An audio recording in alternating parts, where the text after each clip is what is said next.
eye at least.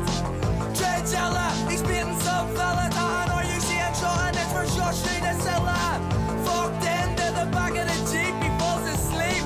He does it every week. Chucky or la, get the Brits out, lad. A one-way ticket, please. I've lost my bus pass. It's Jackson up, he's looking some pins, man. A Kylie fucking Swedish man. Keep her at the fucker, fucking fuck off. Jesus said on the cross. 2 pins of booze, 20 figs, and the dog is the lost. Who's next? Me, miss. Some would you like a bag? For your shopping out your nose, I see your ankle tag. Fuck you, curfew, dislocated eye socket. Overnight cop shop with 2 rounds in his pocket. Loves his reputation, now he's known for being a rocket. In his dreams, 9mm loaded. I'm a hitch, double OD. Low lace, come with what they say about me. Cause I'm a hitch, double OD. Low lace, come with what they say about me. A dog with a job, what the fuck is that? When our poor Mickey's just sitting in the flat, sipping on his cans and smoking rollies. Cause all the best jobs are taken by the doggies. Squidgy black, yeah, crack, and must blue for hand lab. Beat the first in a sense, get that note on bank cash. Jack and Nish, hit the stash, want to persons and art. Jack a goose, Coquelino, solo Miriam, Joe Ash. Jack. It's gonna be a bloodbath. It's gonna be a bloodbath. It's gonna be a bloodbath. It's gonna be a bloodbath. Throw a hook, a jab and a boot. I sneak a quick toot, then I fire another boot. For calling me a fruit, for trying to take the loot. But Billy won't be bothering any more hoots. Nish, couple of cash, do you want it in your chest or your knees or your head? DJ Provey has the lead. You can beg, you can plead, you can tell us what we need. You can change your name, But they're all the fucking same. What's going on, everybody? I hope everyone's having a fantastic evening, afternoon, pre-noon, no matter where you are in the world. I'm Hasan Piker, and this is the Hasanabi broadcast coming to you live from sunny California, Los Angeles, folks. We're live and alive, and I hope all the boys, girls, and MBs are having a fantastic one. We're live and alive, coming to you from the actual headquarters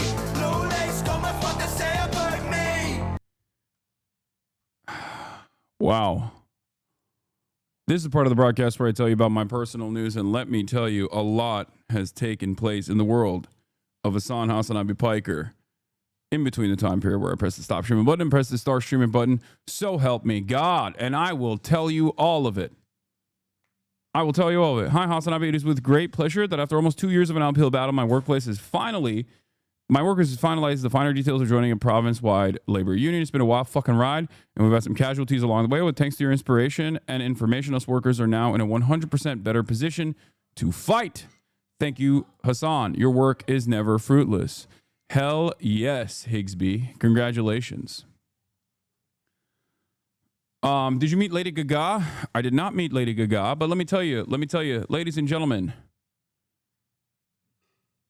folks, boys, girls, MBs, I hope everyone's having a fantastic one, because right now I'm going to tell you about my personal news and about the fantastic time that I had yesterday. That's right, folks. Time for personal news. For the personal news for the parasocialists out there. It's the parasocialist update. Woo! Did you use all the drink tickets, lol? I gave it to the boys. I gave it to the frickin' boys. Imagine being 36 minutes late to your work because you went to Coachella. You'd get fired. Yet this grifter keeps doing it day after day with no regards to his audience or subscribers, his employers technically, and all while he has the gall to call himself a socialist. Leftists are so easily deceived. That's right. How schwasted did you get? Nowhere near as schwasted as I should have gotten. Anyway, as you guys know, I live streamed yesterday. It was a super secret, super special mini live stream for Kneecap. Drove all the way up to Coachella for that. And I already had a full tank on the EV. And it said I had like 230 to 260 miles on that bad boy. By the time I got down to Coachella, this is like 140 miles away. I had 90 left in the tank. So I was like, damn, this is pretty good. This is pretty good. I made my way, did the Coachella experience for a little bit. Obviously, as you guys saw, went on stage. That shit was awesome. I I hope the bass boosted stream wasn't too much of a nuisance for all of the for all of the audio files in general. But yeah, hung out with the boys after. That's all I did, really. I ended the stream. I went in and I just chilled super freaking hard. That's all I did. I chilled my freaking face off, drank with the boys, hung out.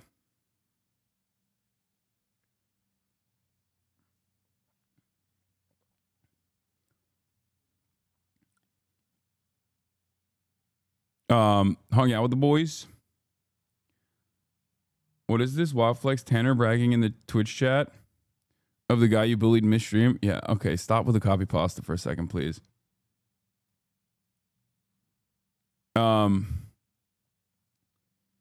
DJ Mustard, I did not go to. I did not go to the DJ Mustard the DJ Mustard stage because after listening to Lady Gaga a little bit, because I'm Google for Gaga, a little monster. It would have been homophobic for me not to listen to Lady Gaga, I think. But after listening to Lady Gaga set, we left, and I went back to the Airbnb. That forehead looks Somali. It's crazy. Yeah. After Lady Gaga set, I went back to the Airbnb, and I passed out. I passed the frick out. Will and I shared a bed. We made sweet, sweet love. We had some sweet gay sex, and that's it.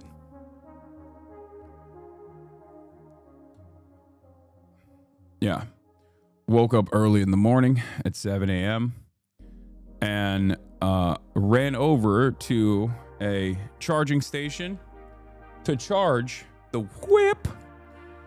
Like I said, I had 90 miles on it, and it's a 140-mile trip, right? So I went there. And I got my freaking thing charged. I was lucky that it was like one of the chargers was about to be done. I did see Prodigy, yeah. Oh, that's the other thing I was gonna say. Okay, I'm a little bit all over the place, so I apologize. Yeah, after the stream, hung out with the boys, went around. Hung out with the boys, went around. They wanted to see Missy Elliott, went with them for a little bit. Had to go back and lug my stuff because they had until 11 p.m.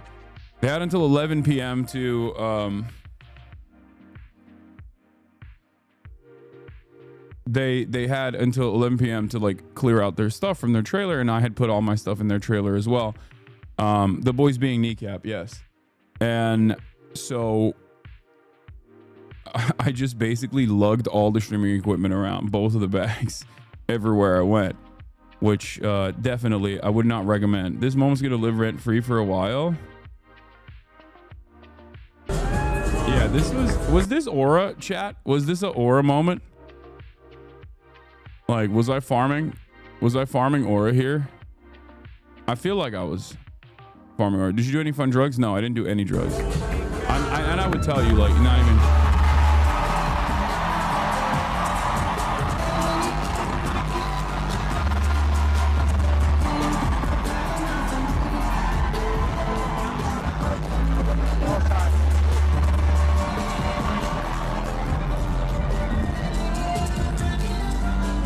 Not even edibles, not even shiitake.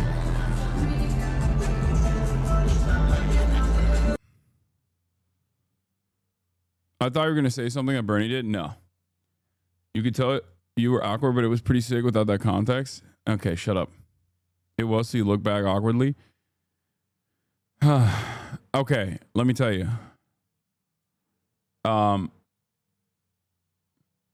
I will say one thing. Are you BFFs with Kneecap now? Yes. That's number one. Number two, they are fucking awesome. Okay? I have forever love for the Irish.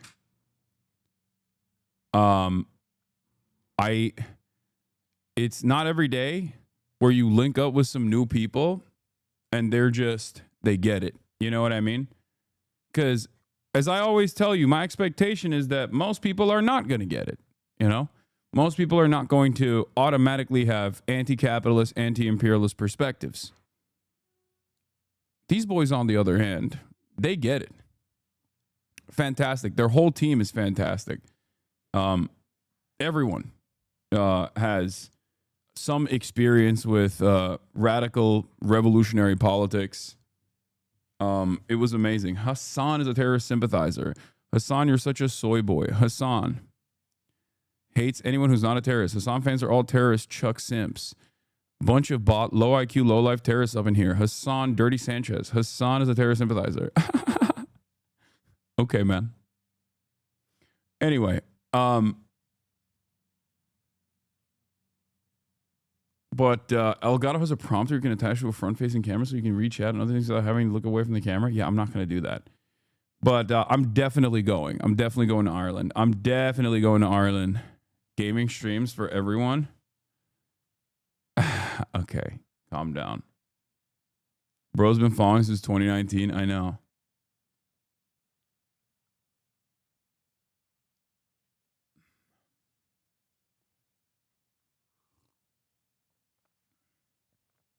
So,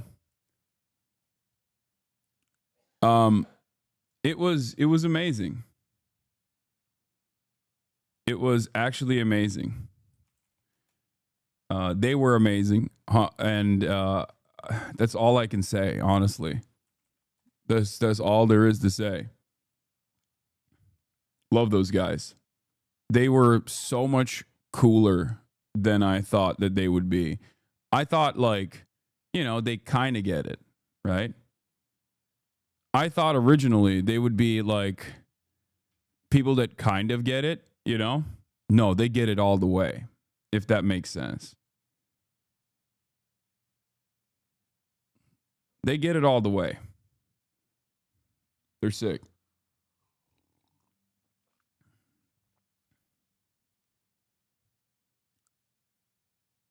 But other than that, like I said, woke up early, 7 a.m. Got in the car. Luckily, a dude at the first thing I went to, at the first EV station I went to, the dude was done filling up. He had like 5 minutes left, and I charged my shit, and I got it to 90% in like 30 minutes. Okay. I got it to 90% in 30 minutes. Now I'm thinking 90%, that's 200 miles, is a 140-mile trip. I should be fine. That was a lie. Okay.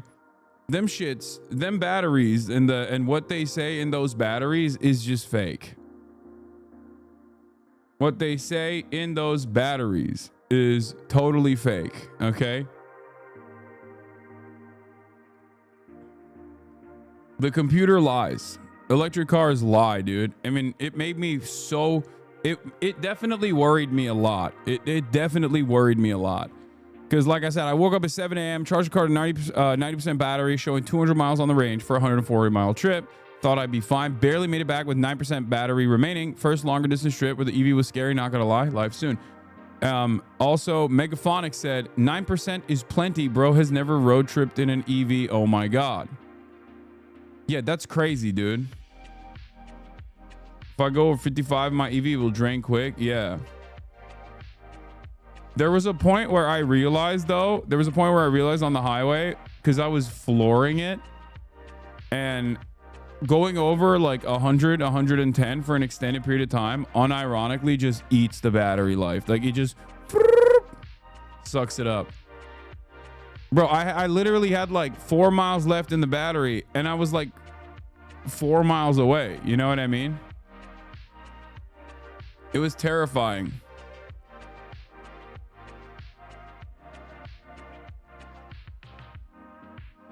But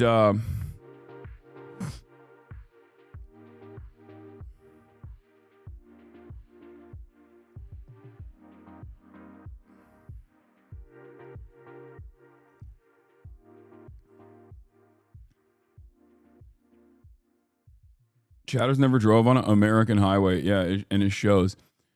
Anyway. That's it. I mean, I'm here. I'm ready to rip. I'm ready to go. I have so much to say. I have so many news to cover. You know? Dave Weigel has entered the fray. Listening to this at 0.5 speed so I don't miss anything. Reacting to the entire iDubbbz content cop. I said, I hope you don't stop coming on the show when you find out about my radical extremism. Your glasses are fake. How did he know? David Weigel of formerly Washington Post and Semaphore fame is now... What? I just really need you to see the fan art my 11-year-old daughter made of you. My 11-year-old is constantly asking me to draw references, so I asked her to draw Hasan. Aw. That's amazing. Politics, blah, blah, blah. That's cute.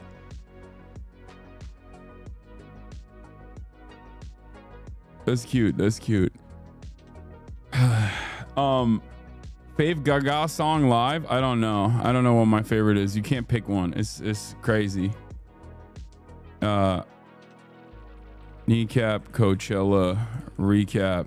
I guess I'm done with that already. I already recapped it, but there's literally nothing else to say other than so many W's.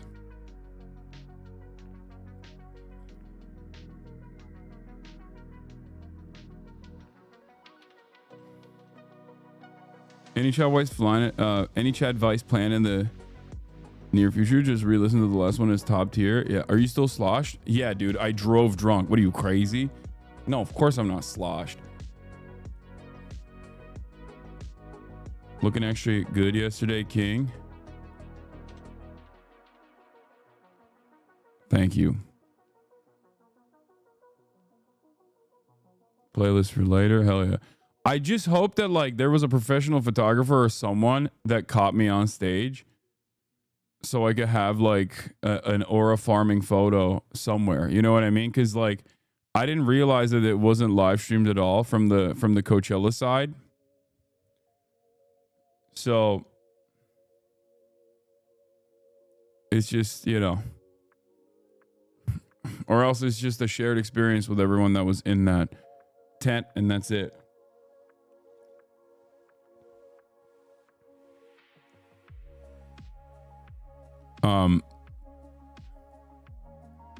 Great prick to replace your armpit PFP. Yeah, it's a more respectable armpit photo because it has to be an armpit photo still, obviously. Your career's going wild this year. Yeah. Russia Ukraine ceasefire. Goat cough. How's your finger? It's coming off. Not my finger is coming off, but like the glue is coming off. It didn't stick like at all.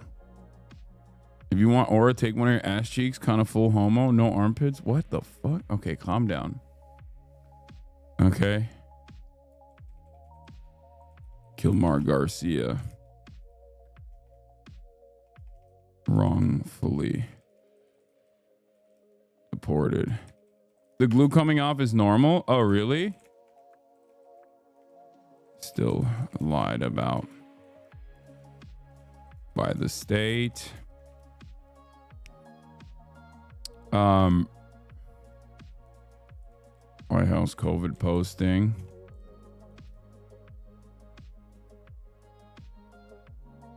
SCOTUS stops deportations. Get in now. I have a Labubu like Will has. I'm bougie too. I wish I had a Labubu. I don't have a Labubu. They would not give me a Labubu. Okay. Yeah, you're doing a lot of cool things, but do you think that that's due to the popularity or partly because them establishment outlets are trying to platform you due to the Trump presidency? I don't think Kneecap is a part of the Democratic Party establishment network.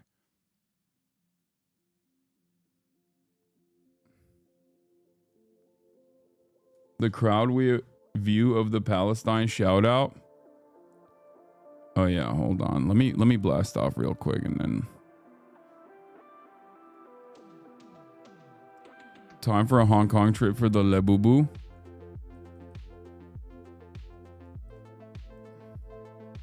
Yeah, Kneecap is firmly a part of the Republican establishment, the Irish Republican establishment. AFP breaking: Zelensky proposed extending Ukraine ceasefire beyond Easter, but says Russian assault operations and artillery fire ongoing. Hey, they released a 911 call on the Shapiro arson. The guy talked about Palestine on the call. Oh shit. All right, we'll take a look at it. These screenshots from the stream were pretty. Okay, thank you. I did not take any photos, by the way. I straight up did not. At the Coachella Festival, the Irish band Kneecap displayed slogans highlighting Palestine, emphasizing that Israel is committing an ongoing genocide against civilians in Gaza. This was sick, dude. These boys are crazy. They're real ones, like straight up.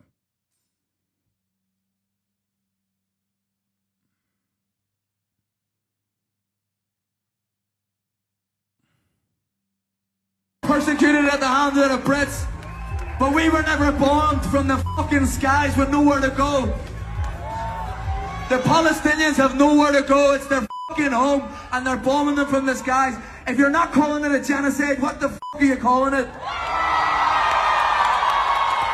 Free, free, free, free, free, free, free, free, free, free. The Irish not so long ago were persecuted at the hands of the Brits, but we were never bombed from the fucking skies with nowhere to go.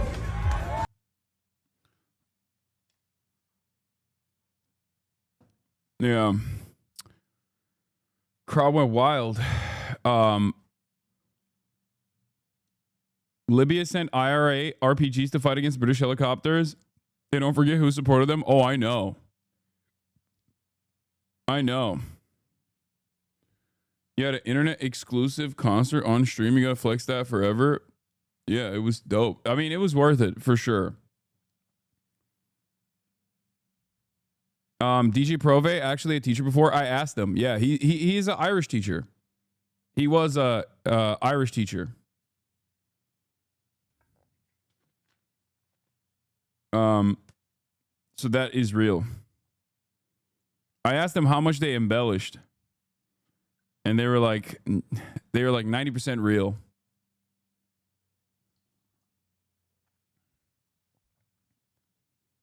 How did the DJ Mustard thing come about? The DJ Mustard thing, I didn't participate in because like I just didn't think that it was like I didn't think I had the time to do it because I wasn't gonna stream the entire time all the way up until DJ Mustard, and I think they wanted me to like shoot stuff with them, but I just made the executive decision not to go through with it. I felt like it'd be too hard to. I felt like it'd be ridiculous to just like stream until 11. That's insane. I don't want to hear from you guys on this, okay? I just know what works, okay? I know what works, and I knew that there was no way to like effectively stream Coachella when March wanted to go party, Will wanted to go party. I wasn't gonna just like how do you think I would have done with all the gear on me by myself, running around and ducking like security that'll tell me I'm not allowed to fucking film. Like it's just, you don't even think about these things. You're in your mind, you're like, dude, I don't get it. Just like lug all the equipment by yourself, film yourself, and then we can complain, chess stream to 5,000 people until you go on stage with DJ Mustard at the end of the night at 12. You know?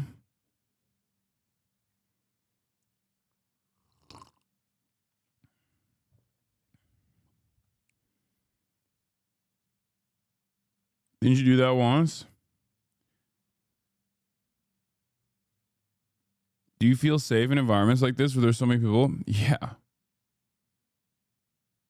course I do. Don't enable our parasocialist tendencies. Yeah. Don't worry, I'm not. Okay, so we're blasting off. Dude, look at the fucking bot. Aren't you there like terrorist propaganda videos? Aren't there like terrorist propaganda videos your chair should be showing your audience instead? They are very musical people. They're very musical people. I think these are like this got to be a bot, right? Like there is something going on with like pro-Israeli accounts where they just, even if someone is like a full human being, the moment that they become a pro-Israeli account, they turn into a fucking NPC. They turn into a goddamn bot. Very strange.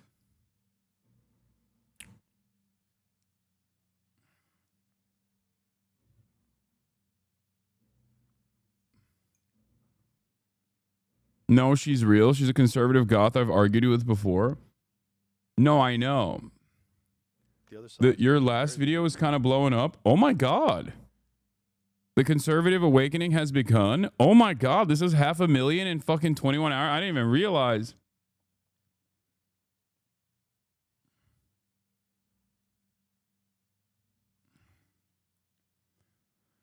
How are you conservative and goth? I don't know. But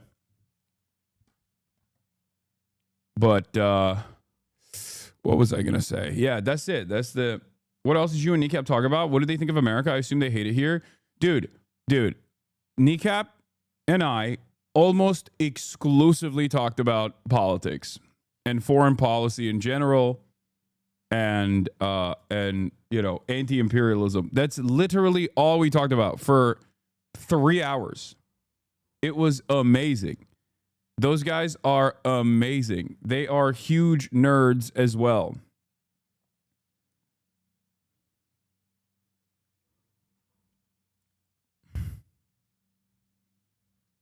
Like they are dialed in. They are straight up dialed the fuck in, dude. It was awesome. But cool, unlike you, yeah.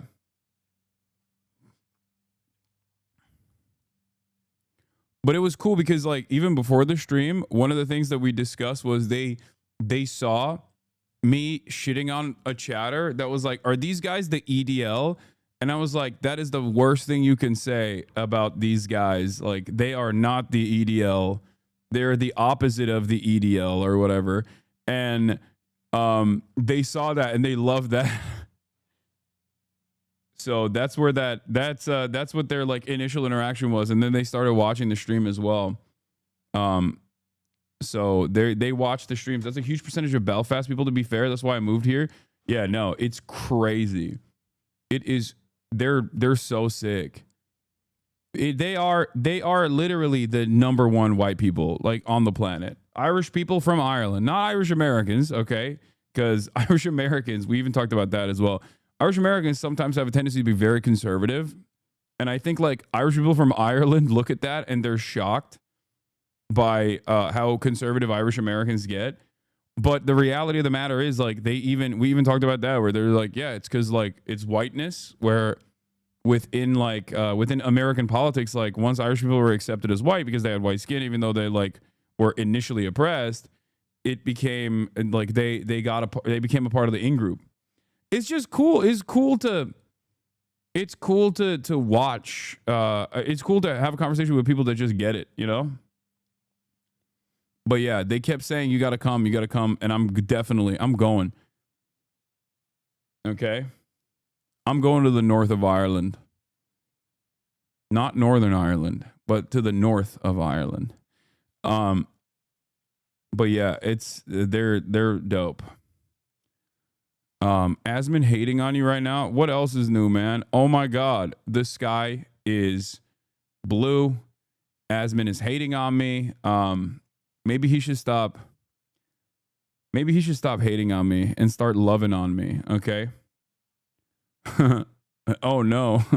Oh no. I can't believe Asmin Gold is hating on me. What will I do? Brother. Oh, brother. You literally go anywhere but China? Yeah, a Trump supporting content creator hates me. What? This is so new to me. This is a new thing. All right. We're going to get to the news now because there's a lot to talk about. Okay?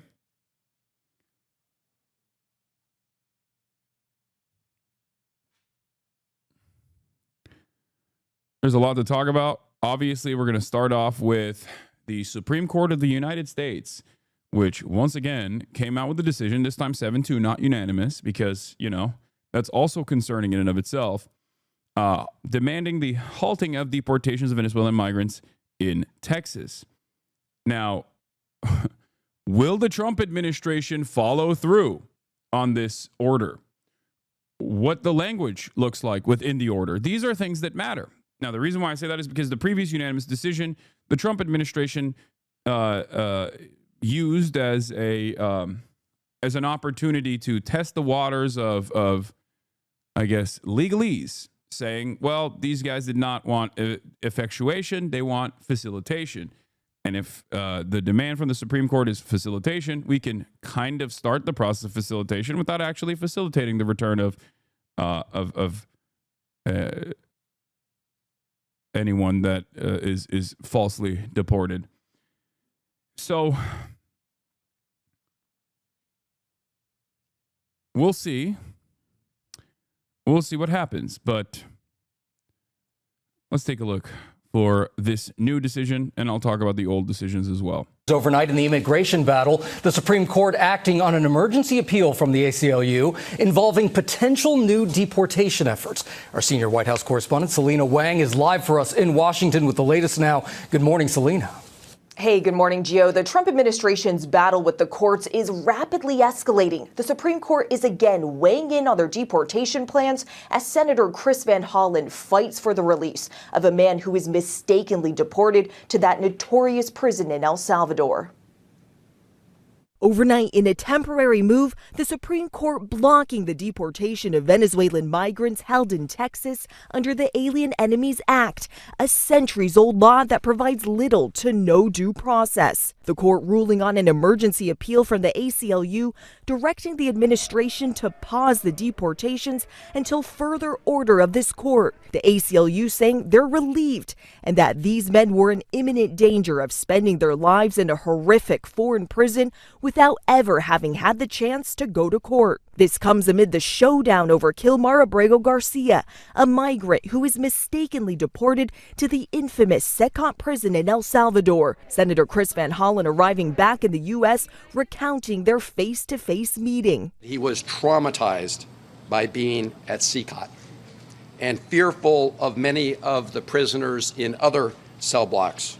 Van Hollen says Salvadoran officials gave... Dude, the stuff that the right-wing administration and right-wing influencers have been doing surrounding the story unironically resembles like the shit stirring and the smear the smear campaigns that like online lolcows engage in. It is kind of wild experiencing that as someone who both covers the news and has a more professional understanding of critical media analysis, and as someone who also routinely is the target of this like bottom of the barrel type like smear campaigns that initially were focused on, I don't know, random dark corners of the internet, like anonymous forums like on 4chan or the doxing forum, which I will not name.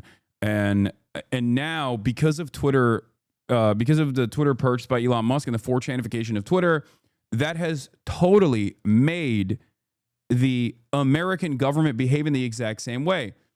There are photoshopped images, for example. It's kind of crazy that the Nayib Bukele administration in El Salvador and the MAGA movement across the board is engaging in some of the craziest ways to just lie actively. This is the hand of the man that the Democrats should feel should be brought back to the United States because he's such a fine and innocent person. They said he's not a member of MS-13, even though he's got MS-13 tattooed on his knuckles. And 2 highly respected courts found that he was a member of MS-13, beat up his wife, etc. I was elected to take bad people out of the United States, among other things. I must be allowed to do my job, make America great again. This right here is so insane. Because, like, this is the worst, the fakest, most ridiculous Photoshop I have ever seen. I think they're trying to not say his fingers have MS-13 on it. They're trying to say that these images correspond to MS-13. Okay, but what's interesting about this is I don't even know if he has these finger tattoos. That's number one. And number two, they were so not MS-13 that not a single one of these tattoos were dinged initially. Not a single one of these tattoos was initially brought up in the first police report or the subsequent deportation reports. Because ICE fills a report to be like, these are the tattoos that we found on them to consider to be MS-13. And it's also wild because, yeah, this is New York Post runs an article suggesting the tattoos of Abrigo's hands are a sign of MS-13 affiliation, using a tweet from Captive Dreamer, an actual Nazi, as a source. This is Jesse Singal criticizing it. Libs are even freaking the fuck out about this. Right-wing liberals are freaking the fuck out about this. Bill Kristol is writing about how insane this is. Like, in the previous Trump administration, you had liberals be like, we got to abolish ICE. Second Trump administration, you have liberals writing articles about assassinating high-profile politicians, and you have Bill Kristol talking about the abolition of ICE. I don't know where we go from here, but I am at least a little bit glad that, like, even the most right-wing neocon reactionary freaks that still have some semblance of, like, institutions and the defense of institutions are recognizing that there is a need for change. This doesn't mean that all of these guys are genuine. This does not mean that these people are your allies right now, or they will remain your allies. But the reality of the matter is, I think there is a change in the overall vibes and the overall attitudes from the American public. I'm hearing, like, the very fact that, you know, I can't wait till it happens, or someone should do it. Like, statements like that, vague statements like that, are being pushed out openly on the fucking timeline by liberals, okay? These are not like radical extremist. These are not radical extremist leftists saying this kind of stuff. It's actually your moms and your dads. It's like accountants, nurses, teachers, people that are people that you would never expect to say things like this. It is truly a wild time. And I think that the Democratic Party, of course, is not seizing on the moment and the anger and resentment, but I will say this has been my greatest moment of vindication, for the record. As Waifu Jenner Brent Mao says, you were saying a few weeks ago that normies don't know about the deportation regime. Has the Kilmar case changed that? Yes. What did I tell you? This is not even just like my moment of vindication for the past year. This is my moment of vindication for the past decade. I always have stressed the importance of Democratic politicians actively making a bigger deal about some of the awful things that the Trump administration or any administration is doing about migrants will inevitably cause media coverage around the atrocities, and that will inevitably cause the American public to very quickly turn around and go, this is unacceptable. I've been saying this. I've been saying this for years. I said this in the Biden administration, in the beginning of the Biden administration, where I openly stated early on, April or February of 2021, when the Biden administration was using Customs and Border Patrol to, whip Haitian asylum seekers of the border. I was saying they cannot do this. They have to abide by the campaign promises that they made the first 100 days of immigration, like actively trying to create pathways towards amnesty. And if they don't do that, and if they cave and capitulate the right-wing framing on this issue, which I expected they were going to do, which they of course did, that the entire conversation would flip to the right and Americans would become incredibly reactionary on the issue of immigration, which happened. And in that time, in that exact time frame, I kept repeating over and over again, this is dangerous. This is very dangerous, both because this administration, the Trump administration, if they come into power, will actively seize on the right-wing white nativist sentiment and will do a cruel deportations regime. And if the liberals don't actually push back and don't counter message around this issue, Americans will be asleep. And for the first couple of months, Americans were indeed asleep. But the Kilmar Abrego situation changed that discourse. Why? Because the admin, due to one immigration attorney of the federal government and his moment of honesty, his brief moment of recognition and honesty, which he was subsequently fired over, okay, where they admitted that they had made a mistake in deporting Kilmar Abrego Garcia, a Maryland resident, to El Salvador, despite previous court orders not to deport this man to El Salvador. They made a mistake and they admitted that mistake, and that all of a sudden was a pivotal moment where people started focusing on this issue. And then Maryland Senator Chris Van Hollen, as I said, as I supported over and over again, actively pushed the issue and put his body on the line, flew directly down to El Salvador, and this became an even larger issue of note. It became an even more worthwhile issue.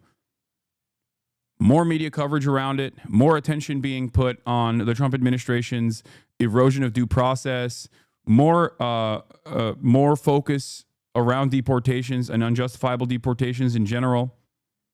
And this, in and of itself, is the reason as to why the El Salvador admin had to back away and get Chris Van Hollen, the Maryland senator, to visit Kilmar.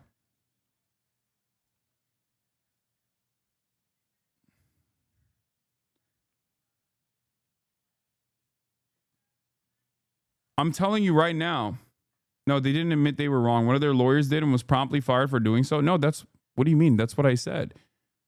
The administration's attorney accidentally, in a moment of honesty, admitted to a mistake. That was enough. That was the pivotal point.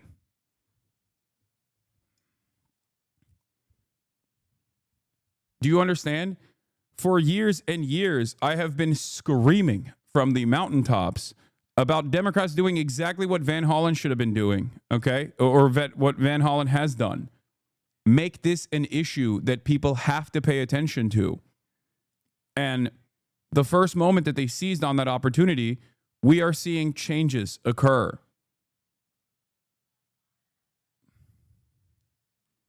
Do you understand?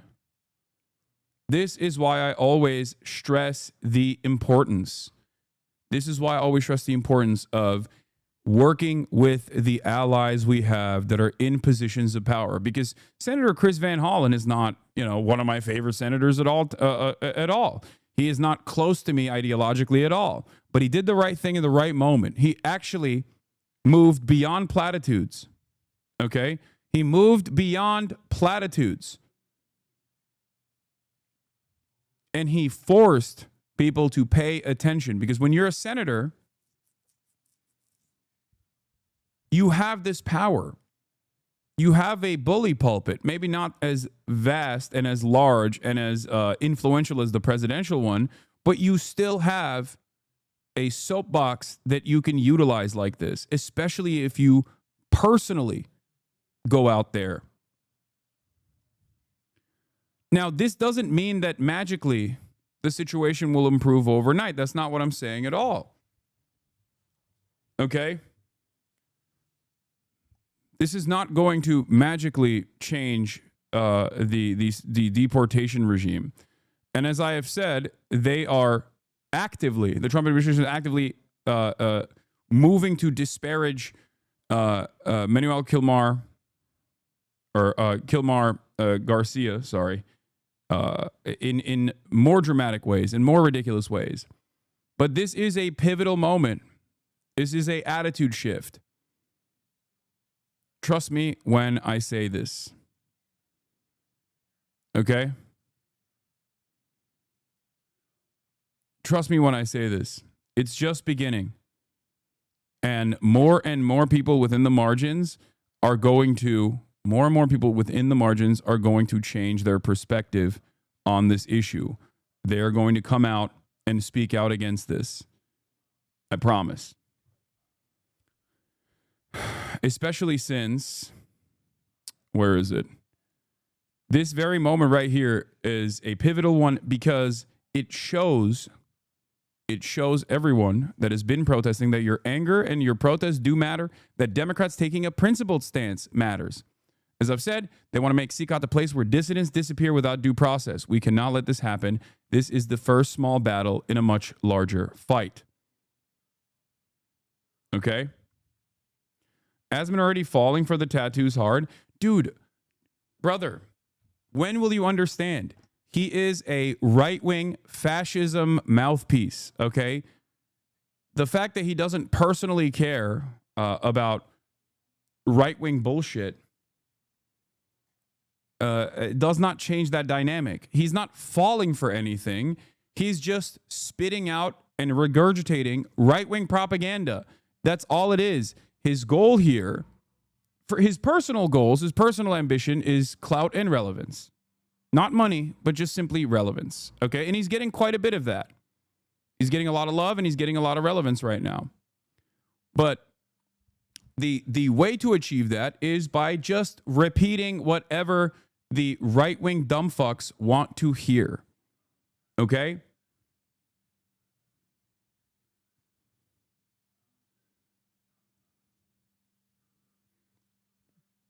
It's not about being correct. It's never about being correct. It's not about like avoiding coming across as hypocritical or anything like that. Very few people that are that invested in the right-wing project care about that. Okay?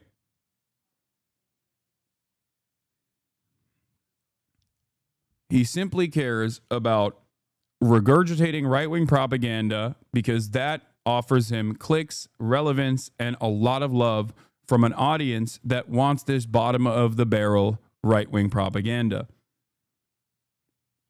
while also demonstrating himself as an apolitical centrist who seemingly almost always finds himself suspiciously on the reactionary side of every issue. He's genuinely trying to capture what he thinks is some kind of reasonable... Dude, what the fuck are you talking about? There is no reasonable centrist opinion on a false deportation like this. He thinks that he thinks that he can present himself as a centrist who is approaching this within the boundaries of reason and claiming that he's apolitical because that's what right-wingers do. What are you talking about? Tim Pool, for years, claimed to be a fucking liberal. What are we talking about? Even after Tim Pool straight up said Donald Trump was going to win every state in the 2020 election, he still maintained this idea, this ideal, this optics, the optics of like being apolitical or a centrist or even a liberal, as a matter of fact. I'm just a liberal. I just seemingly agree with everything that Trump is doing.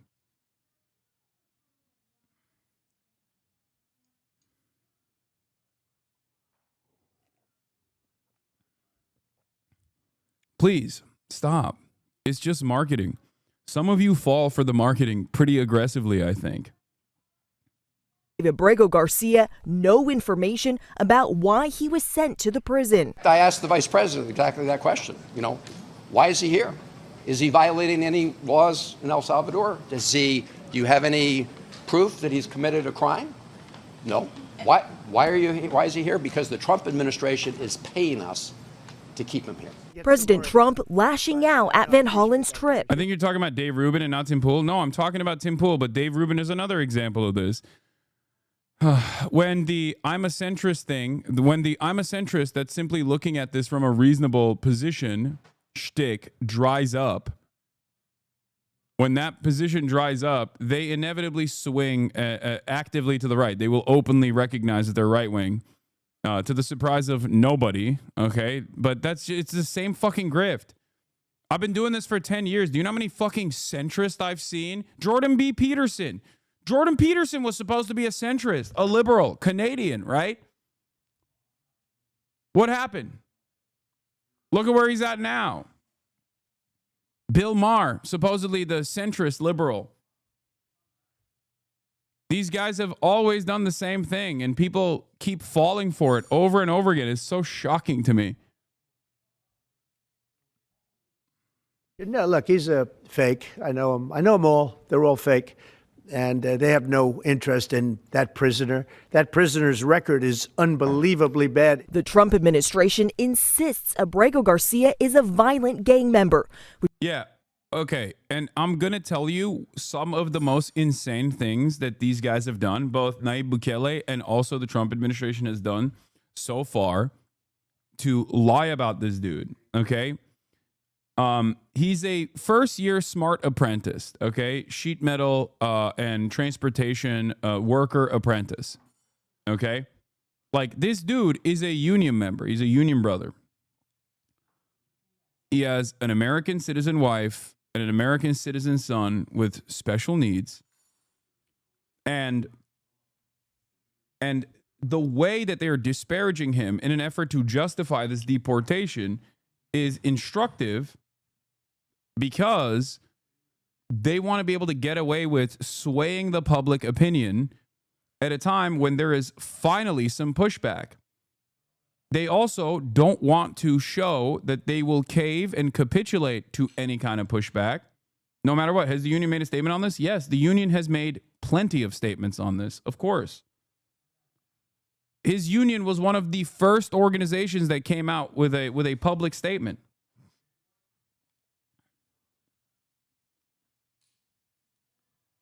This is the opportunity not to celebrate, but instead to push even harder, as a matter of fact, to extend the conversation to the Mahmoud Khalil situation, to extend the conversation to Mosen, to extend the conversation to Rumeysa Öztürk.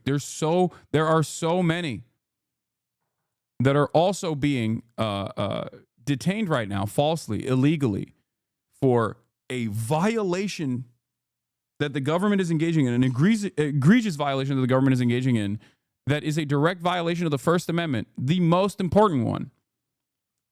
Freedom of speech, freedom of expression. And the government knows that these guys are simply being detained and possibly deported because of what they have done, what kind of exercising of the First Amendment they've engaged in, because they want this to be a way to open the conversation, a way to erode the First Amendment protections. First, for non-citizens that are legal permanent residents, like, documented immigrants that are on a pathway towards naturalization to begin with. Then they will move to recently naturalized citizens. Then they will inevitably move to natural-born citizens. Donald Trump is actively working on a deportation scheme for homegrown American natural-born U.S. citizens.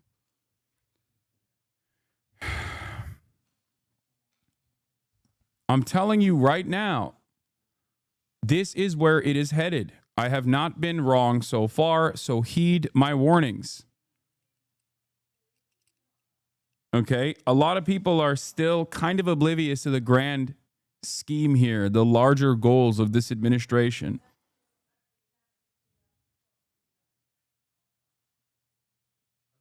Which his family denies. He has no criminal convictions and they've provided no evidence. Van Hollen says the administration is blatantly defying the Supreme Court, which has ordered them to facilitate Abrego Garcia's release. Senator Van Hollen says that Abrego Garcia's case is about more than just one person. He says it's about protecting the constitutional rights and due process of every person who lives in America. Janae? All right, Selena Wang there in Washington. Thank you.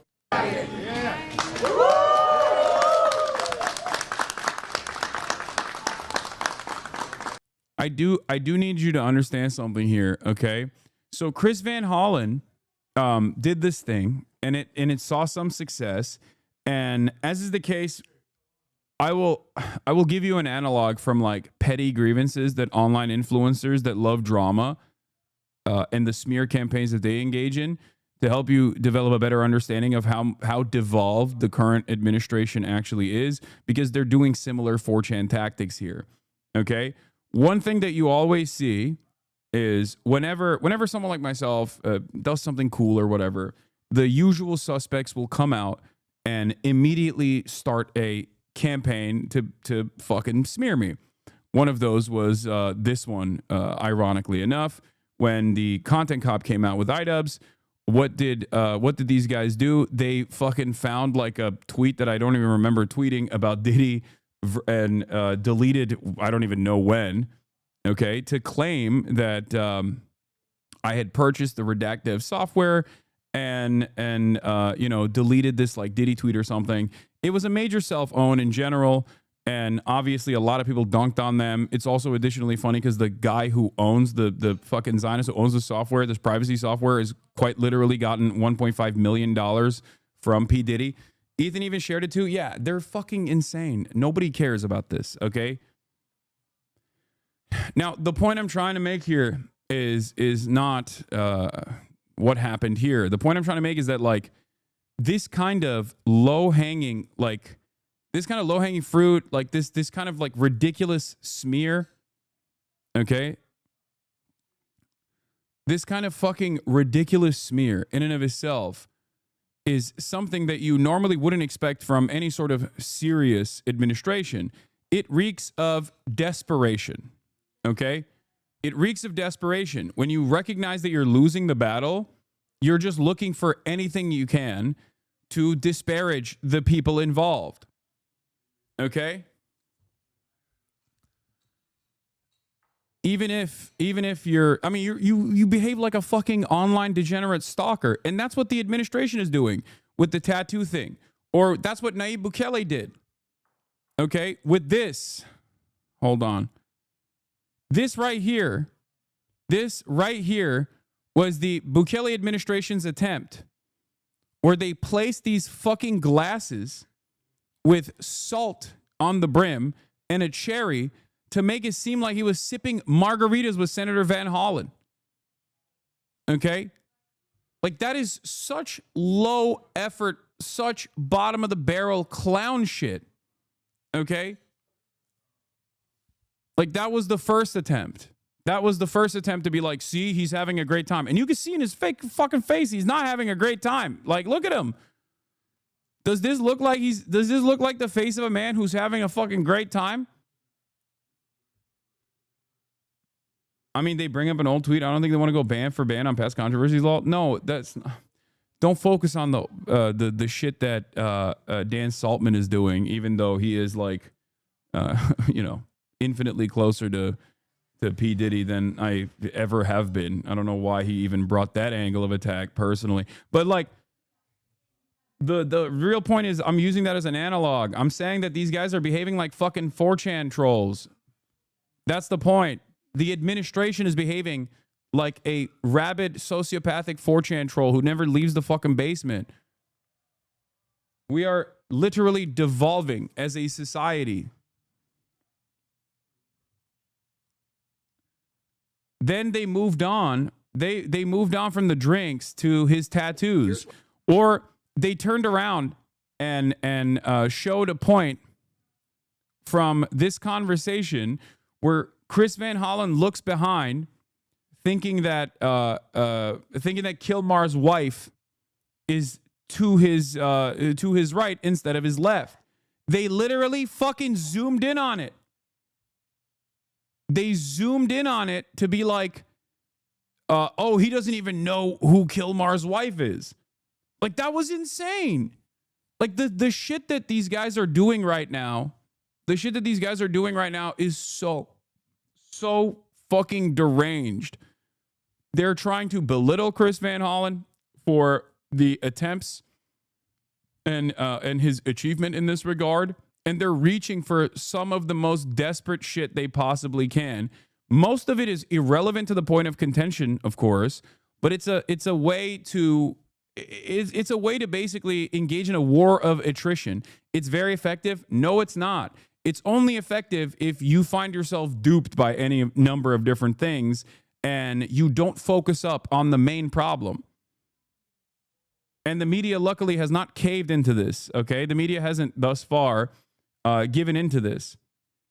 One thing that they also did was bring up the domestic civil, the domestic issues that Kilmar and his wife had, right? Immediately, they were like, see, he's a wife beater. He's a wife beater. It's like, bro, his wife is literally prominently on stage every day demanding his return. That doesn't make you question the things that you're going along. That doesn't make you question the things that you're presenting as like a reason to keep him in fucking El Salvador.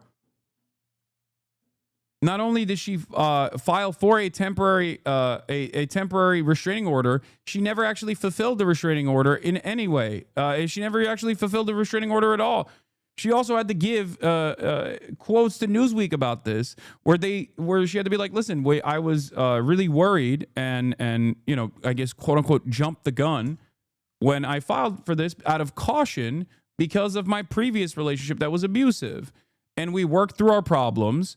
And I never actually fucking filed I never actually went along with the restraining order in general. We went to marriage counseling and we're in a fucking loving relationship where I want my husband to come back to the United States of America. So the idea that this is enough for enough justification for deportation is silly on its face, but it doesn't fucking matter, right? It doesn't matter at all. They're just desperately grabbing onto anything and everything they can do. I'll give you another analog. It's like when the ADL recognizes that they have lost the battle, the propaganda battle. The ADL does not have any power here, any influence here in swaying public opinion because of Israel's atrocities. What do? They turn around and focus their attention and their priorities on increasingly smaller targets. After October 7, Bill Ackman was doxing Harvard students for writing fucking in the Harvard newspaper identical pieces to the Haaretz editorial board that said October 7 is still directly the responsibility of Israel, which is true. It's a correct statement. And a bunch of Harvard students got doxed for that. And Bill A. Packman was running around demanding flesh, okay? A year into Israel's genocide, the public opinion has changed dramatically against Israel. And what are they doing now? They're going after like the Weather Channel for having a fucking advertisement where one of the models is wearing a keffiyeh. So like the targets change and they get increasingly pettier, increasingly more petty and increasingly less consequential targets overall. But it's an act of desperation. Okay, that's it. This comes from the desperation that they recognize because they're losing. They're losing on the public front. People are starting to recognize what the fuck's going on. Do you understand? They're just grasping at straws. They're just trying to grab onto anything and everything they can. So here's what happened. When I first sat down with Kilmar, we just had glasses of water on the table. I think maybe some coffee. And as we were talking, one of the government people came over and deposited 2 other glasses on the table with ice and I don't know if it was salt or sugar around the top, but they look like margaritas. And if you look at the one they put in front of Kilmar, it actually had a little less liquid than the one in front of me, to try to make it look, I assume, like he drank out of it. let me just be very clear. Neither of us touched the drinks that were in front of us. And if you want to play a little Sherlock Holmes, I'll tell you how you can know that. So if you look at the video or the picture I sent out from the beginning of our meeting, you'll see there are no glasses on the table. So you'll see in later videos they are on the table. But they made a little mistake. For some people are very careful, right? This is bad Hasbara, exactly. They're doing Israel shit. That's what they're doing. It reminds me of a desperate but violent state that is actively trying to do anything and everything they can to disparage the people that they are torturing, okay? And those who demand an end to said torture. If you sip out of one of those glasses, some of whatever it was, salt or sugar. Additionally ironic because Nayib Bukele is Palestinian, by the way. I hate to recognize that and I hate to admit that, but he is, he is probably the worst Palestinian on the fucking planet, but... would disappear. You would see a gap. Yeah, people don't know that Nayib Bukele is literally Palestinian. Nobody drank any margaritas or sugar water or whatever it is. But this is a lesson into the lengths that President Bukele will do to deceive people about what's going on.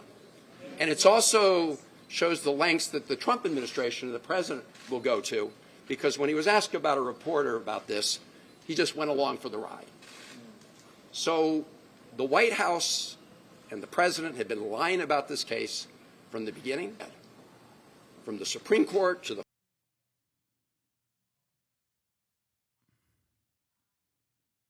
Yeah, look at this. Hey, Chris Van Hollen, I went ahead and changed your office plaque for you. Chris Van Hollen, senator from El Salvador. Oh, my God. They're so fucking stupid. That's the other thing. They're doing like a bunch of AI art to be like, oh, he wants to kiss and make out. He wants to make out with the MS-13 gang member. He wants to have gay sex with the MS-13 gang member. LOL.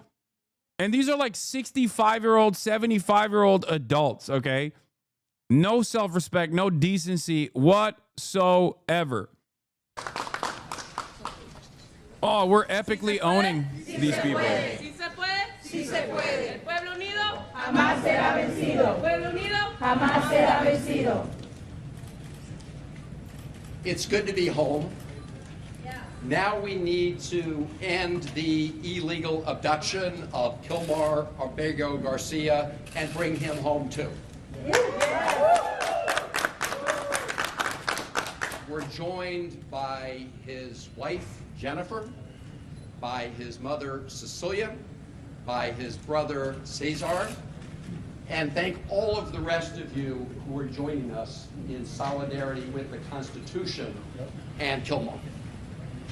Look, I'm a little sleep deprived, and I want to be as clear as possible about what this is about and what it's not about. So I'm going to read the remarks that I wrote on the plane ride home. As the federal courts have said, we need to bring Mr. Abrego Garcia home to protect his constitutional rights to due process. And it's also important that people understand this case is not just about one man. It's about protecting the constitutional rights of everybody who resides in the United States. Yes, yes. If you deny the constitutional rights of one man, you threaten the constitutional rights and due process for everyone else in America. Yes, thank The you. Fourth Circuit put it very clearly in its strong opinion yesterday, and I quote, "It is difficult in some cases to get to the very heart of the matter, but in this case, it is not hard at all. The government, in this case the Trump administration, is asserting a right to stash away residents of this country in foreign prisons without the semblance of due process that is the foundation of our constitutional order. Further, it claims, in essence, that because it has rid itself of custody, that there is nothing that can be done. This should be shocking not only to judges, but to the intuitive sense. Yeah, of I will talk liberty about the liberals that going Americans crazy too. far removed from the courthouses still hold dear. No, Kilmar is not back on U.S. soil, but Senator Chris Van Hollen's efforts, at the very least, move the needle in the direction of inevitably bringing him back to U.S. soil, to his family, to his friends, to his coworkers, to his brothers in the union. Okay? He has MS-13 knuckle tattoo. I know. Every fucking knucklehead on the planet is coming in and going, he has a MS-13 knuckle tattoo. It's like, who? No. What the fuck are you talking about?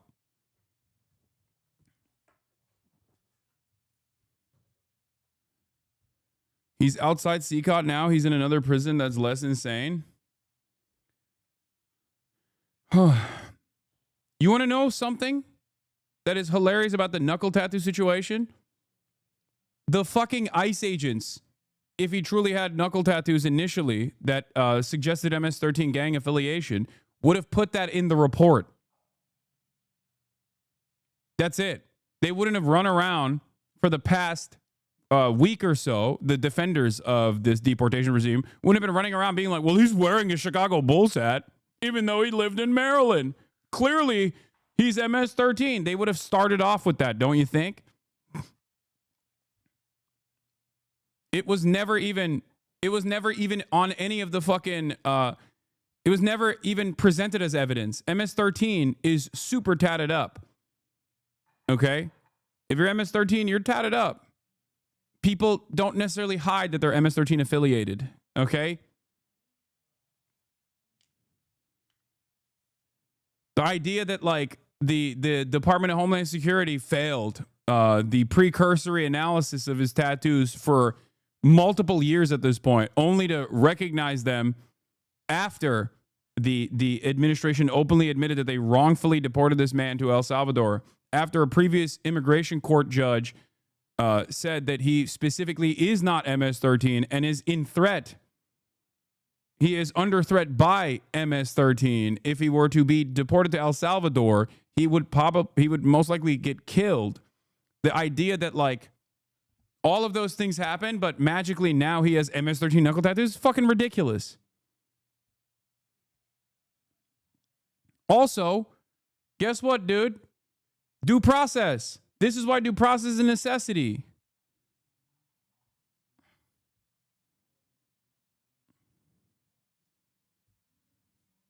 I know it has 300,000 likes on Twitter. It does not matter. The president can just lie about whatever the fuck he wants to, and people will just eat it up. They summed up the issue at stake perfectly. And that's why the Supreme Court, in a 9-0 decision, ordered the Trump administration to facilitate the return of Mr. Abrego Garcia. Now, the Trump administration wants to flat out lie about what this case is about. They want to change the subject. They want to make it about something else. And they are flouting the orders from the Federal District Court, the Fourth Circuit Court, and the Supreme Court to facilitate his return. That's why I traveled to El Salvador, leaving here on Wednesday. And I want to express my gratitude to members of my family and members of my staff who agree that we all must be prepared to take risks because of the current risk to our Constitution itself. In addition to having a variety of discussions on bilateral issues between the United States and El Salvador, I had two main goals. One was to urge the government of El Salvador not to be complicit in the illegal abduction and detention of Mr. Serious question. Since when has it been illegal to just be in a gang? That's actually a really good question. And it also shows that we have completely lost sight of how these things are supposed to be. You're not wrong. It is technically, and I know people will lose their minds when I say this, it's not illegal to be gang affiliated. Okay? It's entirely dependent on what your affiliation is. It's entirely dependent on what kind of investigation has been conducted, and what kind of facilitation of gang activity that you've participated in. So yes, it is technically not even illegal to be in a gang, which is so crazy to say, because when those words even come out of my mouth, okay, when those words even come out of my mouth, it's like it comes across like I'm living in a separate planet here. Like, people will hear that and go, "What the fuck are you talking about?" Of course it is. No, it's not. It's illegal to do a crime.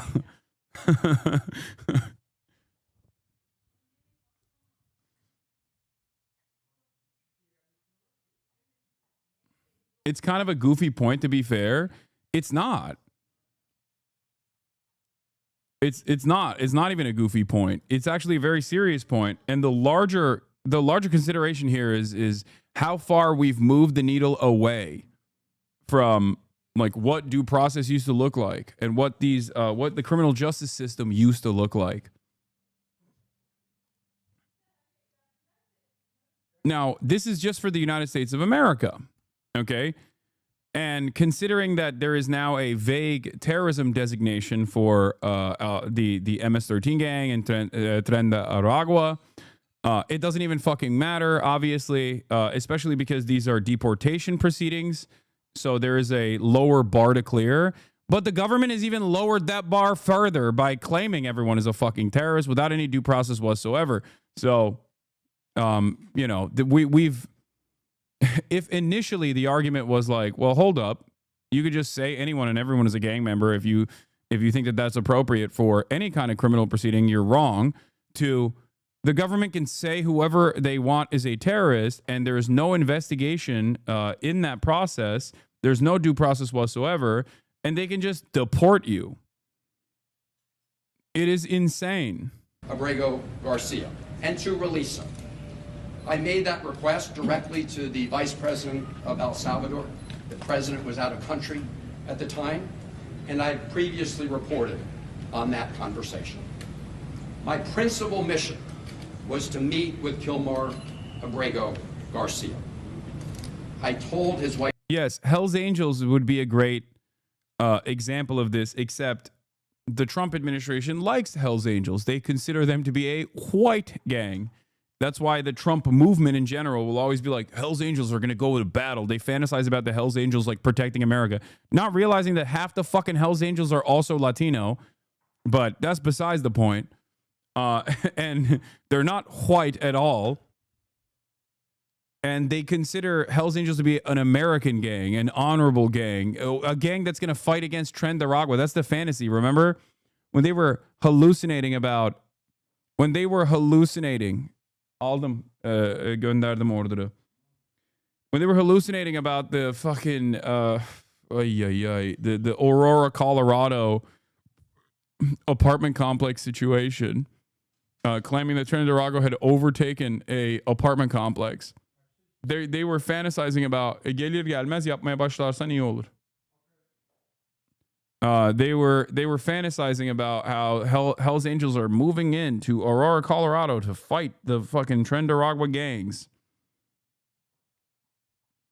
Wife Jennifer and his family, that I would do everything in my power to make that happen.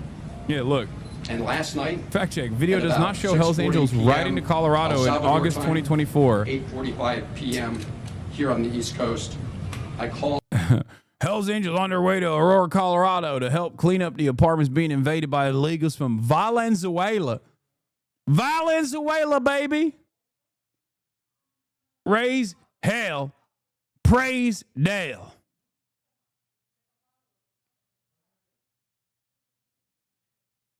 The difference is that they're white. No, they're not even. They're not even white.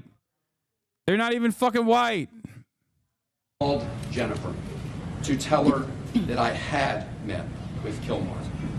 And I told her what he said to me, which was first and foremost that he missed her and his family. And as he said that, you could see a tear go down his... He looks back here, and she's on the other side, And the Republicans literally zoomed in on this to be like, he doesn't even know. He doesn't even know Kilmar Brega Garcia's wife. He doesn't even know what she looks like. This is all a sham. And they cut it before he actually found her in the background. Like, I saw so many clips, dude. God damn, the timeline is so fucking polluted with like the dumbest shit. I swear to God. Oh, it's so stupid.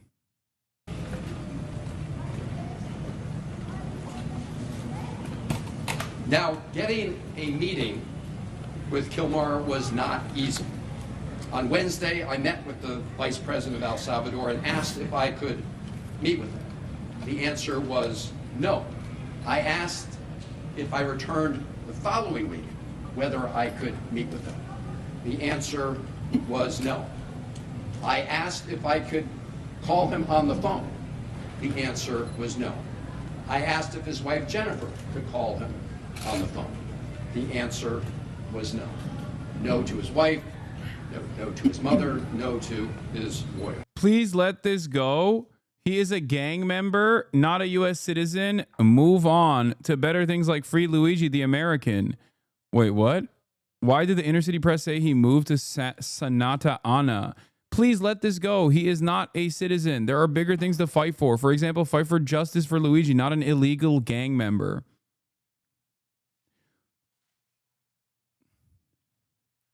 Shit like this makes me want to quit on the spot. I swear to God, dude. Land back, land back, land back. Land back, though. Land back. I swear to God. I don't even know what's going on here. What about Native American people? This citizenship talk is so juvenile. Native Americans are only birthright citizens. His ancestors walked into this land and got citizenship that way. What a clown.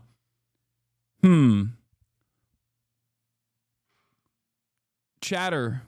I feel like you need to go back to the bot farm that you came from. What the fuck? Hey guys, not a federal agent here. Definitely just a liberal. I love screaming land back and then turning around and being like, immigrants should be falsely smeared as terrorists and I will believe them, and simultaneously demand, like, how can you be like pro Native American rights and then demand land back while simultaneously being like, and Kilmar Brega Garcia should be executed in CCOT? Like, do you think we couldn't see your previous takes in the chat? What's going on here? What bot farm? I am a Cali. That was speaking about Native American land back. I'm a Cali Native American. A Native American that's pro Luigi Mangione, but also pro white nativist immigration is hilarious.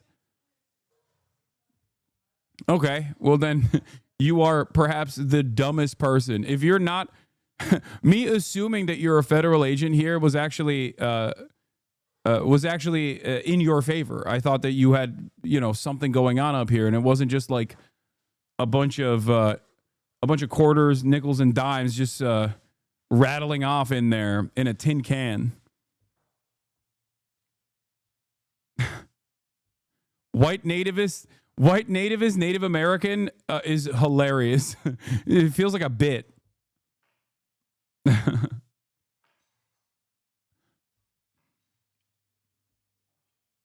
Lol, bro, you are so confused. I am real. You will not call me dumb to my face, bro. No, I will. I promise you I will. I am right now. I'm telling you right now, you are very dumb. On the one hand, you're saying land back to Native Americans. On the other hand, you're saying America's white nativist policies and reactionary propaganda is totally valid and effective on me, a Native American who wants land back. How the fuck? Have you never heard from anyone? No one is illegal on stolen land. Basic concepts. Hashtag Native Americans for genocide. Hashtag Native Americans for white nativism.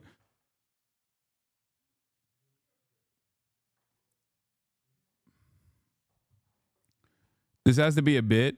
No, there are people. There are people like this. Yes, there are reactionary Native Americans as well. It's just funny that it exists. It's very stupid. Hey, you the one who fucked prostitutes from a brothel which was raided for human trafficking? No. I hope this helps. The answer is no, but I'm pretty sure you knew that already.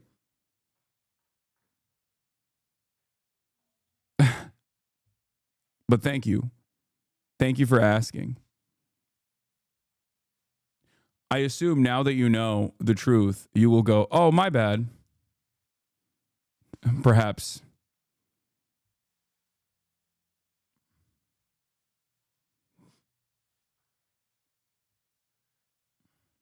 Hasan, why do you refuse to have or engage with Ukrainians on your streams? Because you talk about the importance of hearing opinions of people and receiving their end of the war, and yet you continue to ignore them? That's not true.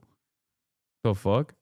One, I have had Ukrainians on the stream before, and secondly, I have there was a dude who was a part of the Ukrainian Defense Forces that wanted to come on, but he never followed up. I was actually excited. We made sure that he was like he was the real deal, but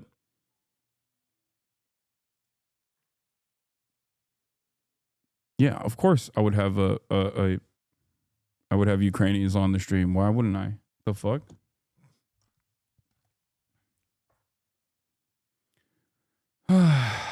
Stop wasting your time on disingenuous chatter trying to distract you from the subject matter. I know.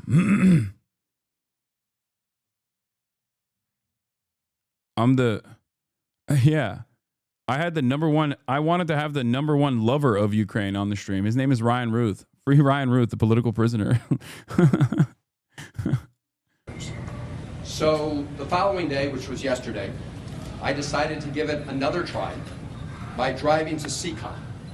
SCOTUS is the notorious prison where Kilmar was taken when he was abducted.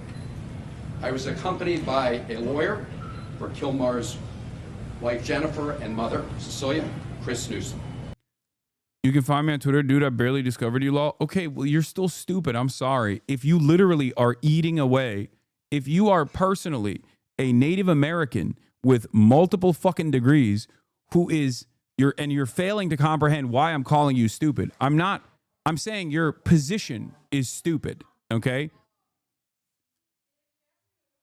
If you are Native American, as you claim, you know better than anybody else what white supremacy and white nativist policies look like, since your ancestors were fucking ethnically cleansed by the Anglo-Saxon settlers. Okay? How can you not follow that logical through line to its inevitable conclusion of a random Salvadoran man who has come to U.S. soil to work an honest job and marry an American citizen, have a child here? How can you fucking turn around and be like, nah, this guy's actually a MS-13 gang member? No, it's not. He is an illegal, point blank, period. He did not get sent there for no reason. Yes, he did. He did get sent there for no reason. You are so fucking stupid. Oh my God. Would you ever collab with a Mexican? Or do you just eat our food, al pastor? I collab with a Mexican every day. His name is Mauricio, also known as March. I think some chatters think he's actually Asian now because we meme about that all the time. Authentico. Yeah. Anyway, I will respect his race change to Asian.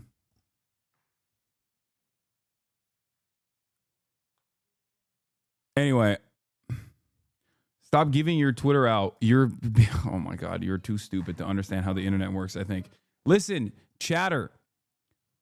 When the Anglo-Saxon hordes of settlers came on to your ancestral homeland, the justification for wiping out your great-great-great-great-grandparents were identical to the justifications that you are recirculating in this chat.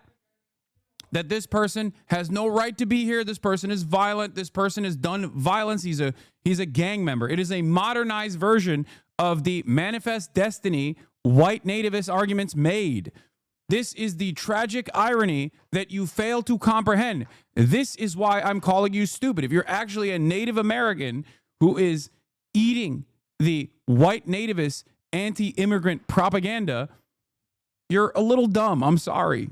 Please reconsider your stance. Okay?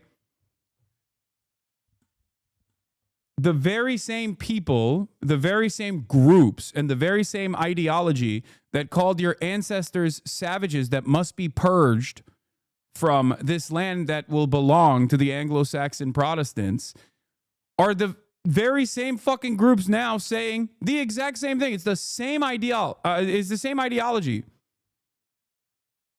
If you cannot comprehend this, I don't know what to tell you.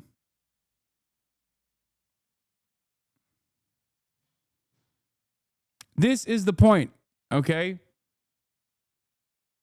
Whether I assume that you're a federal agent or not is irrelevant, okay? That's more so just a meme.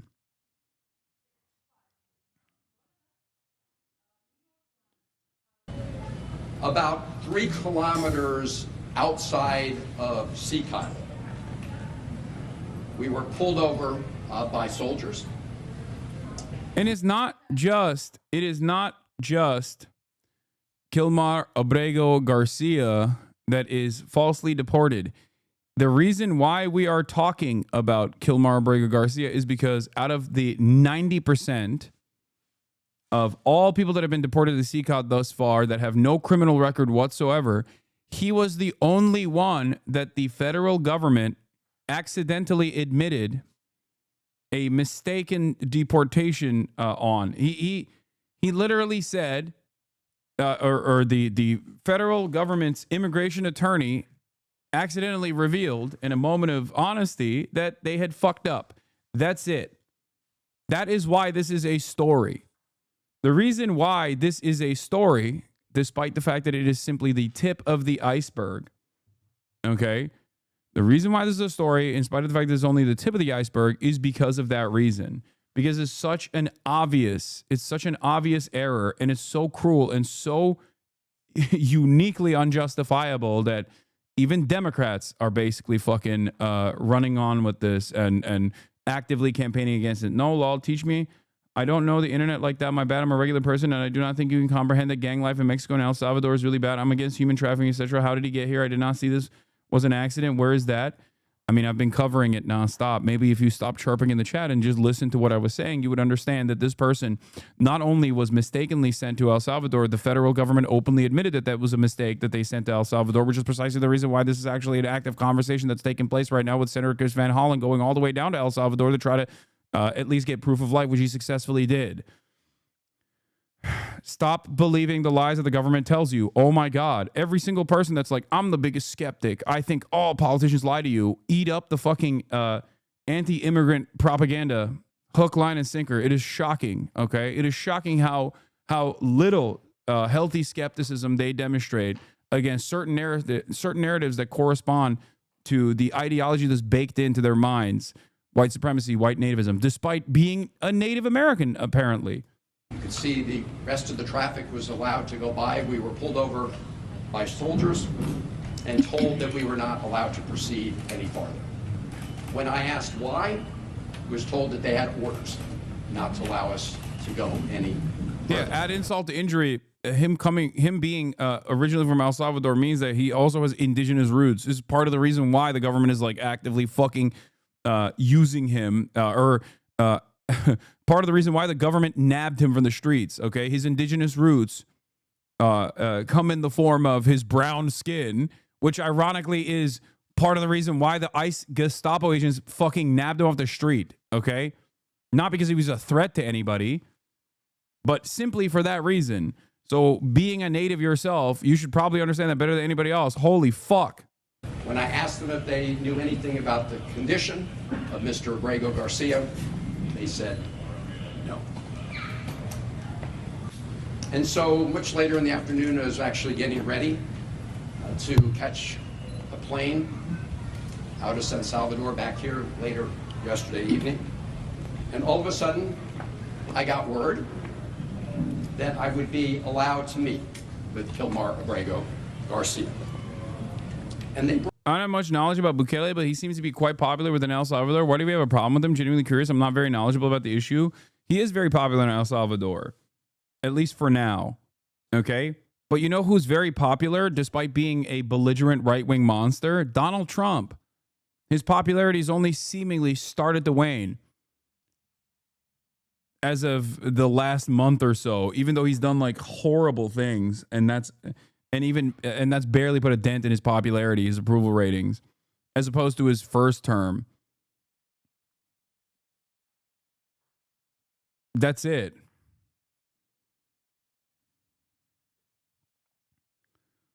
Popularity in this case does not necessarily mean it's right. I mean, Hitler was popular with the Germans. Franco was popular. Donald Trump is popular. Vladimir Putin is popular. This doesn't mean that they're correct. Hotel where I was staying. And after that meeting, as I said, I called his wife, Jennifer, to report on some of the news of that meeting. And now I'm going to report to all of you about our discussion. When I told him that his wife and family sent their love and were fighting for Kilmar to return home every day, he said that he was worried about all of you. That was his response. How are you dealing with this horrible ordeal and nightmare for the family? He said that thinking of you, members of his family, is what gave him the strength to persevere, to keep going day to day, even under these awful circumstances. He spoke several times about your 5-year-old son who has autism. 5-year-old son who was in the car in Maryland when Kilmar was pulled over by U.S. government agents and handcuffed. His 5-year-old son was in the car at that time. He told me that he was taken to Baltimore first. I assume that was the Baltimore Detention Center. He asked to make a phone call from there to let people know what had happened to him. But he was denied that opportunity. He said he was later taken with some others from Baltimore to a detention center in Texas. And some point thereafter, I don't know whether it was a period of hours or days, he was handcuffed, shackled, and put on a plane along with some others where they couldn't see out of the windows. There was no way to see where they were going in the plane. They didn't know for sure where they were going. They landed in El Salvador, and he was taken to SCOTUS prison. He was placed in a cell with, if I recall correctly, and don't hold me to it, of about 25 other prisoners at SCOTUS. He said he was not afraid of the other prisoners in his immediate cell, but that he was traumatized by being at SCOTUS and fearful of many of the prisoners in other cell blocks who called out to him and taunted him in various ways. He told me, and this was yesterday, that 8 days ago, so I guess 9 days ago from today, he was moved to another detention center in Santa Ana, where the conditions are better. But he said despite the better conditions, he still has no access to any news from the outside world and no ability to communicate with anybody in the outside world. His conversation with me was the first communication he'd had with anybody outside of prison since he was abducted. He said he felt very sad about being in a prison because he had not committed any crimes. Yeah, the SCOTUS facility is such a horrible facility that even the American government acknowledges its atrocities, the atrocious conditions. I would go so far as to say that the Trump administration is using SCOTUS specifically for that purpose as well, because it is a horrible, like, it's a prison that has worse conditions than the American prisons. It is a concentration camp. And I have long detailed the exact reasons as to why this administration is using SCOTUS and this deportation regime to inevitably ship away anyone and everyone they claim to be a terrorist for exercising dissent, their First Amendment rights, and tackling all of those issues. They're using multiple different court battles at the same time and trying to see how far they can take this, basically stress testing the system and what remains of the institutional control, what remains of the separation of powers, in an effort to write new rules, create new precedents, so they can legally, in air quotes, create this deportation regime. It's on the one hand, with the likes of Mahmoud Khalil, they're looking at basically taking away people's green card and legal permanent residency for the crime of their free speech.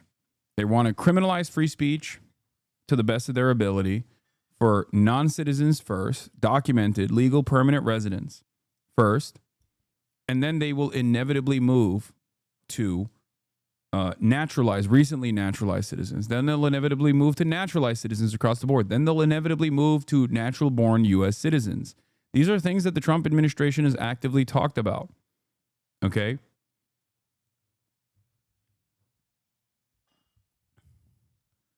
They also simultaneously need to erode due process.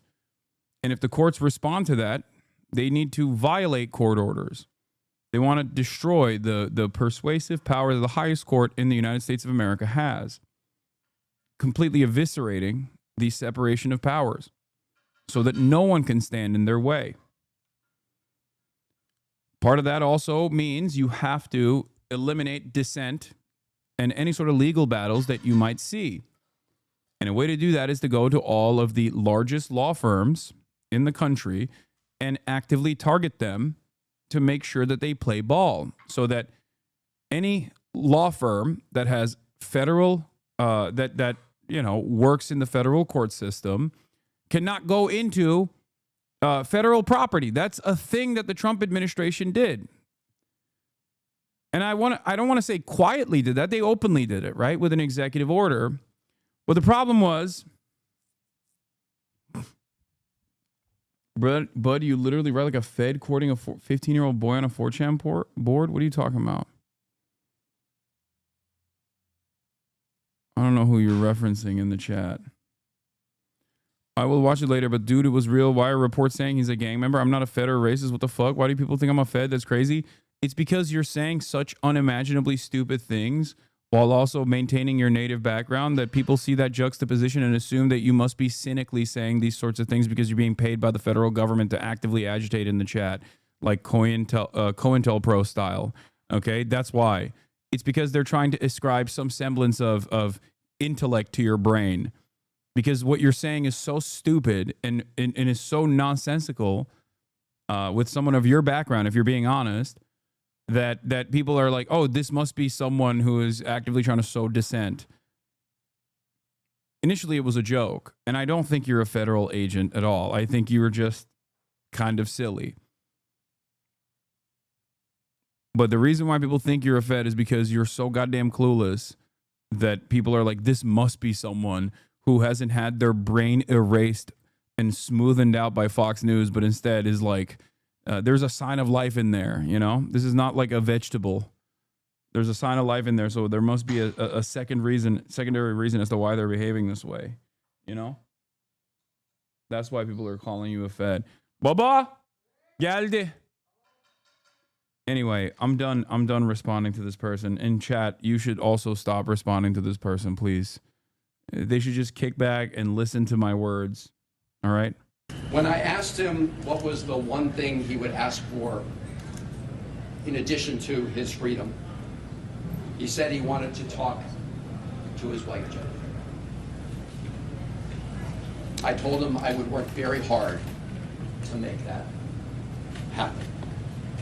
I told him that in addition to his family, that all of you who are here today were fighting to bring him home. I told him that his brothers and sisters in his union, the sheet metal workers union, were fighting to bring him home.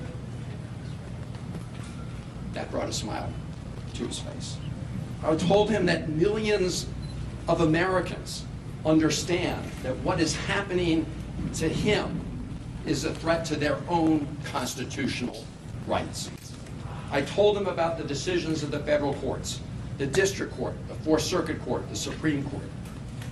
And I think that in addition to knowing that his family was fighting for him, all of that gave him strength. The fact that all of you here were fighting for him. I want to say something about the Trump administration's efforts to change the conversation about what this case is about.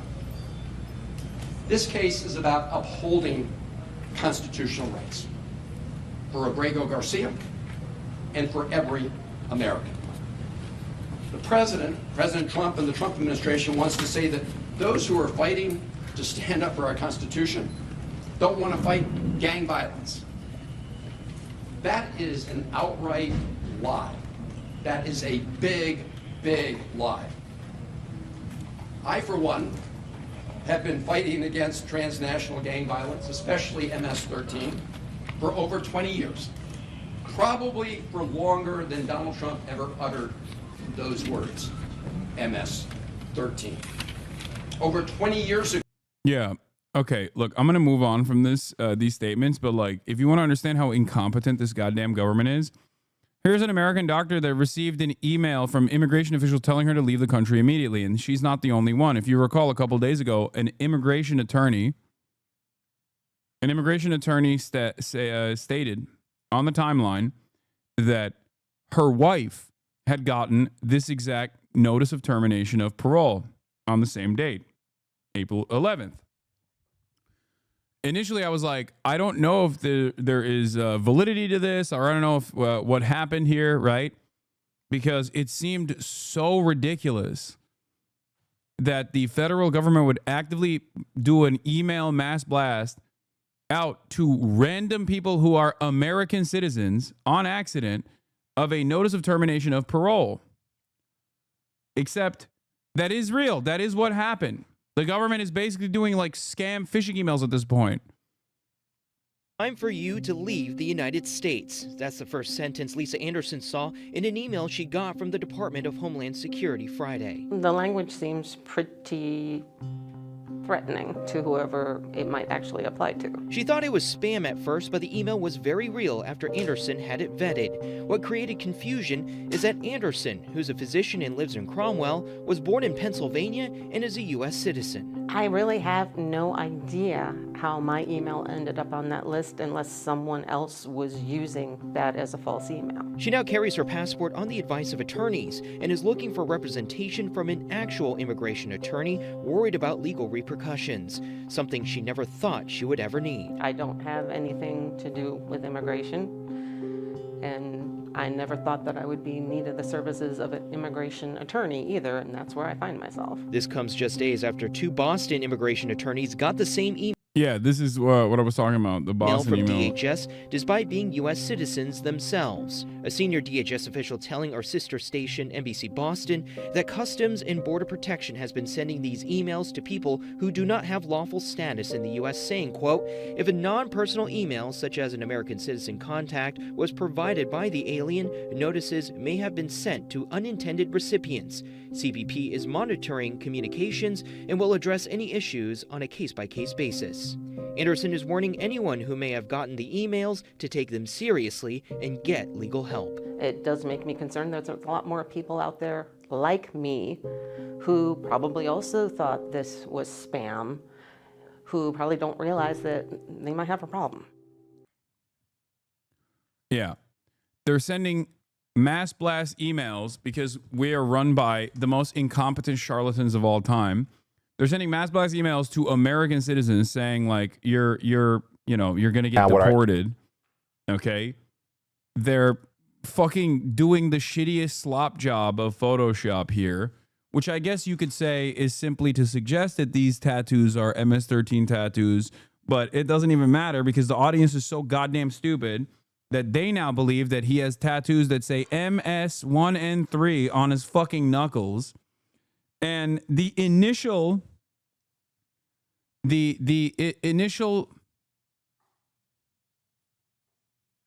meme, I guess, of this being MS-13 originally came from a New York Post article that basically just took a neo-Nazi statement as facts.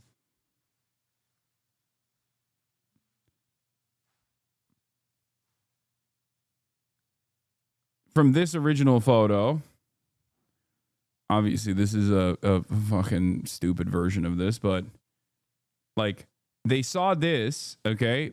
They saw his knuckles, and then they started claiming that these were MS-13 tattoos. Some white supremacist account said this was MS-13 tattoos, okay? And now that white supremacist baseless speculation,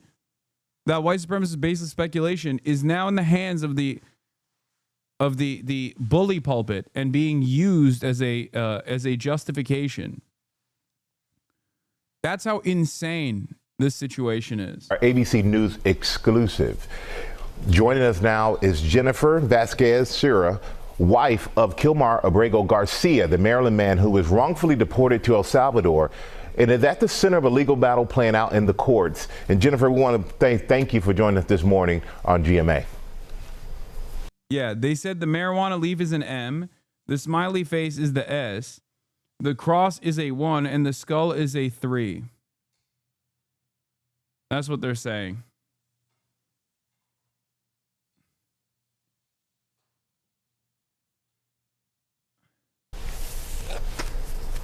Oh, thank you for having me. Yeah, we really appreciate you joining us. And we saw that Maryland Senator Chris Van Hollen, he flew to see your husband Wednesday. He released a photo of the two of them last night. What was it like for you to see that photo? It was very overwhelming. The most important thing for— How would a skull be a 3 and a cross a 1? Dude, it doesn't matter. It's not chatters. It's all bullshit. That's my point. It's not, there is no logic behind it beyond I said so. And now the president is also saying so. It's kind of similar to Israel claiming Hamas-run health ministry. Their numbers are fucking fake in the aftermath of the El Ahly hospital courtyard bombing that Israel also claimed initially was Hamas. And then they said it was Palestinian Islamic Jihad. No evidence that they presented was actually real in the process. And then the fucking Biden administration came out and said the exact same things. And then lo and behold, once Biden said it, the media ran with it aggressively. It's just the same thing happening right now. The exact same thing happening right now. They're just grabbing onto whatever they can to disparage victims in this process. For me, my children, his mom, his brother, his sibling, was to see him alive. And we saw him alive. Yeah, it was very, very overwhelming. Yeah, I think for all of us, we were all happy. Yeah, by the way, this already happened against Haitian immigrants. Documented temporary protected status recipient Haitian migrants living in Ohio were falsely smeared as stealing cats and dogs and eating them. Remember? And then what did they do? They just kept doubling down over and over again. J.D. Vance literally said, straight up openly admitted, yeah, even if we are embellishing a little bit, it's good because it's getting people to focus on the stories that we want to tell. Those guys won the election. That's where we're at. So the expectation was going to be different once they're in office is silly, you know? Anne yine bir şey mi aldın? Ne? Ne alıyorsun? Okay. Dur hayır text attım kodu. My mom is buying stuff on my debit card. To see him alive. And what were you told your husband said in that meeting?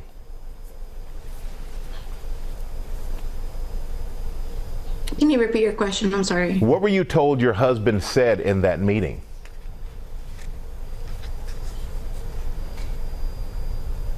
It was just a message of love. So tell me a little bit about your husband. How long have you two been together, and what has your life been like with him? We've been together over 7 years. It's been amazing. He's very a loving husband, an amazing father. No. And we were just Bushford? young parents trying to live the American dream. And we know you were living that dream until March 12th. That's when your husband was detained and sent back to El Salvador. Can you tell us what happened as you I find a recent smear of Jill Stein using the lib talking point. Where is she reprehensible? It's not a lib talking point. It's my talking point, and I'm not a fucking liberal. She has been organizing many pro-Palestine protests, and you linked her Twitter activity to some gotcha when it's more radically pro-Palestine than yours is, let alone AOC. Yeah, you're right. Jill Stein is more pro-Palestine than me. You're totally correct. understand it, and how did you learn about his detainment?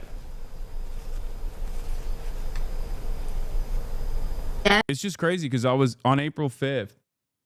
On April 5th, I was at the march. I didn't see her there. Maybe she was. I'm serious. Maybe she was there.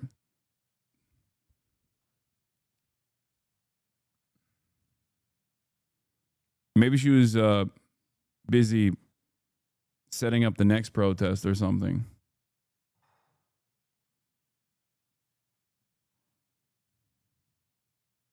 Yes, it's been 37 days since March 12th, since my husband was abducted. It's been an emotional roller coaster, honestly.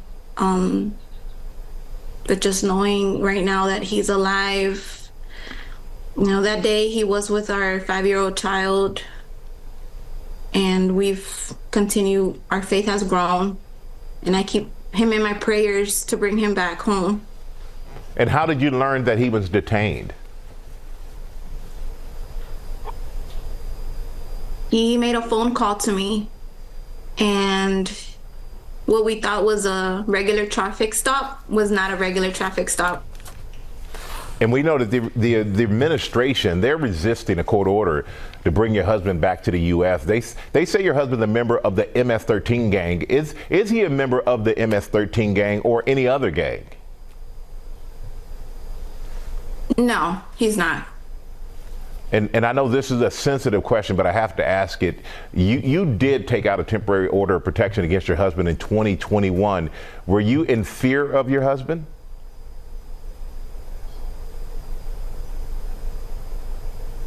My husband is alive. That's all I can say. Okay, and you know, I'm not going to push on that apparently. But how much hope do you have that you What the fuck? fear of your husband? Okay. Yeah. Also, because of the delay that they had in this interview, look at these guys. When I say they're grasping at any straw they can, this is what I mean. Look at this. 57,000 likes, bro. You did take out a temporary order of protection against your husband in 2021. Were you in fear of your husband?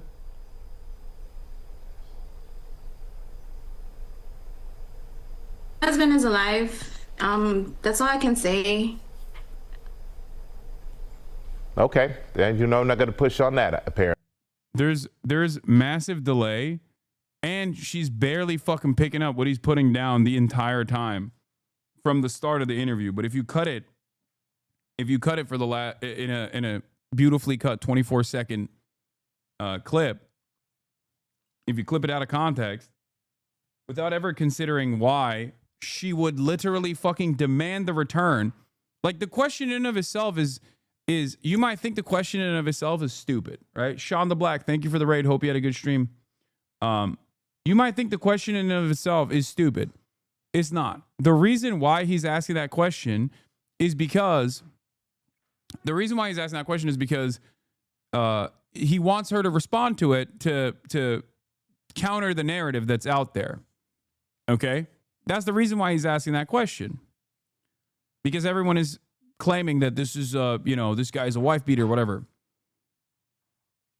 And it's ridiculous because she has already given numerous quotes on this. In a Newsweek exclusive, she talked about it a couple days ago when Newsweek reached out to her originally about the administration releasing this restraining order that she had filed.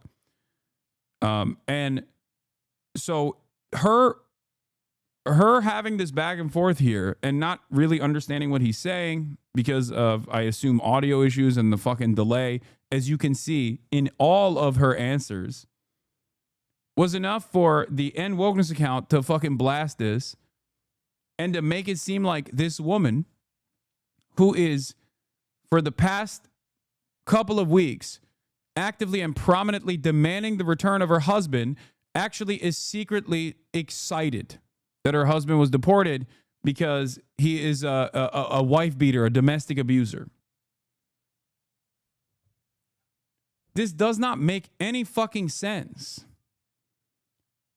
If she was excited that he was deported, don't you fucking think that she would at least not say anything about it? Why would she be even entertaining these interviews? Why would she even go out? If she was like, yeah, this is a bad guy and a fucking gang member and a wife beater to put the cherry on top, why the fuck is she like, yeah, this bad guy who's a gang member who's also beating me all the time, I want him to come back?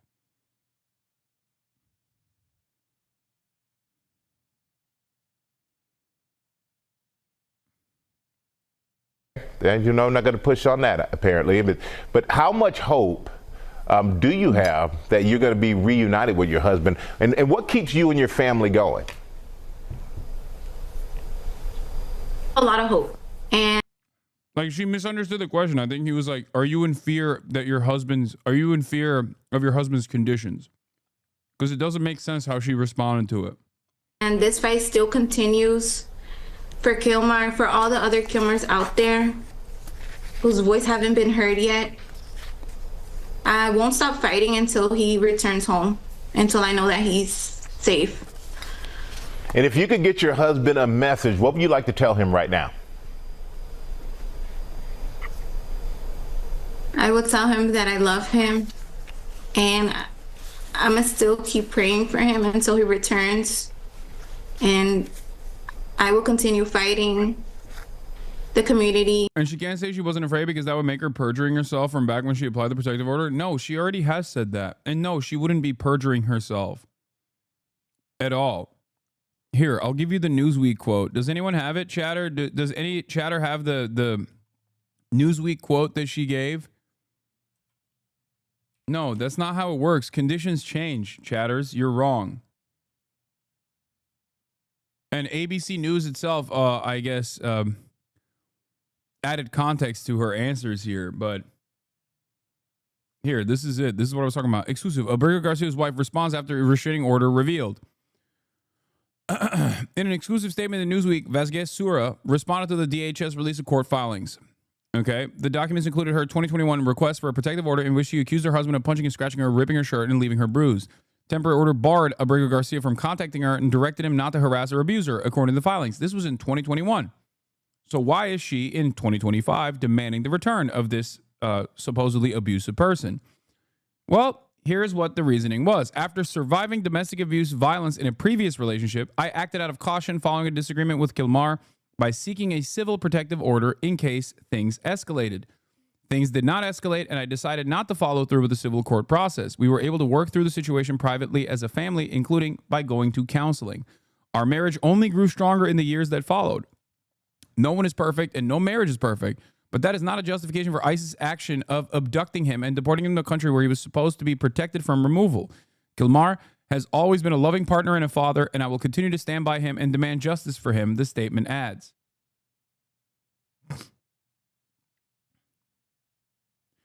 So why is it that nobody cares about this and they're grasping at fucking straws? It's because they want to create propaganda surrounding the issue. Okay? They want to create propaganda. They want to basically fucking fight on numerous fronts, flood the market with as much misinformation as possible so that they can justify the administration's actions after the fact. The U.S. Supreme Court says it will... The tattoos, the hand tattoos, knuckle tattoos, play the exact same role. The knuckle tattoos were so insignificant, so inconsequential that they were never once revealed in any of the numerous times that Obrego Garcia has gone through the court process, through the immigration court process. Do you understand? And it's the same as the rolls of money. Remember, Pam Bondi, the attorney general, and the administration came out and said that they found him with rolls of money when they actually detained him. It turns out he did not have rolls of money on him at all, as a matter of fact, but instead they misread the fucking detention report that stated that he was wearing a hoodie that had rolls of money with wings on it. They're so fucking stupid and so goddamn desperate. And if you believe them, you are a stupid, desperate person too. Hear the case on birthright citizenship. Hey, first time chatter here. Have you donated to nonprofits and such with your billions of dollars? Yes. My multiple billions of dollars. Yes, all the time. And I will continue to do so. May. This is about President Trump's efforts to overturn what has been a right, or seen as a right, for well over 100 years. This is the 14th Amendment. How it has been interpreted in the courts and elsewhere has been that if you are born in the United States, you are an American citizen, regardless of whether your parents are here legally or not. Again, this goes to the court in May. The president says he's excited. He sees this as a chance to get rid of it.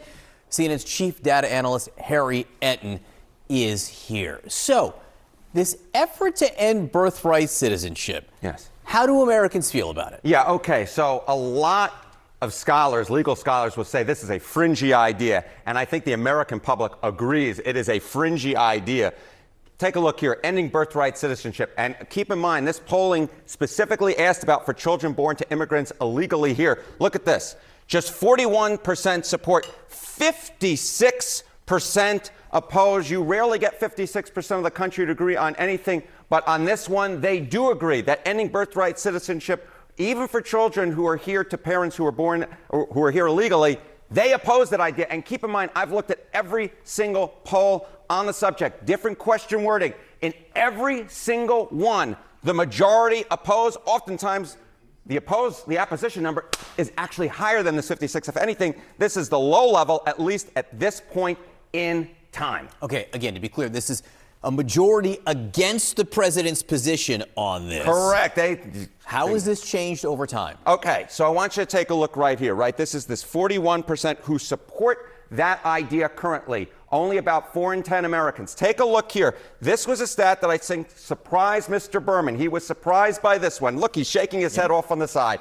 Support ending birthright citizenship. We get 41% now.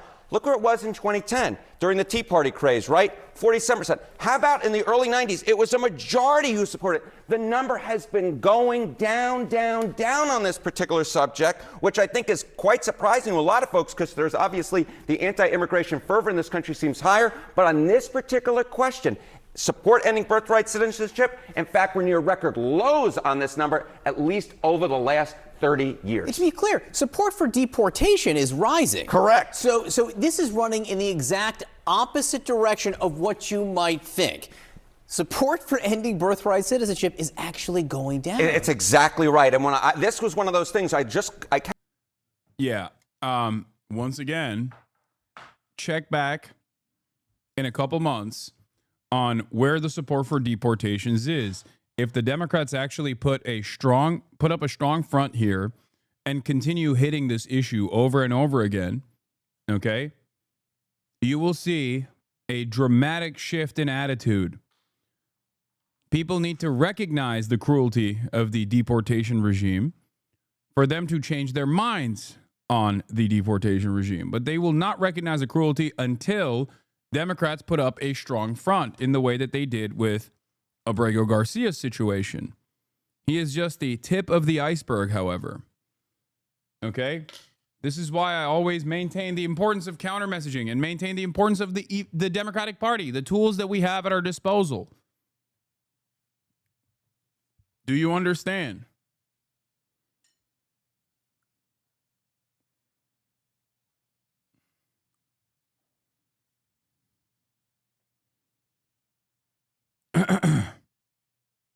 Kept looking at the polling data. You know, sometimes you get one piece of polling data, then you look at another, and you average it. It's just very clear. It just used to be considerably higher than that 41% right now, which again is at the higher level of the polling that we've actually been looking at. In a million years, this is never what I would have predicted on this, which is why it's so important to see what the polls are telling us here. How about this issue in terms of being a motivator to get to the polls? Yeah, okay. So it's not just that only about 4 in 10 Americans support President Trump's position on. By the way,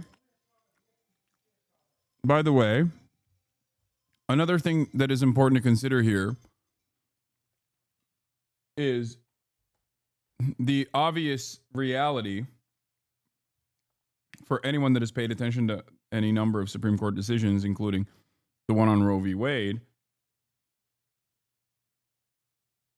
A super precedent or a very obviously popular constitutional protection like Roe v. Wade does not necessarily stop this Supreme Court from moving against it, even when they actively say that they will never overturn Roe v. Wade. As the 3 Supreme Court justices that were appointed under the Trump administration openly stated in Senate committee hearings, their appointment hearings. Now, I wouldn't say that there is the same level of appetite within the Federalist Society circles to end birthright citizenship as there was for abortion. So I don't know if this Supreme Court will overturn and declare birthright citizenship to be unconstitutional in this unprecedented move.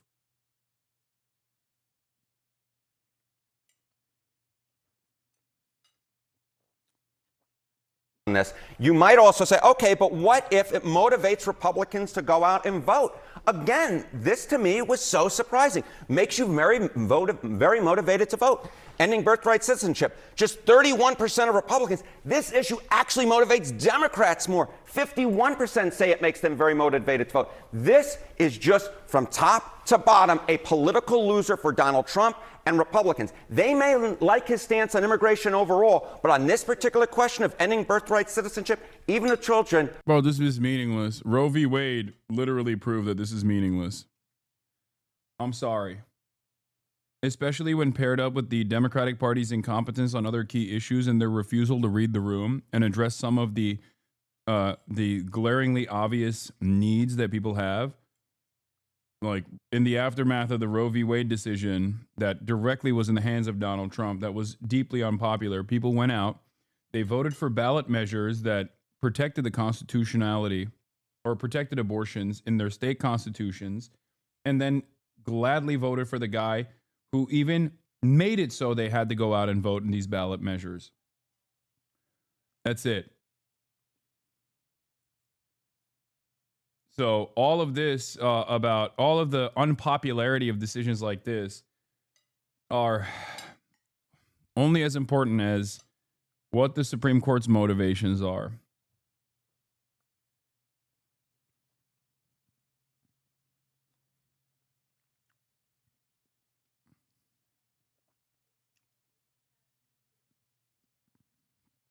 The only saving grace here, I think, is that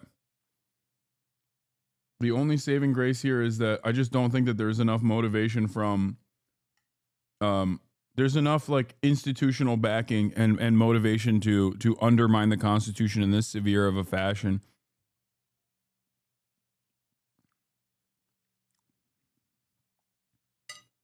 That's It's the only thing that I think is the reason why the Supreme Court might not decide in the direction of the Trump administration here in revoking or ending birthright citizenship. Who are here from parents who are here illegally, it is a political loser. The majority oppose it, and Democrats become quite motivated to vote, considerably more so than Republicans. Again, so interesting given that the White House thinks it is winning the political battle right now in issues involving deportations about Abrego Garcia and others.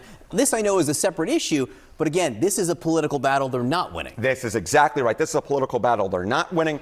Democrats are winning this political battle, and if I were advising the Donald Trump White House, I'd say stick to other issues on immigration, not this one, because this one, as I said, is a political loser. Harry Enton, an education. Thank you very much. Thank you. In our Law and Justice lead, more on that move by the U.S. Supreme Court, which agreed to hear oral arguments next month, May, on whether the Trump administration can take steps to try to enforce its executive order to end what's called birthright citizenship. While the legal fight over the plan continues, the U.S. Supreme Court will consider whether lower court judges had the authority to put that executive order on hold across the entire country. So let's talk about this with CNN's chief legal affairs correspondent Paula Reed and CNN senior legal analyst Ellie Honig. And Paul, the Supreme Court did not agree to Trump's request that would have allowed him to start enforcing his birthright citizenship plan right now. But it does seem significant that they're hearing this argument on whether or not the lower court even has the authority to pause his executive order. This is huge because we've seen this tension between the White House and the judiciary building. And oh God, are they going to find a fucking procedural middle ground again? Like they did with Kilmar Abrego Garcia? I'm going to fucking die. Remember me? I am the donkey man. You're welcome. I ran this through playthrough. 2 fighter jets flew over my head twice today, clearly targeting me. My birthday's on the 22nd of... Dude, please. Nothing vexes President Trump more than the fact that lower court judges a single judge can block his policy for the entire country. Now, he's not the only one this happens to. All modern presidents have faced this. It frustrates all of them. But look, no one has had more policies blocked than Trump because he's issued a record number of executive orders and he plays at the edges of constitutional power. Now, the argument in favor of allowing judges to do this is that you have one policy governing the entire country, and the policies can be paused while they are vetted for whether they're constitutionally valid. And I think it's so interesting that what brings this issue to the Supreme Court is birthright citizenship, because for all the bravado the Trump legal team has about how their policies are going to be upheld by the Supreme Court, this is the one where they sort of tell me, we're not sure we're going to win. So it's interesting. It's become like a Trojan horse to get this bigger issue of the power of judges before the high court. Yeah, and as you note, this is an issue that has that Biden had to grapple with, that Obama had to grapple with, but like you say, Trump's had to grapple with it more than others, the power of one judge to block something all over the country. Ellie, what would happen if the U.S. Supreme Court actually said district court judges don't have the ability to make this type of sweeping decision, blocking an individual law all over the country, not just there in their district? Well, Jake, I think it's quite possible that the Supreme Court could say just that. As you've said, this is an issue that's come up over the last several presidencies, and I think there's a perfectly valid legal question there about how can a single district court judge, unelected, dictate policy for the entire country. If that were to play out here, though, we might see the downside of that, which is a lack of uniformity. Let's take birthright citizenship. How can it be the case, hypothetically, that a person... Okay, well, yeah, it's over at that point.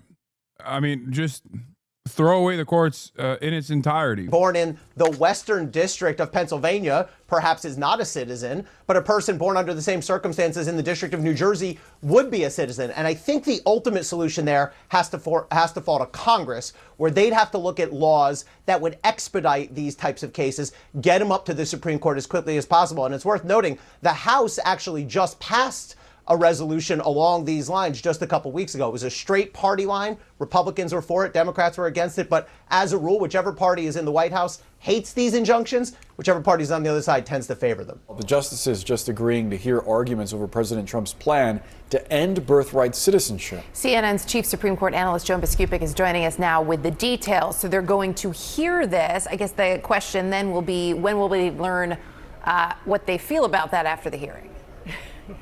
Good to see you, Erica and Boris. This is very big news. This is the first time that the Supreme Court is taking up anything related to Donald Trump's new initiative since he became president on January 20th.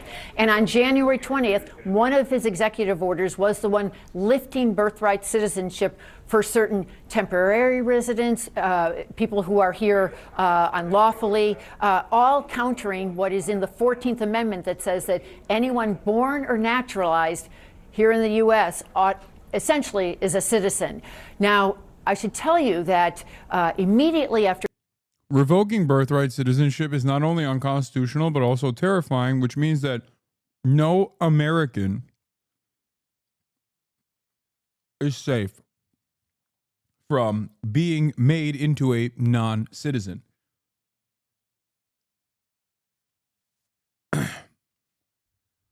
I hope you understand that. That's the goal.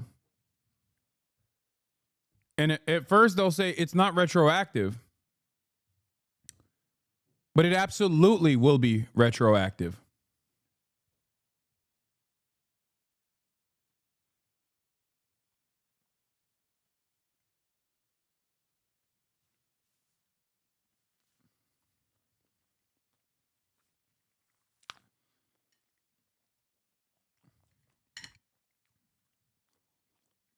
It would also set a precedent that, a presidential executive order can overturn a constitutional amendment.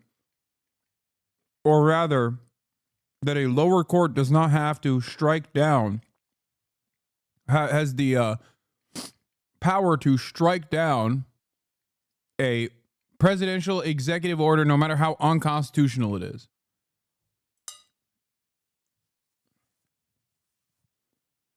Think about that.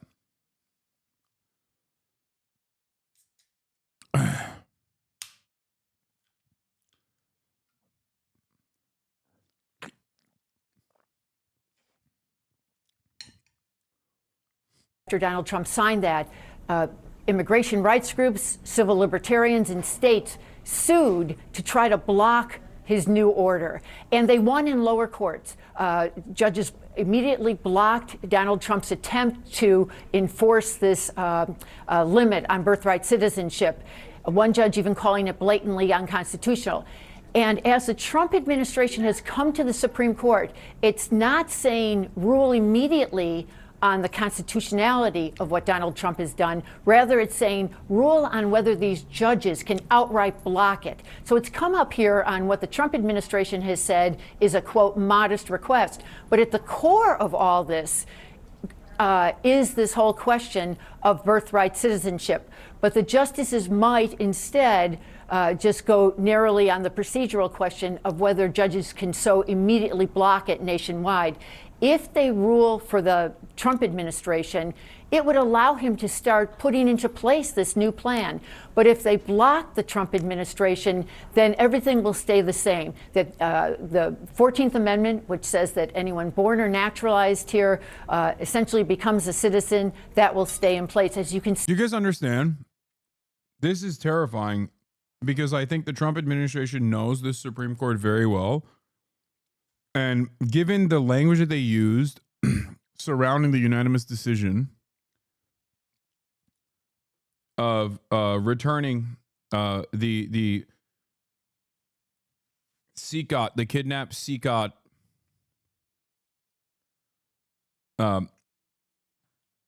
returning the unanimous decision that wanted to facilitate the return of Manuel Kilmar, I don't know why I keep saying Manuel, Kilmar Abrego Garcia.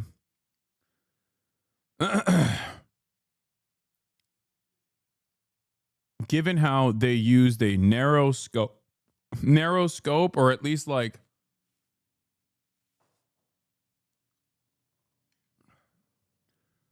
I can't even talk. Bro, you're having a fucking stroke? I am a little bit. Jesus Christ, my brain is so doo-doo right now. I apologize. Let me take a breath and then repeat the point I was going to make. The Supreme Court, when looking at the immediate return of Kilmar Abrego Garcia, who had been falsely and unjustifiably deported to the CECOF facility in El Salvador, wrote a decision that was deliberately and intentionally vague. So vague, rather, that the administration could easily challenge the effectuate statement made by the lower court and refuse to cooperate with the lower court decision, because the Supreme Court decision demanded the facilitation of the return of Kilmar Abrego Garcia. They used the facilitate statement to basically say we don't have to follow through on the Supreme Court orders, or rather we are following on the Supreme Court orders, but we're not actually following through on the spirit of the Supreme Court order, which is to bring back Kilmar Abrego Garcia. A lot of legal scholars were very frustrated by the Supreme Court decision. And I think the reason why they did this is because they're terrified, the Supreme Court is terrified of the Trump administration simply not playing ball with a direct order. So that's the reason why they used that language deliberately, to give the Trump administration an out, and more importantly, to give the Supreme Court an out. That, like, we will make a narrowly defined, we will give a narrowly defined directive to the administration, but we'll write it in a way where they can still violate it. But then we can still turn around and claim, well, the institutions are not broken, the Supreme Court still has the persuasive power, and not create a constitutional crisis. Given the fears that they have about a constitutional crisis and their interest in protecting this legitimacy of this institution, I worry a little bit that they will also look to this situation in a similar vein. And they will write a narrow decision that basically allows the Trump administration to undermine lower court orders, to take away the power that lower courts have in blocking the decision of the Trump administration, given that the Trump administration or any executive order is actually a national order across the board. It's a federal order. And therefore, a state court is not capable of striking down or stopping a court order. That's what, an executive order, no matter how unconstitutional it is.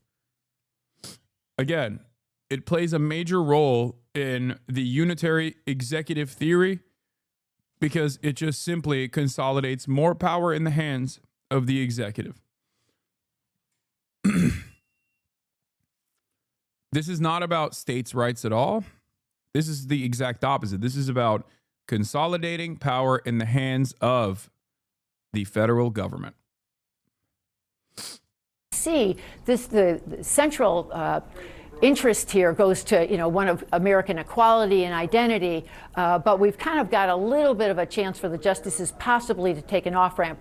But it's still big news that they even agreed to hear this case in any form on May 15th, scheduling rare May arguments. They normally finish their session for oral arguments at the end of April. And to go to Erica's question about when would we get an answer on this, it would likely be at the end of June or early July when they finish their this annual session.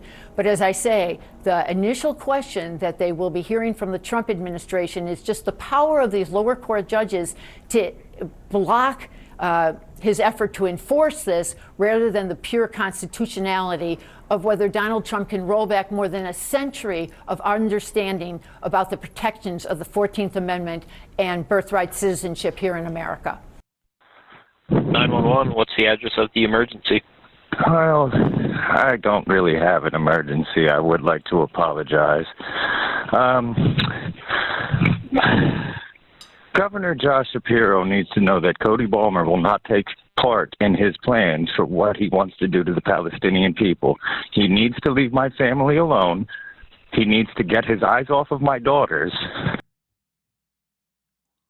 Wow, this guy seems to be an ideologically minded person and definitely not experiencing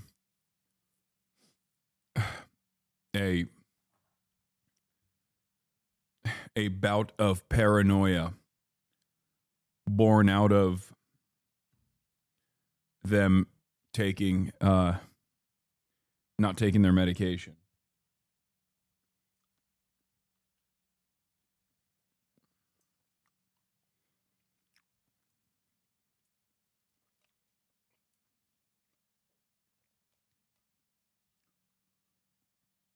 You know?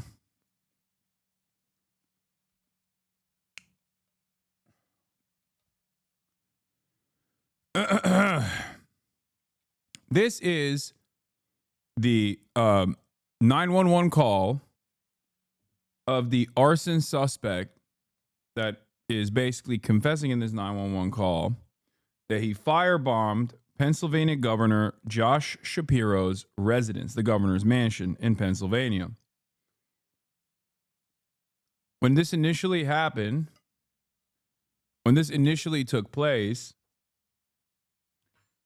I thought it was a strange act, considering that, like, there's definitely amongst people who are following closely American politics, like I'm sure, especially in Pennsylvania, there's like Josh Shapiro has fallen out of favor, but he's far from, like, I would say he's far from the biggest villain, especially for someone who is pro-Palestine, right? Like John Fetterman, I think, is seen as a figure that draws infinitely more ire due to the way he talks about Palestinians, due to like his ridiculous display of fealty to Israel. So Josh Shapiro, on the other hand, despite, you know, writing an article when he was in high school about fucking how Arabs are genetically predispositioned to be barbaric or whatever, and that's why Israel has to wipe them out, like, that came out when he ran, when he was a contender for the vice presidential nod. He is far from the most infamous figure amongst the Free Palestine movement in general. So I thought the target was weird, which is part of the reason why I suspected that this could have been an anti-Semitic attack, given the timing of it as well, during Passover, and because Josh Shapiro is Jewish.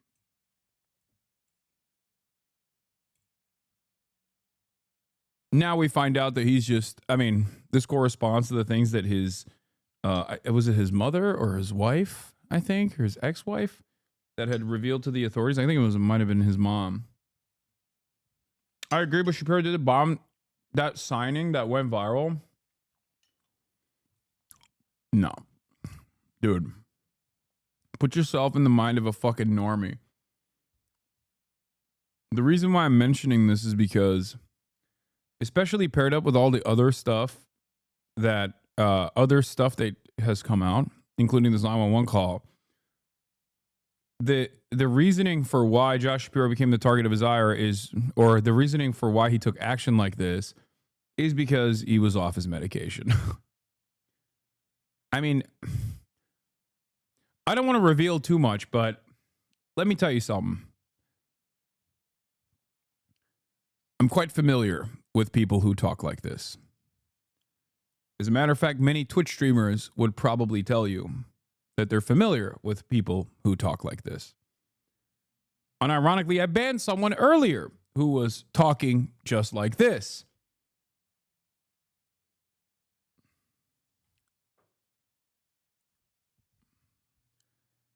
I'm not a psychiatrist. I'm not a psychologist.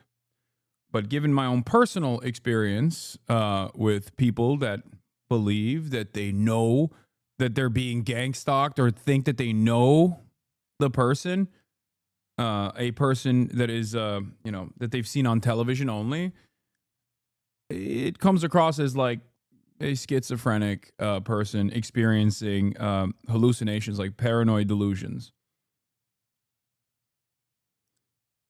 Considering that he thinks Josh Shapiro is coming after and has eyes on his daughters and things of that nature. It feels as though he thought Josh Shapiro was personally targeting him. It has the hallmark of a psychotic attack. So much so that I am very personally familiar with this kind of statement, these kinds of statements, unfortunately. And he needs to stop having my friends killed like he had Manny killed 2 weeks ago or last week on Saturday. Our people have been put through too much by that monster. All he has is a banquet hall to clean. Yeah. He's not talking about, like, this is not him being figurative. Like, he's not making, he, in his mind, he's being literal. He's not, this isn't him being like, oh, I meant like, get your eyes off my daughters, as in like, you're taking actions in the state of Pennsylvania that end up harming my daughters. He means like literally, in his mind, he thinks Josh Shapiro is personally coming after him and his friends. Do you understand?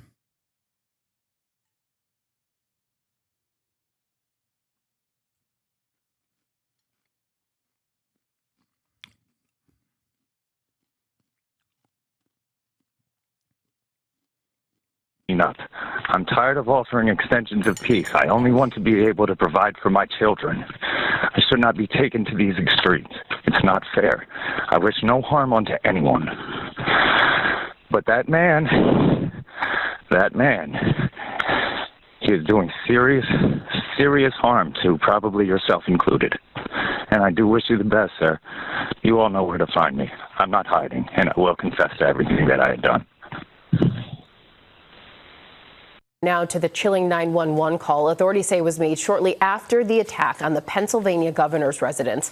ABC's Morgan Norwood joins us now. In Morgan, police say that the call came from the man accused in that firebombing. Yeah, that's right, Janae. And less than an hour after flames tore through the Pennsylvania governor's mansion, the suspect made that chilling move, calling 911 to confess. He was calm, almost detached, and then ranted about the war in Gaza. And this morning, that 911 call is now a key part of that massive investigation.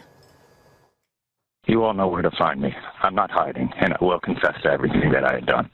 This morning, the chilling confession police say is from the man who allegedly firebombed Governor Josh Shapiro's Pennsylvania home. 911, what's the address of the emergency?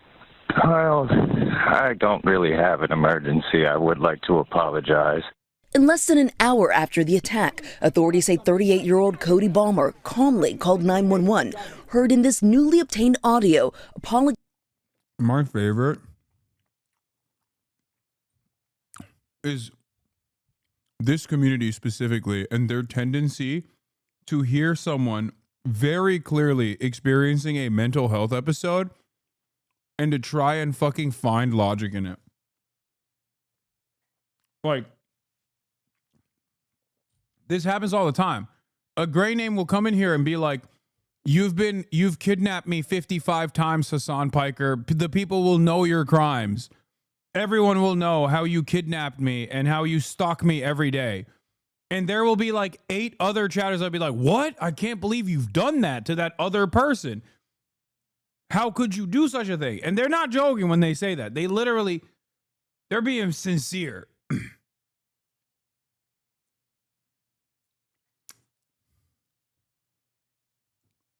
I like that it's happening in this instance as well. No matter who is very clearly experiencing a fucking breakdown, people will just go, hold up, here's the logic behind it. apologizing and describing his motive for the attack as related to the war in Gaza, calling Shapiro, who favors a two-state solution, a monster. Governor Josh Shapiro needs to know that Cody Balmer will not take part in his plans for what he... Dude. The Palestinian part of this is literally the only part that the media is focusing on. Like, fuck you mean, dude? You think this guy literally was like, I'm doing this to free Palestine? You think that was going on? What about all the other shit that he said about how Josh Shapiro is personally stalking my daughters and trying to kill them or some shit?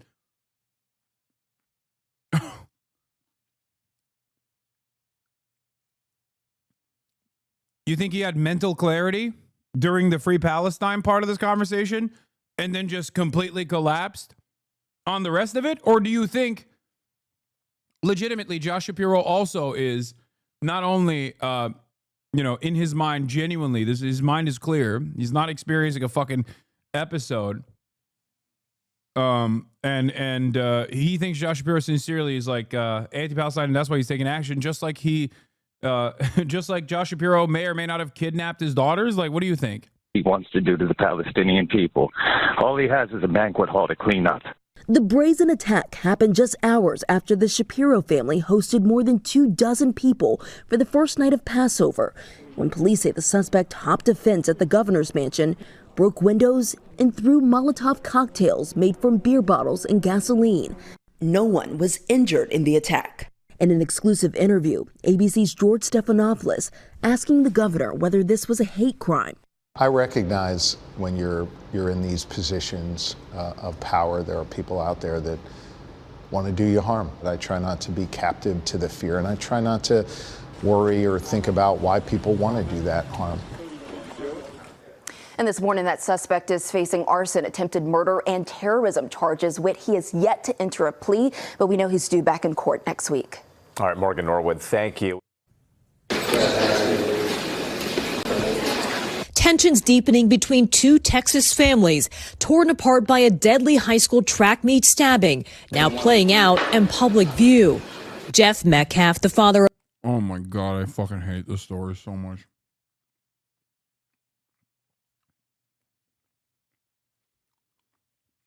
This is the most Twitter bot story.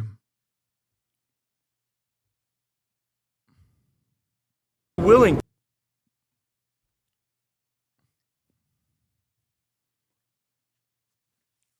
By the way, I will say something, but as far as I've seen, like Austin Metcalf, the white student that got stabbed to death by Carmelo Anthony, no relation to the Carmelo Anthony.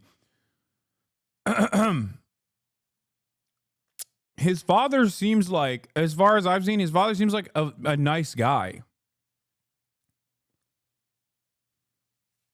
He quite literally came out and was like, hey, I don't think people should make this a race issue, which immediately drew ire from like white supremacists. And there's been a lot. There's a lot of back and forth and a lot of misinformation surrounding the story. They immediately started calling him a cuck when he said, I don't want my son's tragic death to be used as a way to stoke racial fear. Okay? That's what he said. And every right winger on Twitter was like, dude, you're so cucked. You're the most cucked person on the planet. Why won't you let me use this as a way? I'm still going to use this as a way to fucking stoke racial fear.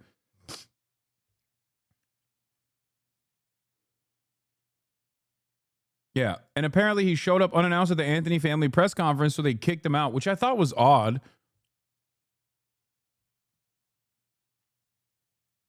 I don't know what's going on there either. I mean, if he was uninvited, it's one thing, but even then,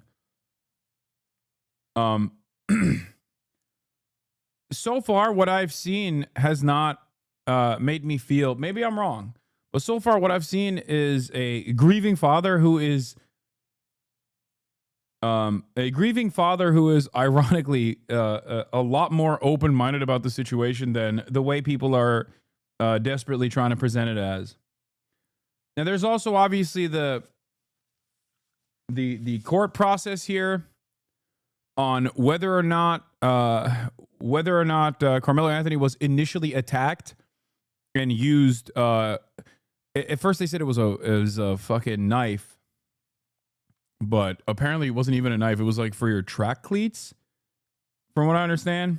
I need to look into more of the details, but like it was at first the story was angry black teenager racistly stabs a beautiful white boy to death.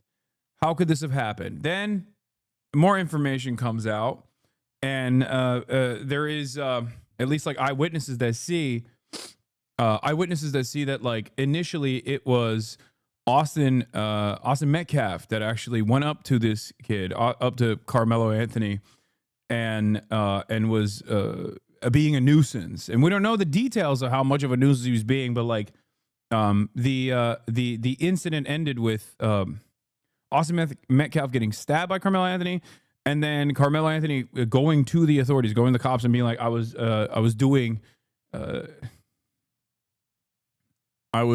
engaging in self-defense. And there are, from what I understand, there are also witnesses to suggest that that was the case as well. Now, you might say it's a ridiculous escalation of violence, and depending on the actual details of the story, I'm inclined to agree.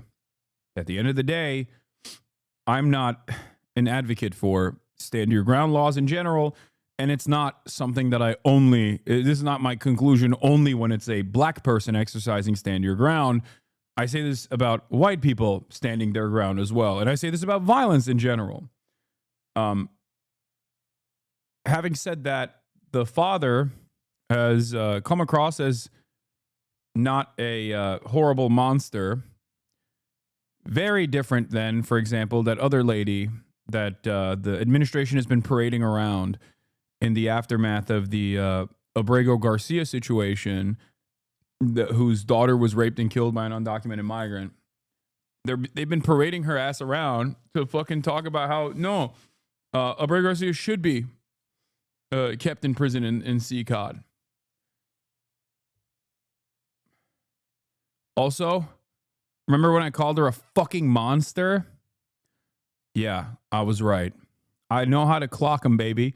Just found out this lady stole all the money that was raised for her murdered daughter's children, and they're suing her. A real sociopath, dude.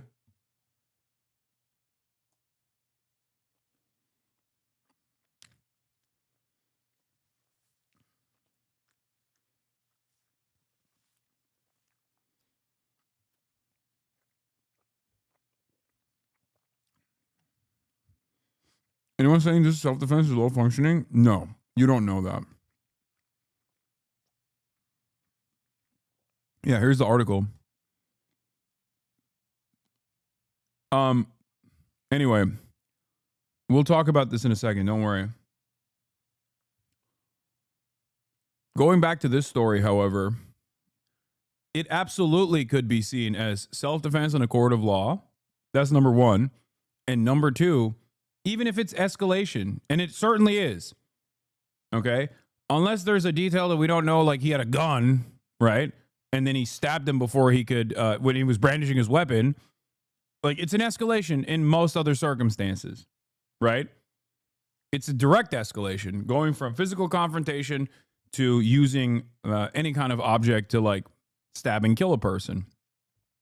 Having said that, however, escalation doesn't necessarily mean that you are in the wrong. Depending on the additional circumstances, depending on all of the externalities, depending on how credibly, how credibly he could have felt like he was under attack. Okay?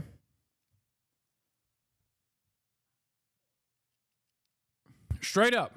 Also, the Dersh.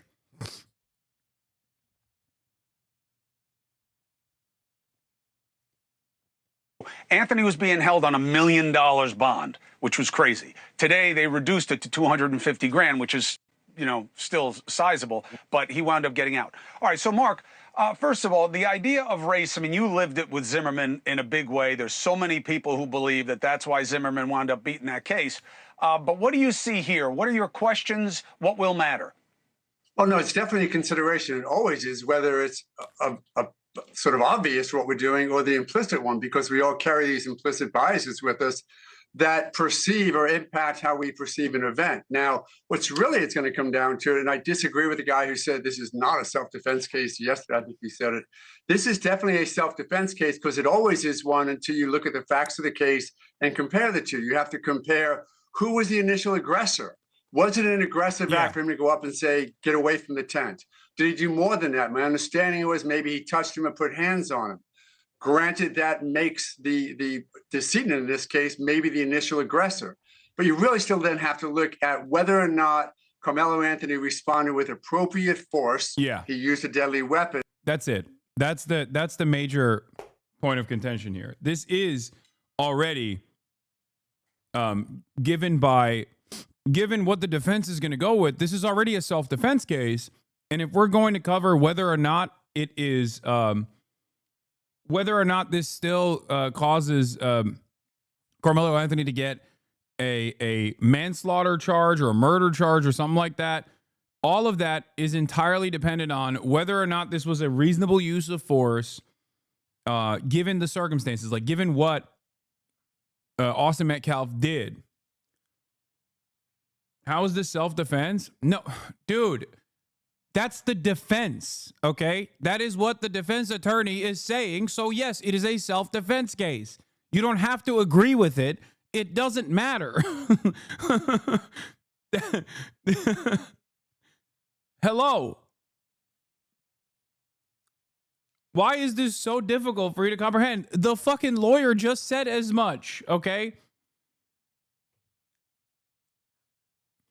Even if there was no back and forth whatsoever, and Carmelo Anthony just walked up to Austin Metcalf and fucking stabbed him and then claimed self-defense, that would still be a self-defense case, okay?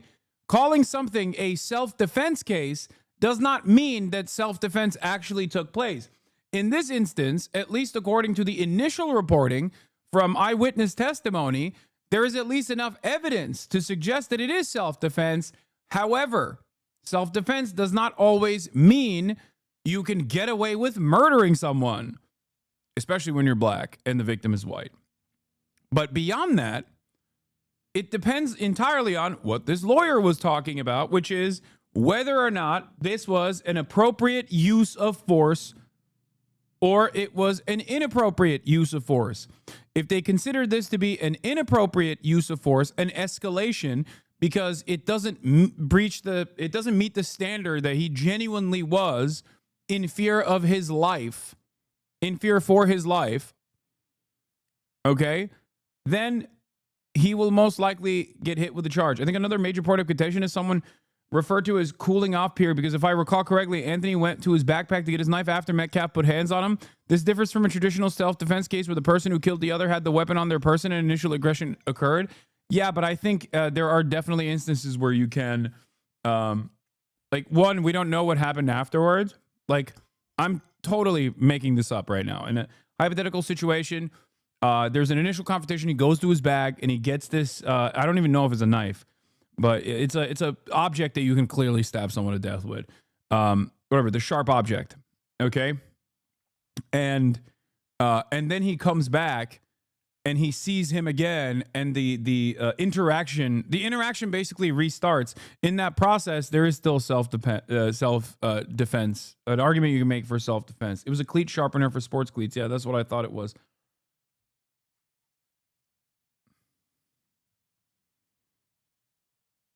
Anyway, let's continue. And whether or not he was in imminent fear of great bodily injury. That's the standard in Texas and most every state to determine whether or not his actions, the way. Why are you mad? I'm not. Why you are mad? I'm not mad. He perceived him, the way Carmelo Anthony perceived him when he took out that knife and stabbed him. The good part is if the decedent was the aggressor initially. The bad part for Carmelo, if in fact it's true that he sort of said, touch me and you'll see, because that's that aggression, that's that predisposition towards violence that doesn't have a place in a true self-defense case. What's the most important question for you in this, Mark? And then I want the same from you, Professor, if you have one. Go ahead, Mark. Sure. who truly was the initial aggressor? How did this unfold such that if in fact he had a reason to believe great bodily injury was imminent, was it reasonable? Was he pushed? Was he shoved? Was he hit?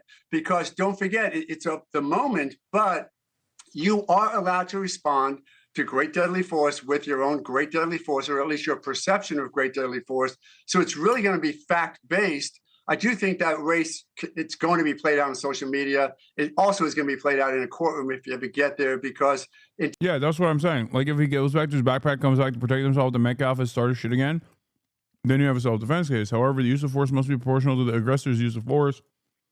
That determination is up to the jury. But it doesn't seem like stabbing someone to death is proportionate to someone shoving you or yelling profanities at you. Yes, that part is also correct. Two things that are correct here. There's also that side of it. Yes, you have to convince a jury that you truly were in fear for your life. That you truly were in fear for your life. You were physically harmed, and that you were trying to defend yourself. That makes it quite difficult, given that he's a black student in a overwhelmingly white neighborhood, and most likely will have a overwhelmingly white jury. So, there's that aspect of it as well. We do not need kids pulling knives at track meets. Why was he carrying a rifle? He was ready. Seems like something a hog would do. Wait, what? Or maybe he had cleat sharpeners or something. Or, see, okay, let me explain to you why someone might have a knife on him, okay? What if he's been fucking bullied relentlessly, black teenager in an overwhelmingly white school? I'm not saying this is what happened, but there are a million different reasons as to why this could be the case. It could be a cleat sharpener. It could be a person who has previously been bullied by Austin Metcalf, for example. And like, this is an ongoing incident. And then all of a sudden, this is the final escalation that leads this person who's truly in fear of this, truly fearing for his life to, in an act of desperation, try to protect himself and then run away. You know, there could be a million different reasons. We do not know. I have no idea. I'm not telling you that this is the case. But I'm simply saying, don't immediately drop that there's no reason for this. This is not my argument, for the record. I'm not saying that this is my argument. I'm not saying I know that this is what happened. I'm simply giving you an alternative where things might not be as open and shut as you think they are. Having said that, however, it is truly a horrible situation. I mean, it's really fucked up. Guns are fine, but we draw the line at knives. Yeah, the most unique part about it is a knife crime situation, like we're fucking London. In today's day and age, and not a gun. I would argue that someone like Carmelo Anthony now has a heightened concern over the past few years and the way we've sort of degraded some of the progress we thought we made over the past decade, as far as how we're treating young black males in the system, such that maybe he would have felt more preyed upon than he otherwise would. Interesting, you're right. We're going to be talking about this for a long time. Professor, what do you got? Hello? Oh, I'm Professor? sorry. Yeah, Professor. This is all about who the jury is. This will all be determined by the jury. If the racial factors were reversed, if a white man had killed an unarmed black man, everybody would be on the reverse side of this. We live in a society where everything is judged by... Dude, what are you saying? There are many famous incidents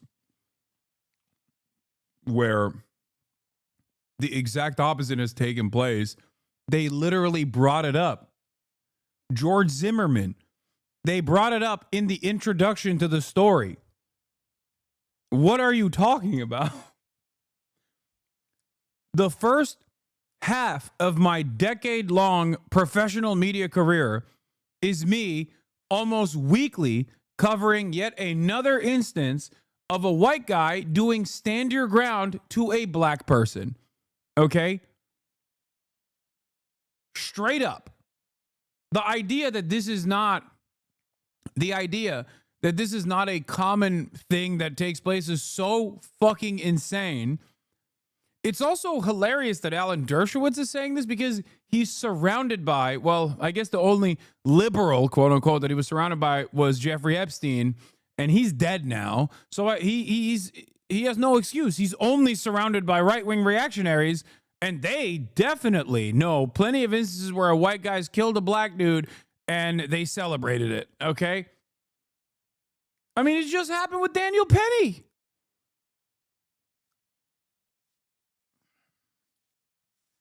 Normally, I'd give a little bit of grace.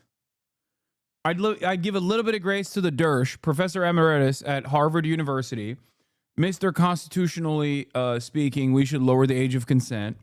Mr. Steal Your Girl. Mr. I always had my underpants on in Jeffrey Epstein's sex mansion. Because, you know, his bestie died. He's probably sad. You know what I mean? Still, it's been a couple of years, but, you know, you can't let go of a lifelong friendship like that. And, of course, when I say his bestie, I'm talking about Jeffrey Epstein. So, you know, he knows not what he says. He is emotional. After all, a loved one gone so soon, you know, far before his time, is going to have an emotional impact for the Dersh. Race, you know, the Bible says to judges and prosecutors, don't recognize people, just do abstract justice. We're way, way, way beyond that. If the racial elements were reversed there, virtually all the people who are calling for him to be acquitted would be calling for him to be convicted, and vice versa. Let's not kid ourselves. We live in a race-conscious society, and jury selection, which, of course, your other guest is so brilliant at and did so well in the Zimmerman case, is determine the outcome of this case, without a doubt. For me, it's as simple as, how do they feel about this proposition? Bringing a knife to a fist fight. Right. Mark O'Mara, we'll see what happens. Alan Dershowitz, thank you very much. Hey, thanks for watching. Go to joinnn.com to find News Nation on your screen. And don't forget, click the red subscribe button below. You're literally such a fucking grifter. How dare you speak about this academic titan like that? He literally kept his underwear on. He's a shining pillar of morality. Yeah, I'm sorry. Well, at least I reminded everybody that he, as a matter of fact, did keep his underwear on inside of the Jeffrey Epstein mansion at all times, according to his own statements, by the way. That is something that he said. He never took his underwear off. Very odd. Why would you say that? You know? What a strange thing to say. I'll have you know, I always kept my underwear on at the Jeffrey Epstein mansion at all times. It's like, you might as well not say anything at that point. Like, plead the fucking fifth, dog. What do you mean you always kept your fucking underwear on?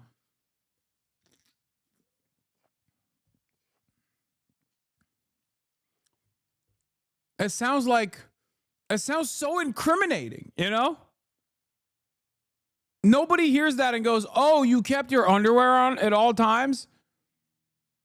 Okay, then. Nothing to see here. No, they go, why the fuck? It's now making me think you were naked with, you know, with just your underwear on, and maybe not even your underwear, you know? That's what is making people think. Holy Toledo, he kept his undies on, Jessica. That is no bueno. Harry Enton here. 68% of Americans think that Jeffrey Epstein was besties with Alan Dershowitz. Holy Toledo. That's a lot of Americans. It is always.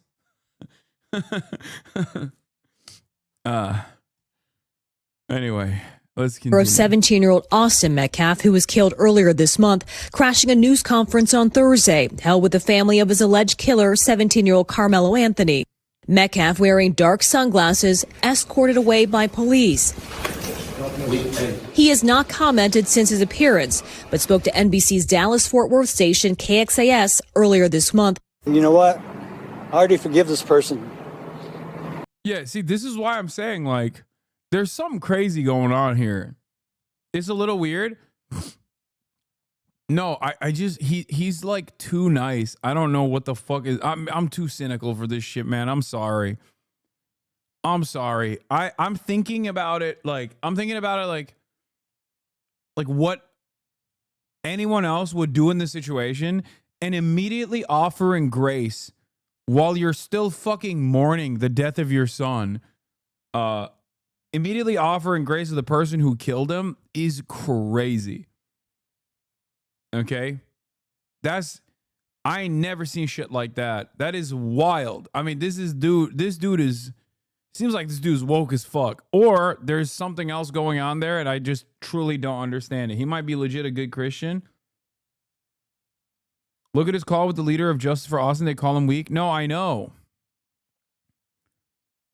Spoken like a father who knew his son was a piece of shit. Dude, you guys have to calm down, man. Jesus Christ.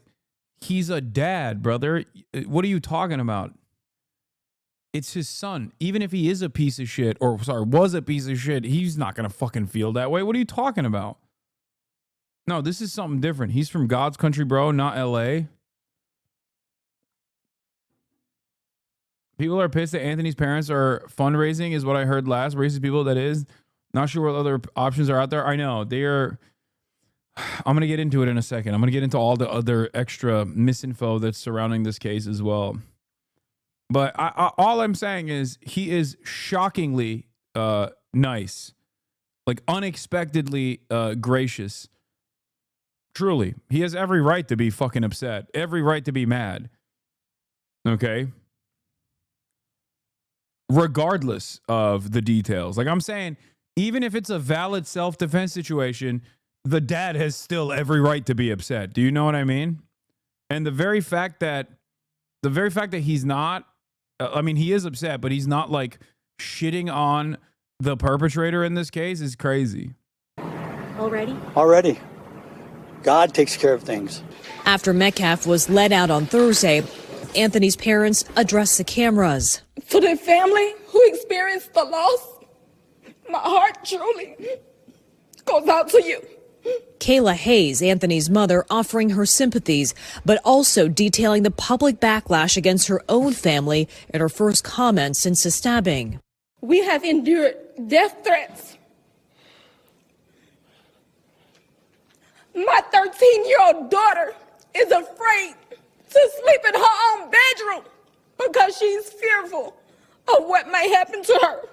Her son was charged with murder after police say he stabbed Metcalf following a verbal altercation at a track meet on April 2nd. They say Anthony admitted to the killing, saying he acted in self-defense.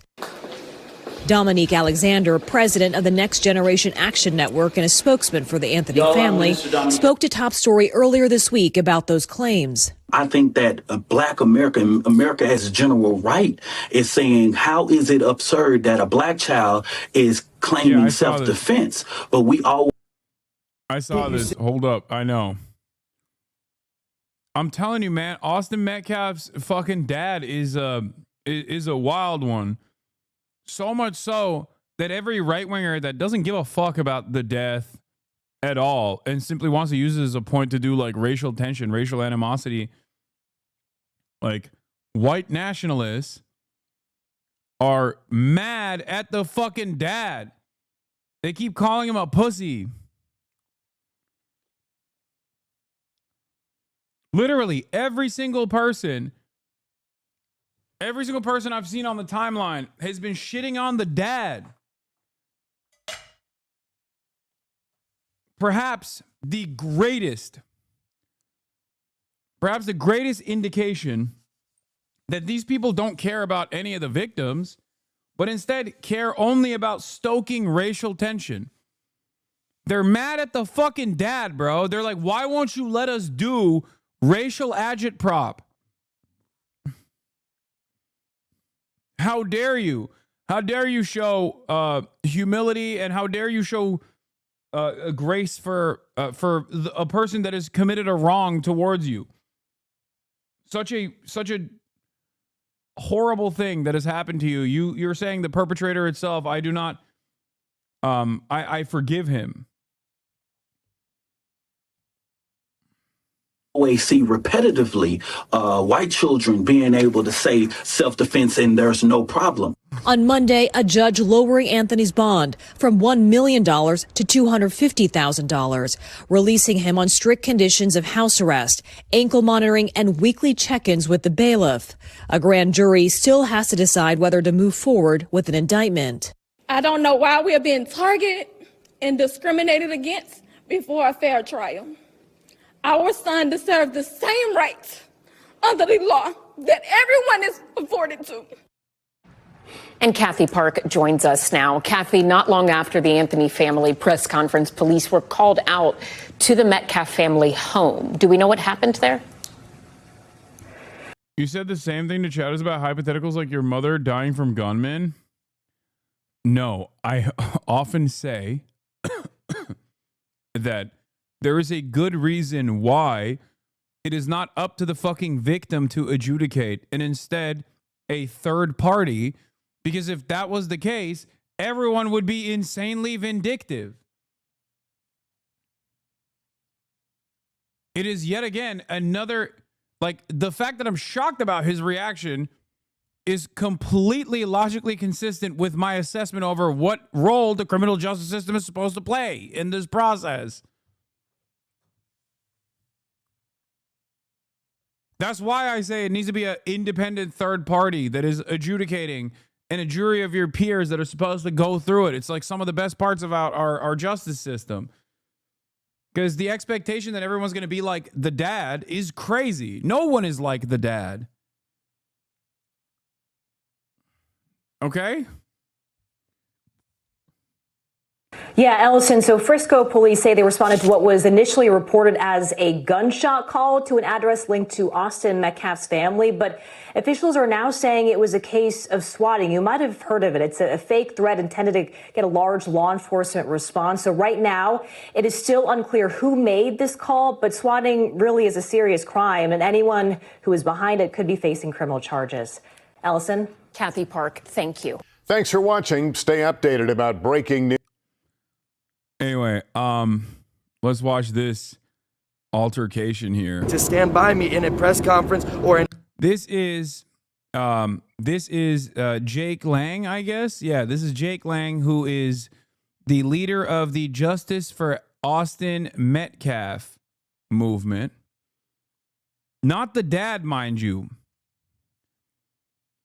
Some fucking random Nazi dingus over here. Ugh.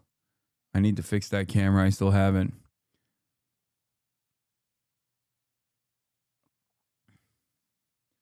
What the fuck? He doesn't look like a white supremacist at all. Wait, brother.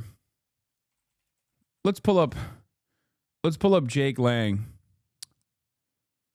Oh, here it is. Pardoned January 6th defendant organized Frisco stabbing protest. Wow, shocking. Thank you, anonymous gifter, for the 22 gifted subs. The initial flyer misspelled Friezo and got the name of the local high school wrong, Wakefield, while incorrectly claiming this is where the stabbing took place. The stabbing took place at a track meet at Kuykendall Stadium. The latest version of the flyer now shows a location for the protest. The Frisco Police Department said it's aware of the scheduled protest and put out a statement on social media yesterday saying, officers will be on hand to ensure the safety of the public while allowing protesters to exercise their First Amendment rights in a peaceful manner. Oh, 25, not 22. My bad. The day after the fatal stabbing, the father, Austin Metcalf, pleaded on... Yeah, here. That was also another thing that he said, which is what... Do you guys have info on this? What is going on? Oh. What's good? To stand by me in a press conference or in an individual interview and talk about this. Do you guys have any right-wing comment, like right-wing accounts that like reacted to the father shitting on him? Just send it in the chat. Issue that is larger than Austin at this point. God rest the beautiful young man's soul that would have been one of our strongest voices if he was still alive today. Yes, I am, sir. Okay, my turn to speak.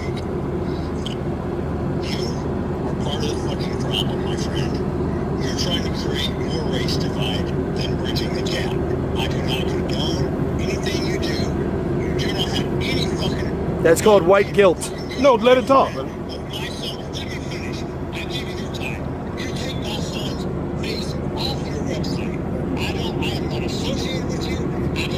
You're creating more Austin Metcalfs with your weakness, sir. Thanks. You are creating more. That's why I say the dad's kind of cool, like weirdly enough. I don't know how the fuck this happened. I've never seen a dude. I've never seen a white boy with swag like that. I'm still kind of skeptical. I'll be honest, because like he seems like he seems too good of a dude. Like it's just I've never seen someone behave like this. Straight up. Like it is outside of the bounds of reason, you know? I think partially because I've just never seen a real Christian. You know what I mean? Maybe he is. Maybe he's just like an actual Christian, which is shocking, you know? Usually when you say someone's a Christian in America, it means they love hamburger and fucking, I don't know, glory of the white race. It sucks, but that is what the American demonstration of Christianity is associated with, the prosperity gospel and burger. Meanwhile, dad is out here being like fucking the good Reverend John Brown, okay? He's like, think about it. He has more smoke for this fucking white supremacist dipshit who's trying to create racial animosity over the story than he does for the dude who stabbed his son to death. Okay? Self-defense or not. Do you understand? Like, he has shown more contempt and more anger towards this fucking asshole who's using his son, his dead son, as a way to create racial tension. He is perfectly aware of what the fuck is going on. He's perfectly cognizant of what he is trying to do, what this dickhead is trying to do, and is actively saying, I do not condone any of your behavior. I condemn it. You are in the wrong. You're fucked up.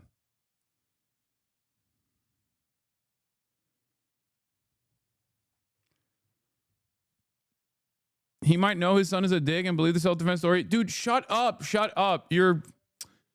Brother, you are insane, dude. No, the dad is not as autistic as you are, okay? What the fuck do you mean?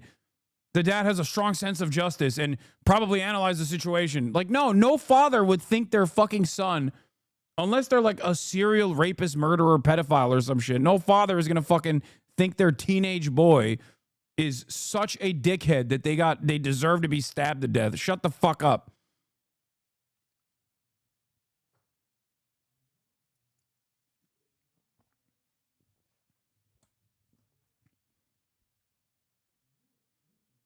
That's crazy. More Austin Metcalfs Black with your man weakness. Here, you are being weak. I gotta be honest with you about that, sir. You're being weak. Condemn. Dude, this guy's owning him in the marketplace of ideas. Owning the father whose son was slain. His son was killed. Owning the father whose son I'm seemingly defending to stoke racial tension in the marketplace of ideas. Sick, dude.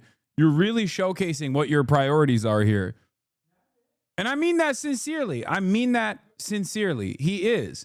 He's showing the rest of the world, this ain't about your son. This ain't about you, bitch.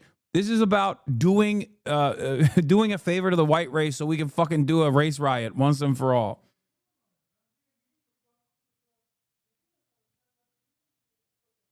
Christian empathy has such a rightfully terrible PR in this country that chatters are doing JCS-style analysis on this instead of just believing the father's an actual good guy.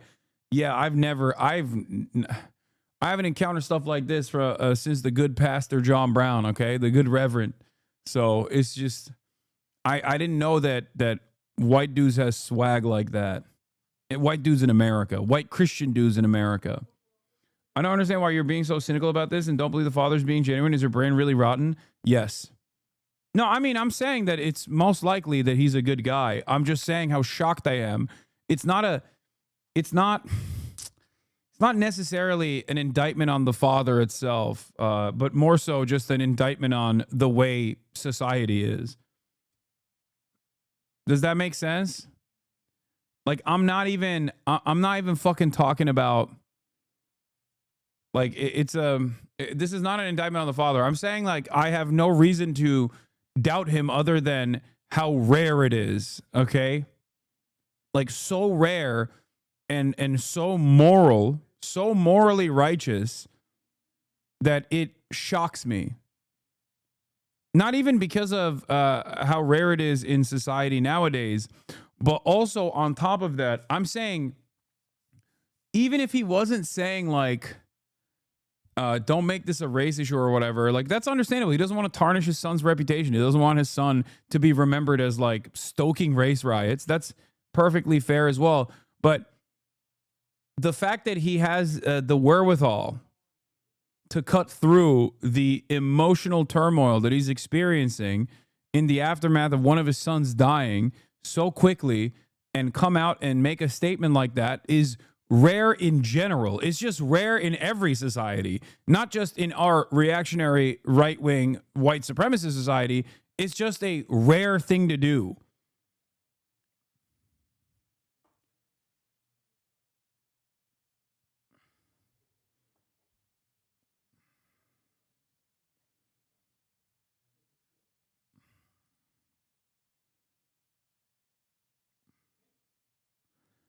Calls are growing louder for Austin Metcalf's killer to remain behind bars until his trial. In jail right now, it's because he's a young black man. If he was a white man, an Hispanic man, any other race, he'd be in jail right now. You better believe you stab someone, you're not getting out of jail. But he's let out of jail because of them. And that's the true racism.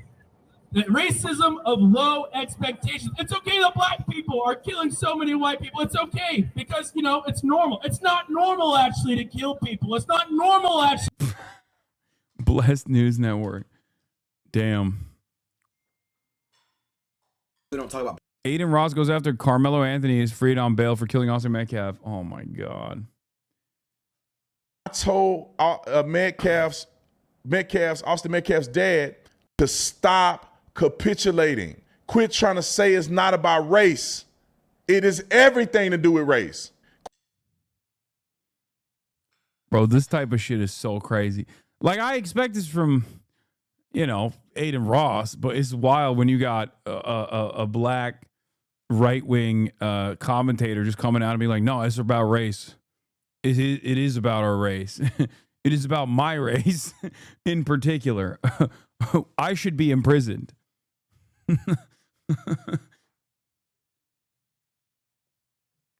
Quit trying to act like you forgive this kid and you want unity. They don't want unity with you. They want. Bro, what do you mean they? You're black.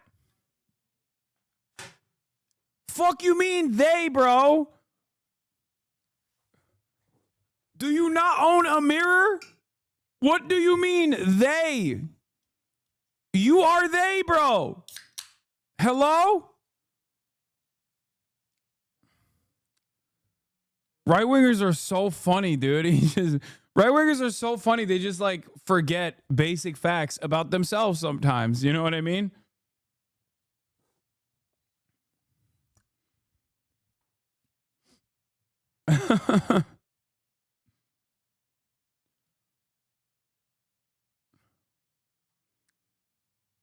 Want drama. And he decided in his mind that I want unity. It's not about race. I forgave the kid. It's unfortunate that my son died, but God is going to do. He said all this stuff. By the way, right-wing Christians, when they meet a man who says, the Bible taught me to forgive. right-wing Christians, when they see someone actually follow the Bible. Oh, what the fuck? Yo! Are you fucking kidding me? Yo, fuck the Bible. Race riots now. That's crazy. The Bible says we got to kill all black people except for me because I'm one of the good ones. What the fuck do you mean?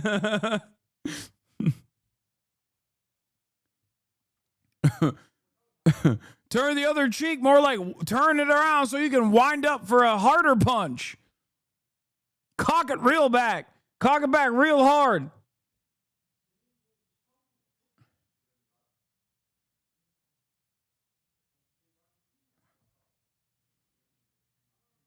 Yeah, this is so good. Good thing Jesus doesn't break the law.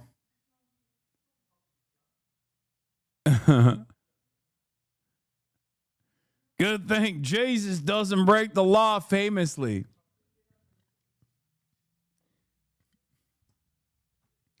Famously. Bro, do you like I'm not exactly that well read on the Bible. This is like one of the most basic parts about Jesus' story. It's the most famous part about Jesus' story is that he did break the law. Also, this is hilariously close to Easter, isn't it? Like, isn't Easter tomorrow? When is Easter? I don't even know. Is Easter tomorrow? That's how little I know about Christianity, okay? Like, this motherfucker 3 days before Easter is like, good thing Jesus don't break the law.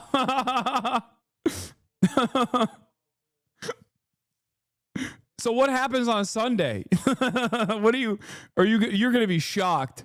Let me tell you. You're going to be real shocked when you go to church.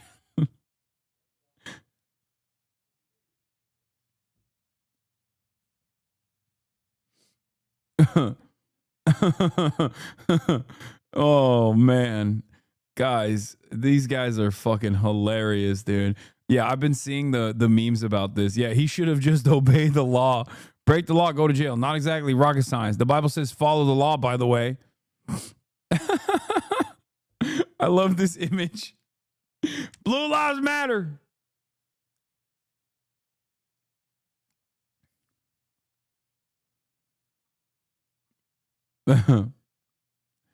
What do Christians think? Like white supremacist Christians think like Jesus was put on a cross because he was white. That's right. It was actually those black Romans. Romans, everybody knows, are Italian, and Italians are black.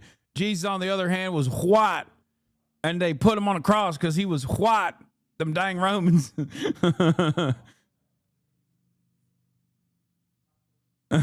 He was obeying the law. He was the first DEI crucifixion. That's why I wear this cross. Yeah. Them Italian Jews, they did that to Jesus. It was the Jews and the Italians, black people and Jewish people. That's what they did to him because he was white and they were jealous of his white skin. What is this? This guy is so funny. I saw this too. An apology to the parents of Austin Metcalf on behalf of the black community. Like, what is this fucking argument, dude? What is this argument? You're literally being like, no, us black folk, we are very violent, okay? You don't understand. Everything that all of my favorite commentators and all of my funders think about black people is correct. We are violent inherently. That's the truth. So I'm sorry for our violent nature. Your takes are so cooked. What? Because I don't think that all black people are fucking violent? Like what? I know. I'm cooked, man. Like I said this even when it first happened, even when the news came out initially, I said, I don't know anything about this story. But when you see a black teenager stab a white teenager on its face, right? Let's say he just walked up to him and was like, I hate white people, and then started stabbing him. And your first inclination in the story is to say, this is how all black people are like. This is exactly what they're all like. You're a fucking racist. Like, what do you mean? Like, even if it wasn't self-defense, I'm saying, like, you see You see someone from a minority group do a crime, okay, on its face, and you immediately go, this is how they all are. You're fucking racist. It's like the basic definition. It's crazy.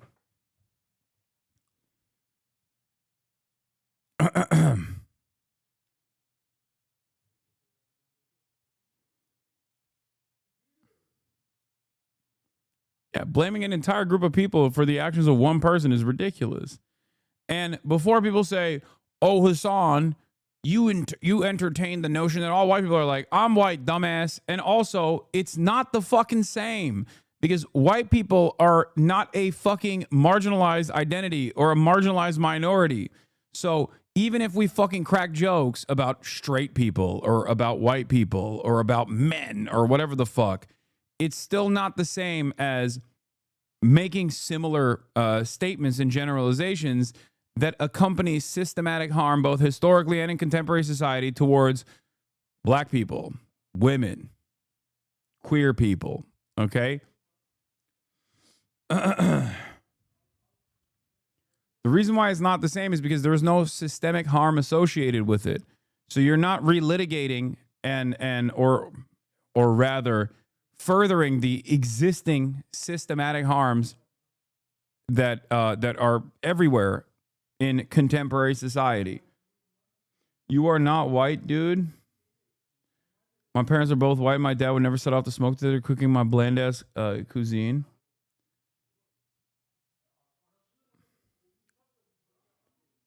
Community, I would like to apologize to the parents of Austin Metcalf for making a hero out of the young man that killed your son. I apologize that who is doing that? They're not even, no one is, what? Like, I don't think people are making him a hero.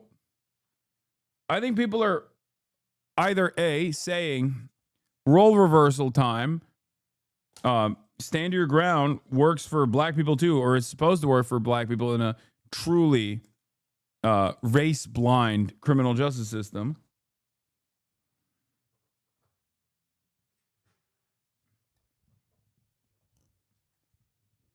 Or they're fucking saying that, or they're saying that it's a self-defense situation. there are so few fathers around and so few male figures around to teach the black community about emotional discipline, about what's right from wrong, about emotional regulation, about not making a hero out of a thug and a criminal. I apologize on behalf of the black community because they are the ones that are raising money for your son's killer. They are the ones that are funding this new lavish lifestyle that your son's killer is living. Are you saying it's like stealing from the rich versus stealing from the poor argument? I mean, it's kind of like that, sure. I apologize on behalf of the black community because they are. It's crazy that, like, back in the day, you had a couple guys like this. And in the post-Clandis Owens world, oh my God, bro. Oh my fucking God. The 4chanification of Twitter and shit, too. These guys, oh God. These guys have gone crazy. Multiple times since their son was stabbed to death at a track meet, the parents of Austin Metcalf have been subjected to prank 911 calls, also known as swatting.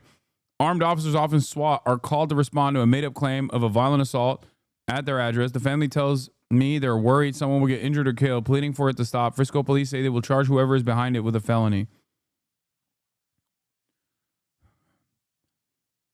So if your son dies, okay, if your son gets stabbed, dies at a fucking track meet in school, and you don't turn around and say, we have to do a race riot right now, Nazis will fucking SWAT your house so the cops will fucking kill you? Is that what's happening here? This is what an insane situation we have found ourselves in, dude.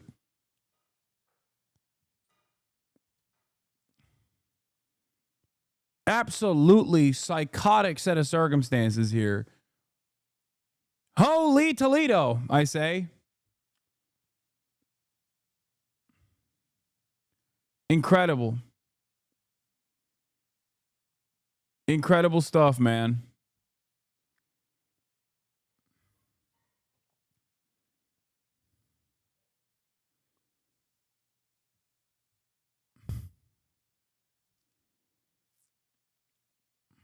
They're so confused about, again, what's right and what's wrong, that in some weird, twisted sense of racial solidarity, they would celebrate the young man that killed your child in cold. Oh yeah. All right, let's get back to the other fucking Nazi that's like directly yelling at the dad. By the way, hold on, where is it? Condemn your son's killer and the culture that caused it. Hey, Jeff. That's the problem. You've been submitted. Hold on, hey, Jeff. You've been submitted. I'll handle it from here. You've been submitted, sir. You're not going to make If we were all of your nature, guys, listen. you're not going to say what a weak man. Do you know who you're talking to? You don't, do you? I'm talking to a black man. You don't. No, you're not. Okay. You sit here, you talk about Trump. I'm talking to a black man. That's crazy. But I am. You're not Google my name and Trump. No. When you do that, my name is. I agree with black males winning. Google that. But they're not winning right now. What you're doing, they're becoming degenerate to a black man. You don't. No, you're not. Okay. You sit here, you talk about Trump. But I am. You're not Google my name and Trump. No. When you do that, my name is. I agree with black males winning. Google that. But they're not winning right now. What you're doing, they're becoming degenerates. What you're doing and murder. I agree with black males. What? Google that. But they're not winning. What is he saying? Google my name and Trump. No. When you do that, my name is. I agree with black. Oh yeah, black males winning. That's his pin, I guess, or something. And he said, but they're not winning right now. No, Google that. But they're not winning right now. You're doing, they're becoming degenerates. What you're doing and murder. He's talking to a black dude who I think is like a black Trump supporter who started Black Males Winning, I assume. But he's also friends, I guess, with the dad, or the intermediary between the dad of Austin Metcalf, trying to basically fucking mediate the situation.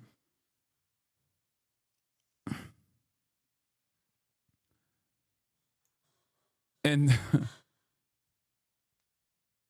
yeah, his language is such a self-report. The otherism is heavy. Yeah, no, this guy is a straight up white supremacist. That's why he said, you're a black man.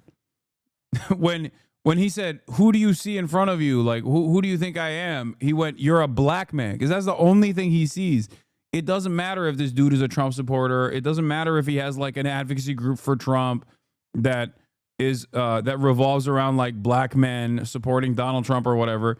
He is just a white supremacist. That's it. Murdering white people. You're not helping America. You're no more patriotic than I am. No way. Silent is not helping. You've been silent. It's only gotten worse. Where were you on January 6th? You've been silent. It's only gotten worse. Where were you? Did you stand for your country? So you think that made you patriot because you showed up there? Does that make you a patriot? Joe Biden, you showed up. Is a all you're doing is condemning us. What's your solution? My solution is to help people where they're weak. So we have an issue in young black males' lives across the country. It's not say that to Jeff Metcalf. Say that to Jeff Metcalf. We talk about it, man. Say it. At the end of the day, the man is asking. So let me ask you this: you got a father who's grieving, and your response is he's weak. My father is celebrating my strength right now. You have no idea. You'll never win the Senate. And what I'll do, I'll come to Florida and run for Senate and run as a Republican, and I'll kick your butt. No, you lose, bro. You need 2 years of presidency in Florida. Because this behavior is why we're in the situation where we are. No. We get these. Is that what it is? Okay.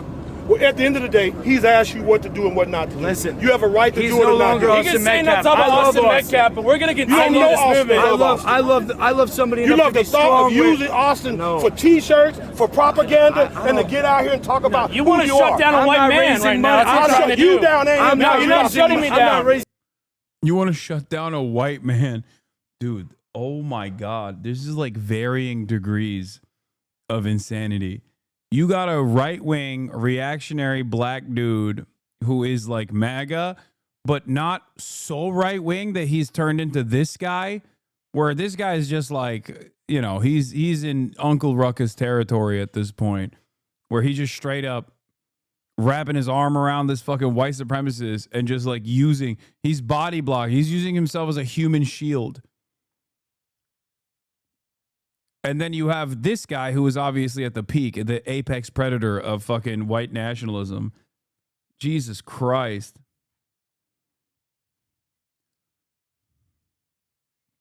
raising money like Because Carmelo I got Anthony. family. I'm not letting raising him money like put Carmelo down Anthony. anymore. No, bro, you financed stop. this You at a came here to try to million. shut him down. No, I That's came what in to this give him is. a message from a father. And listen, but I realized that's bro. not his deal. Let's be honest. God damn. I don't want to see nothing. I don't want to say nothing, but god damn, look at this.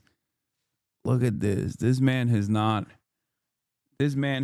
been anywhere but a supercut in the past fucking 20 years, okay?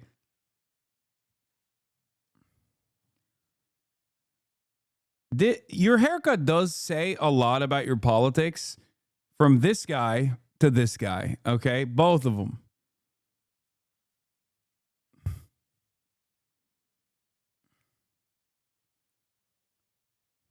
It does. That's not his deal. Let's be honest. You're a black man trying to shut him down. No, it does not. I'm saying it can. It can.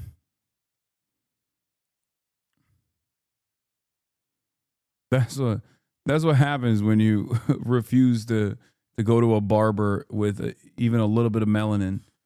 Like not even like a Puerto Rican barber. You know what I mean?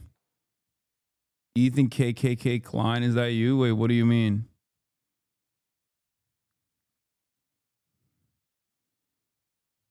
This is when you're if this is what your lineup looks like, you are not going. You are not going to a barber that's even like you're not even going to like a Mexican barber. You know what I mean? This is a lady named Karen that cuts your hair. I'm bald, so you calling me a Nazi? No, it's different for bald people. I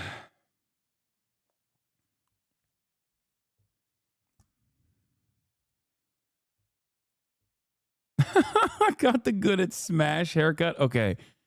That's a bit much. I'm not going to say that. I'm not going to disparage the smash community to that degree, okay? I'm not saying I know what you mean. But that's different. That's a different classification.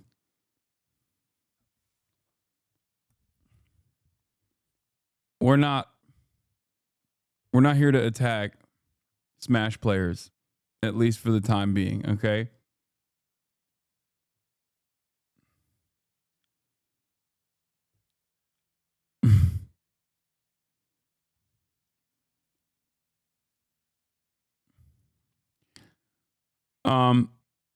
Yeah, this is his group, by the way. The black males winning. The 3 greatest historical downfall for blacks, says Brian Owens.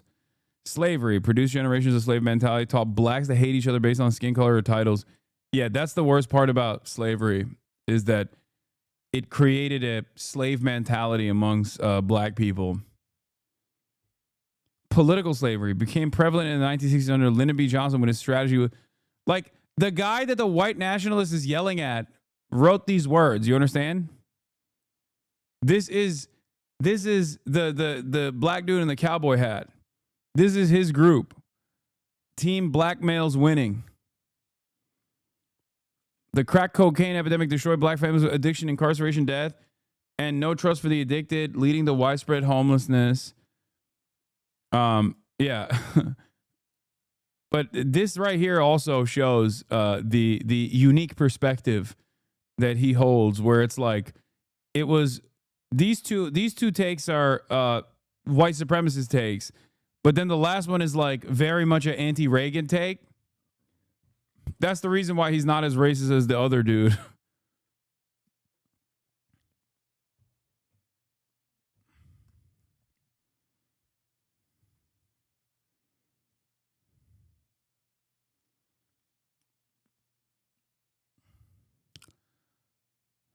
Anyway. But yeah, here's let's hear a brilliant take on this issue. Politics and more shit like that, but that shit really pissed me off what's going on in the world right now, bro, with you know who, bro. Track me shit. Bro, I try to bite my tongue nowadays, bro. But like I ain't gonna lie, bro. How do I not, bro? I have a platform for a reason, bro. I can say whatever the fuck I want. The fuck you mean who? He killed someone, he's out. Like how the fuck does that work? Like, bro, he's literally like, what? like what? What do you mean stop? I'm dead serious. He stabbed him and he's out. Like, bro, what? Like, what? No, I'm dead, bro. I'm dead, bro. I'm not joking, bro. It doesn't make any sense at all.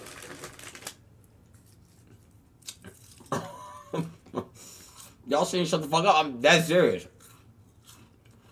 I don't give a fuck if people mad at me, bro. I say what I want, bro. That's what streaming's about. If they gonna ban me for opinion, they gotta ban all the other political streamers on Twitch too. Come on, let's be real here. I'm not disrespecting anybody. I'm just being real. Self-defense. Okay, cool. So you would feel comfortable putting your kid in a school with a kid who has a fucking knife in school?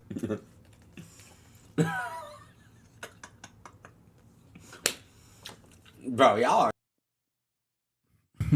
The law is the law, motherfuckers. When a court decision, when a judge's decision doesn't go in their favor.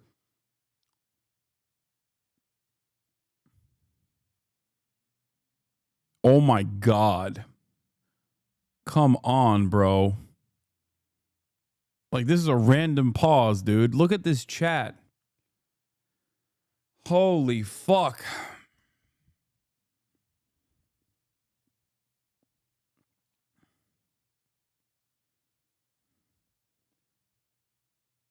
Least racist cake user. Are so stupid, bro. Hey, GG Twitch. No, don't worry. He's still on Twitch. if y'all get bullied in school, tell your teachers or tell your parents.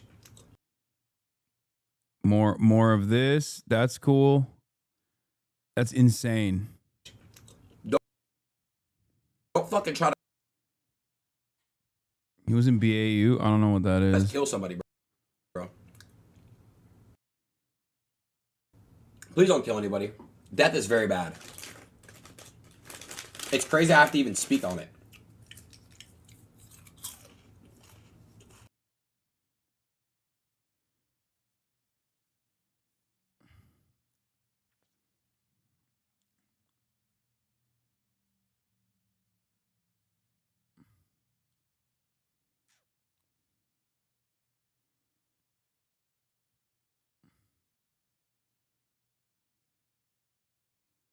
He used to run a... It's true. The Trump campaign just got a new friend in the black voter outreach. Bruce Carter, the founder for Black Men for Bernie, is switching gears and launching Trump for urban communities to propel the GOP candidate into the presidency. But Carter's believe that black voters don't care about Trump's racism allegations. Are they true? Wait, are you sure this is the same guy?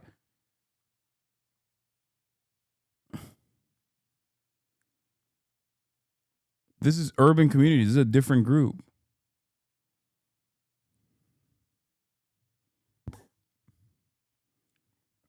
This is from 2020, so...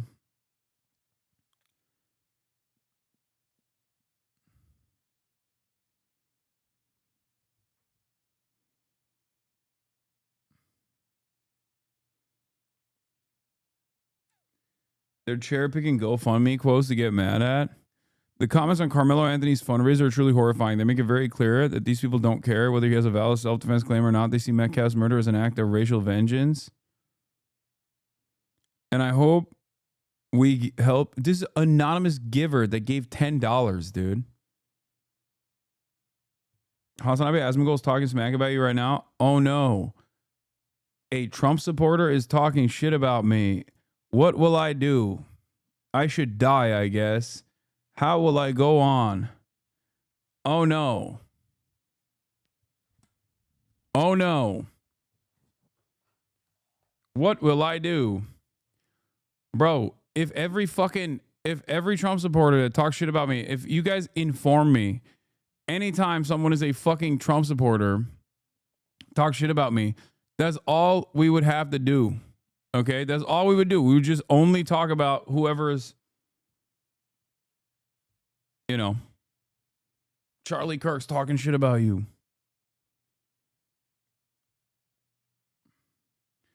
And I assume it's like, half the time it's probably a lie too.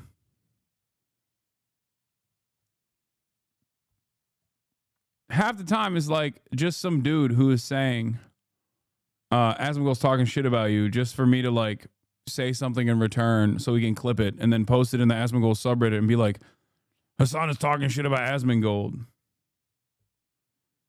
You know? Banff, we are the defenders of our lineage. This is America. These flat whiteness immigrants from all around the world has been open enemies towards us foundational black Americans from day one, no more. I'm donating again after seeing the need for additional protection and expenses. I'm so glad to get him released on bond. These crackers need to understand that we are not our ancestors and we will reap what they sow. And they will reap what they sow. I hope the knife made a full recovery just for Carmelo. Oh my God. I can't believe they got 3 fucking anonymous comments and then one from Jeremiah. This is reflective.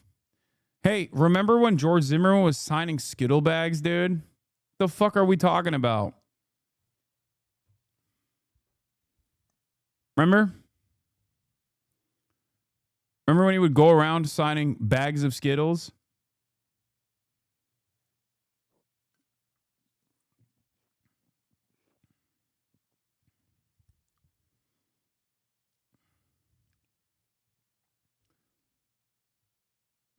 Admin thinks you guys are ops, when in reality his main op is cockroaches and he's losing that fight. Yeah, when he auctioned his gun that he used to kill Trayvon Martin with. Yeah, the FBA movement is so FBI coded. I know. Don't get me started, okay? FBA is Foundational Black Americans, or it was, I think the earlier iteration of it was ADOS. African descendants of slaves, and now it has an even funnier, more it has an even funnier, more nativist tone. They dropped the descendants of slavery line to just take an even more nativist tone, where it's like we're foundational Black Americans. It's like Tucker Carlson saying legacy Americans. You know what I mean? It's just whatever. I don't give a fuck. Yeah, who cares? It could be organic too, by the way. It might not be feds. It could just be organic, because that's just the state of affairs nowadays. You know what I mean? People are so fucking directionless that and so personally blinded by hyper individualism and white nationalism and American exceptionalism. ADOS and FBI are different. Same idea, but the creators are of the terms are at odds. Oh, my bad. I didn't know that they were.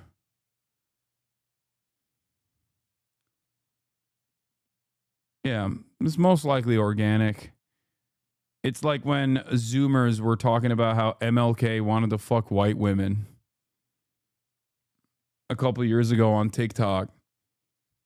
Like straight up, black teenagers on TikTok posting about how MLK was problematic and hated black women or some shit. Like doing FBI blackmail lines, you know, half a century after all of this was litigated.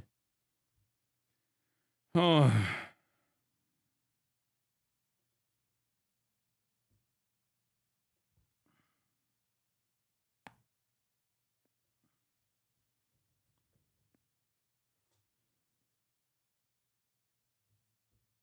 You should have stayed at Coachella. No. The Kremlin choreography. I mean, they said that about Frederick Douglass too, for the record. Was in full swing. There was a televised meeting with his military chief, a battlefield update on his force's progress, and then an apparently spontaneous decision from Vladimir. Wait, FBA is Tariq Nasheed's thing? But Tariq Nasheed was initially in ADOS as well. Did he just like branch off and do FBA instead?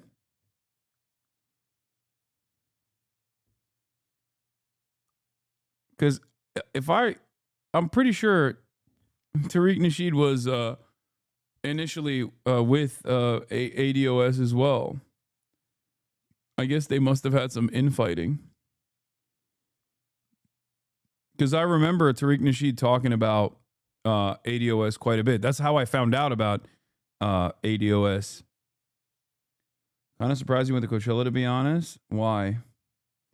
Wait, what the fuck does George Zimmer have to do with anything? I'm dumb as hell. Why are you surprised I went to Coachella?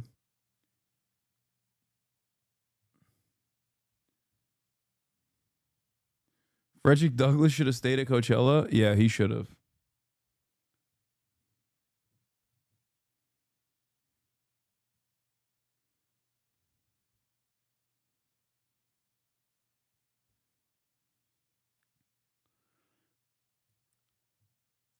Isn't it true that MLK cheated on Coretta Scott? Obviously, the contributions he has for humanity far exceed his shortcomings, but I thought that part was true. Exactly. That's the point. It doesn't fucking matter. It's irrelevant. I don't even know if he actually did or not, but I don't give a shit.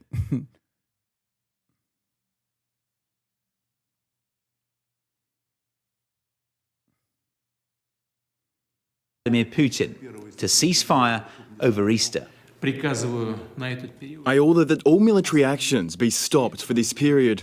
We assume that the Ukrainian side will follow our example. At the same time, our troops must be ready to repel possible violations of the truce and provocations from the enemy. But the only... Oh my God, the FBA folks don't think the transatlantic slave trade happened is so wild? Oh my God. That's why they don't do ADOS. That's why... Because ADOS recognizes that slavery happened, whereas the FBA folks don't. Oh my Lord! Wait, no. How did? No, really?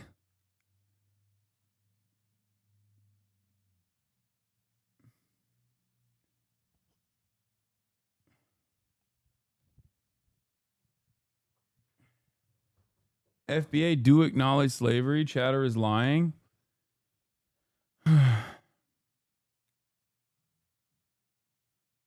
They think we were always here, like we're the original Native Americans.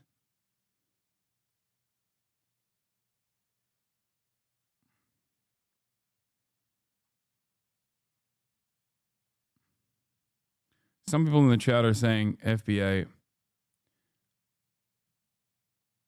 I think it's because ADOS also includes descendants of slaves from other countries, whereas FBA specifically about black Americans.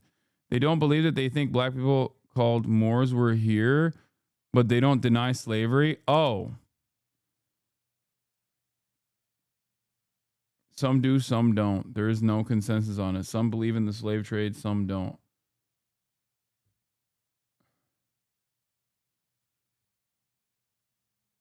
That makes more sense.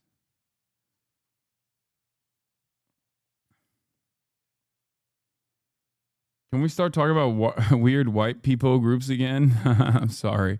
All right, we won't. We've opened the door. We have opened the door to too much. We've opened the door into black people's business a little too much. This is a awfully Caucasian group. Sometimes I show you things like this.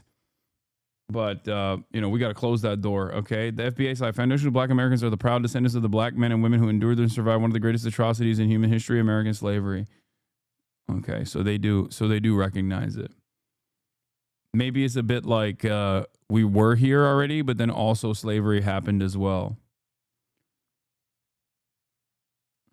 Provocations have come from Russia. Farms in Ukraine's Odessa region, the latest... Yeah, let's get back to Vladimir Putin instead, who opened up the oldest vault, as you guys know, famously, and then showed the world the proof that Jesus Christ was black.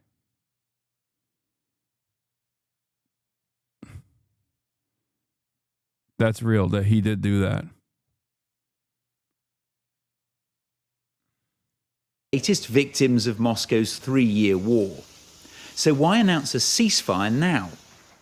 Answer, American patience is wearing thin. If for some reason one of the two parties makes it very difficult, we're just going to say you're foolish, you're fools, you're horrible people, and we're going to just take a pass. But hopefully we won't have to do that. Vladimir Putin's trying to cast himself as the peacemaker here, to keep the White House on side so that relations with Washington continue to thaw. But what he's proposed is nothing like what Donald Trump first asked for or what Ukraine agreed to, which was a ceasefire for 30 days. Jesus was black. That's something everyone needs to wrap their head around and get used to accepting. I agree. I think so too. This is for 30 hours. And there's skepticism it'll have any real impact on the battlefield. If there's going to be a genuine effort by the Trump administration to end this war, it's going to take a focused diplomatic approach, concentration, and patience. Went to the sold-out Denver kneecap show and got everyone complimenting my keffiyeh. Dude was in a Palestine balaclava and wrapped in the flag. Never seen that many white people that radical and made me so hyped to be Irish. Thanks for streaming it too. White boy's cool for once in my life. Nah, Irish folk are the coolest white people, definitionally. Nothing touches it. God damn, dude. They were so sick.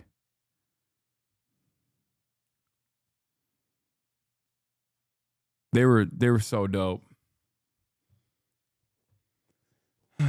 Those aren't notable traits of Mr. Trump. Ukraine was also dismissive, with President Zelensky proposing to extend the ceasefire beyond Easter. That is what will reveal Russia's true intentions, he wrote, because 30 hours is enough to make headlines. You know who would have also laughed at Jesus' black comment? Asmongold. At the end of the day, y'all got one thing in common simply because you both white. Yes, you're right.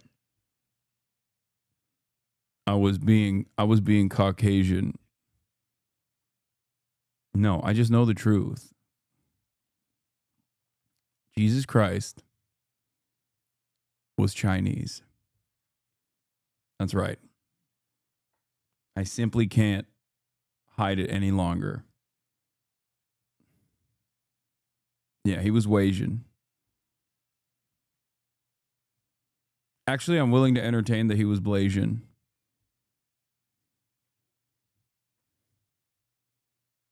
A Yakubian would say that.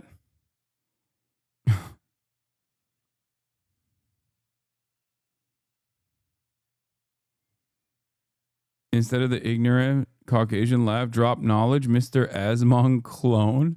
Wait, are you fucking serious? What are you saying? Are you being for real right now, dude? I don't give a fuck what Jesus looked like, okay? Sure, he's black. Who cares? I don't fucking care. I don't know why you think this is like a major point of contention.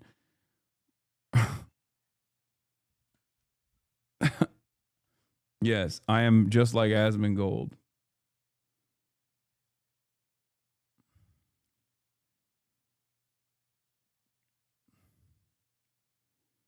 I mean, yeah, Jesus wasn't white. We all know that. But I don't know if he was black. I think he was, as a topic at the moment, fool, I'm discussing it. I think he was probably North African. You know, somewhere in the MENA region. He was a brown dude, for sure.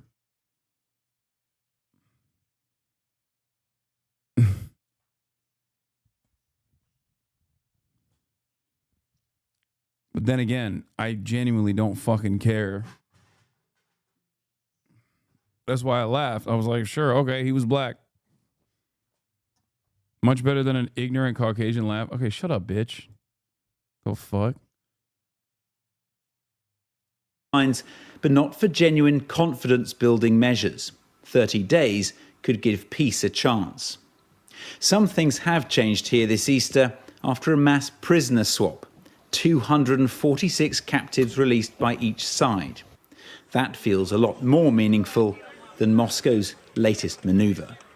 Ivor Bennett, Sky News, Vladimir region in Russia.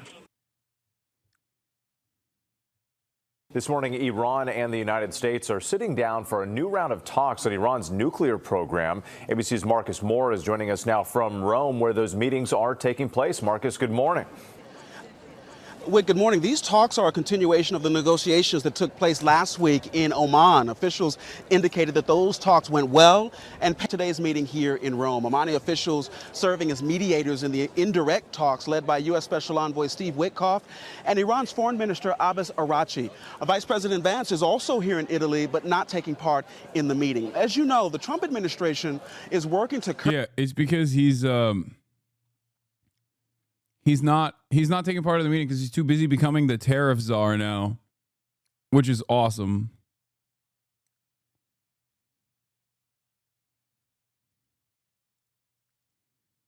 Curb Iran's nuclear program.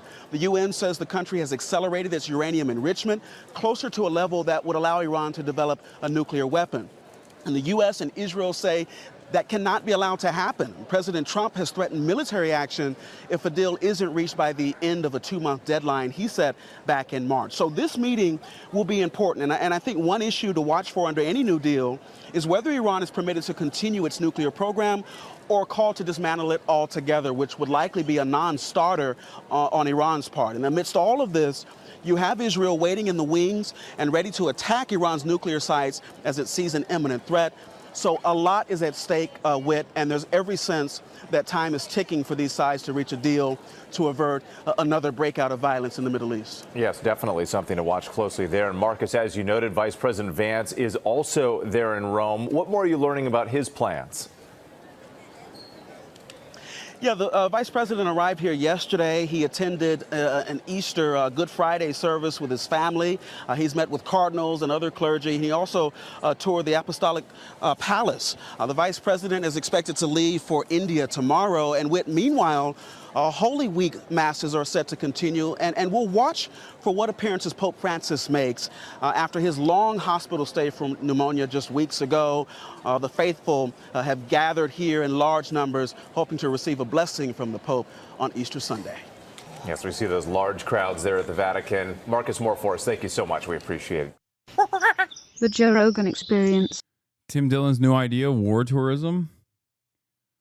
The Pope denied meeting him. Yeah, the Pope sent his second in command to give him a lecture on a lecture on compassion. Apparently, Pope Francis skipped the Vatican's official meeting with Vice President J.D. Vance Saturday instead of having his number two give the Vice President a lecture on compassion. Is it true Middle Eastern countries persuaded Hitler to persecute the Jews? Do you condemn October 7th? Dude, what are you saying? Dude, Israel Defender literally goes, do you condemn October 7? And immediately does Holocaust revisionism. Yeah, dude. Really entertain what you are suggesting here. How is this seen as anything but defending Adolf Hitler's anti-Semitism? That he was seemingly not anti-Semitic from the jump, but instead was persuaded by the Grand Mufti of Palestine at the time, which was a British guy anyway. It was like a British appointed position to begin with. Guy goes from Asmongold's talking smack about you to, do you condemn October 7th? Is it true Middle Eastern countries persuaded Hitler to persecute the Jews? Yeah, they tricked them. It's weird. They tricked them with mind control. Arabs have mind control powers, and they fucking tricked them into writing Mein Kampf too. Even before they fucking met him. Also, ironic because this statement is revisionist, is Holocaust revisionism, and very famously was also uttered by Benjamin Netanyahu, as a matter of fact.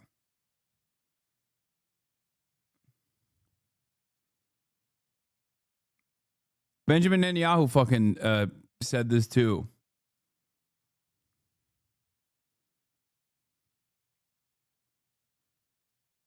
Hopefully they do this It's peace. fun. This peace in the Middle East, hopefully.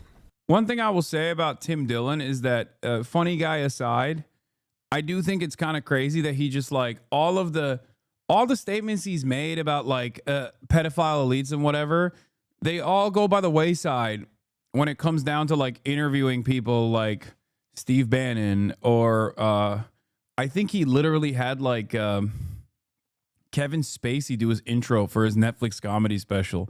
It's like maybe you don't really care about that kind of thing. I don't know.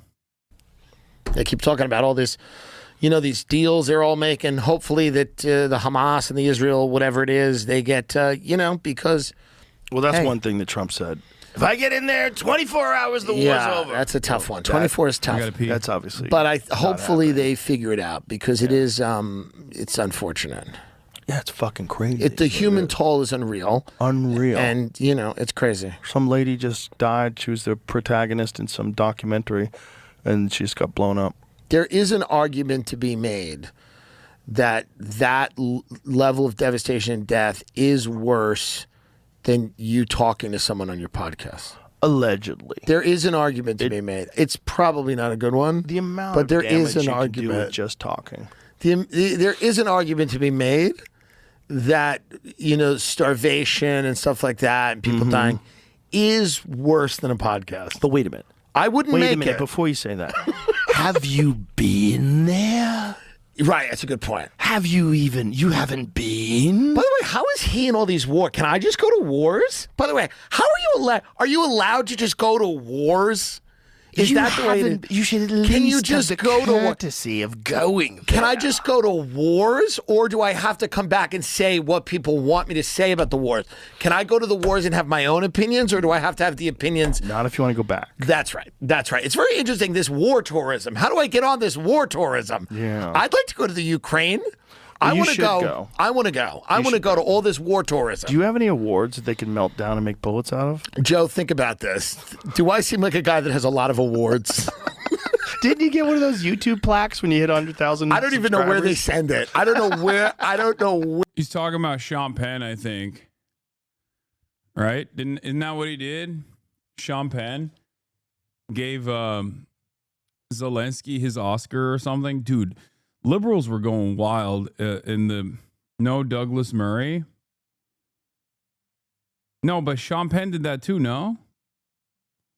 Where they're sending those YouTube plaques. We've got a few of those. But I like this idea of war tourism. You I like the idea of going to a war and then coming back having a very black and white view. Yes, I've been there. I get it, and I know, and interesting. Okay, I like that. Yeah. I like that. I love that. You feel better than the other people. Well, of course, there's a lot of people. It gets very murky. Most people I know that have been to war have a very murky complex. Yeah, they're dunking on Douglas Murray. I got it. Because of the Douglas Murray, Dave Smith debacle. By the way, I've never seen more of a fucking industry plant. Like, straightforwardly, it's just a part of the Hasbara mechanism that like Israel has propped up Douglas Murray as the Anglo-Saxon defender of Israel in the Western world.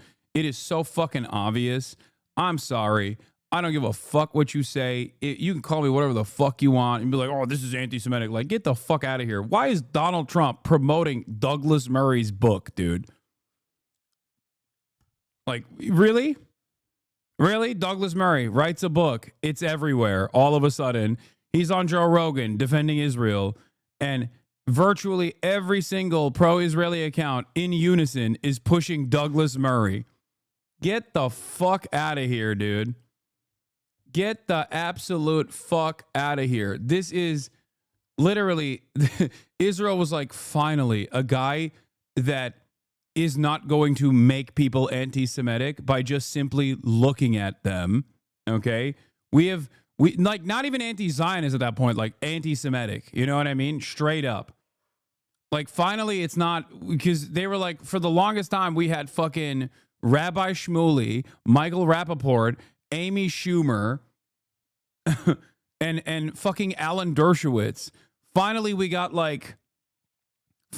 someone who at least like is one, a Christian nationalist, and he's buttoned up with a British accent. So we can just really push him, and he'll be able to penetrate the consciousness of these dumb fucking Westerners.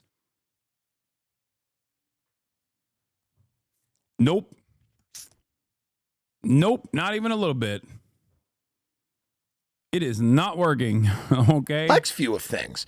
But it is good to go to a war and then come back and be as sure as you were before you came. You don't have to go for very long. No, you go for an hour. Couple hours. It's a lunch. Yeah. It's lunch on the front line. Put on a flak jacket that says press. Tea on the front lines, and then you come back and you have all the talking. Yeah. And if you're on the right side, you probably don't get shot. Yeah, that's a good idea. Well, there doesn't seem to be a ton of danger for a lot of these people going to these wars. They seem fine. If you cross that line and you have a bucket of food with you, they might light you up. Yeah. No, I'm going to go. I'll go to any war and anything you want.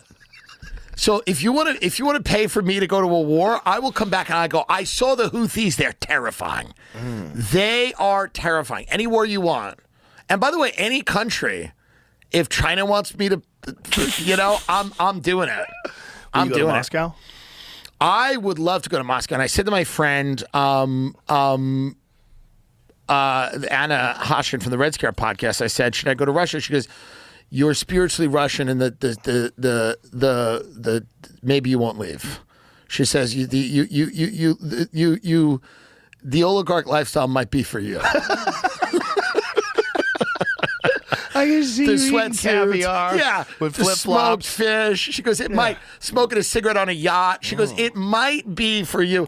Listening to people's moral justifications for all kinds of things. You know, going, well, I see your point. I get it. Yeah. I mean, what else are you gonna do? Yeah, for sure. Yeah. What happened to those? All those yachts that got confiscated. I don't know. It's a Who great gets question. those? I bet it's some high level version of like a police auto auction, right? Right. Yeah, for sure. That's what I'm thinking. Exactly. Like if Maybe the cops, those are the ones you sail to the war. I don't know. Yeah. When they raid drug dealers' houses and they get those Maseratis, you could buy that Maserati online. Right. Yeah. Yeah, I don't know what those yachts are. It's a great question. What happens to those yachts? Yeah, those because very luxurious yachts. That was the first problem I had. Obviously, it's a tragedy, the whole Ukraine war, but I thought, frankly, going around and taking these oligarchs' boats, I was against that. What's weird? You work hard for a boat like that. Also, I don't know. I mean, there is a line between war tourism and doing brave journalism, and I get to dictate what that line is. It's entirely dependent on whether I like your positions or not. Okay, that's it.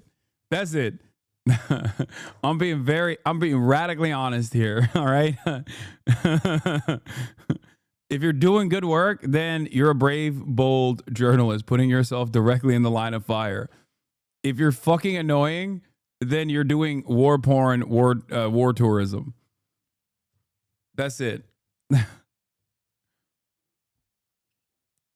You're going to lose your mind at this Bill Maher new rules just so you're mentally prepared.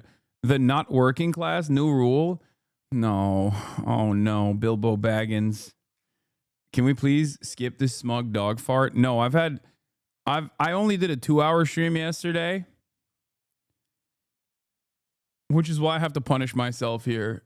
I have to atone for my sins of doing things off camera, going to a festival and the like.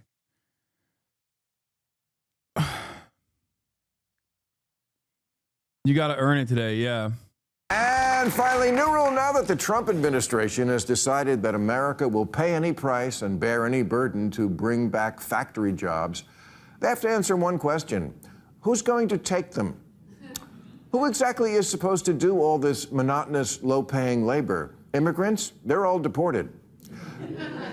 It'll probably be robots if we're not using them all for sex slaves.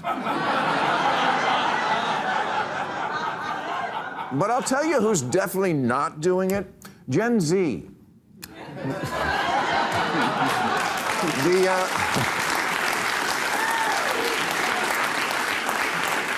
Dude, you're this, but at like 70 years old. Like what is your output? You know what I mean? What, you don't do any work. Are you working in a factory? Have you ever worked in a factory? Like, the fuck's this guy talking about? He did the same new rule 12 years ago about our age group 100%. Oh, yeah. I mean, he did it about millennials. Brother, I have an aerospace engineering degree and I'm Gen Z. This guy can suck my ass. You know the crowd is paid, right? Not sure if you covered that in the past. Just so there's no illusion that anyone there is actually laughing at this honestly. He is more aligned with the working class than you ever will be. True. Who amongst the working class doesn't love a smarmy, entitled, elitist, liberal dipshit who's just smug, arrogant, and fucking annoying, mean-spirited, also oblivious to the realities? The very people who would have to be most invested if this plan is going to work. Is this who we really think Gen Z is? A generation of manly men who make things with their hands, who get up early and go out to the plant in their hard hats with their lunch pails and come home dirty?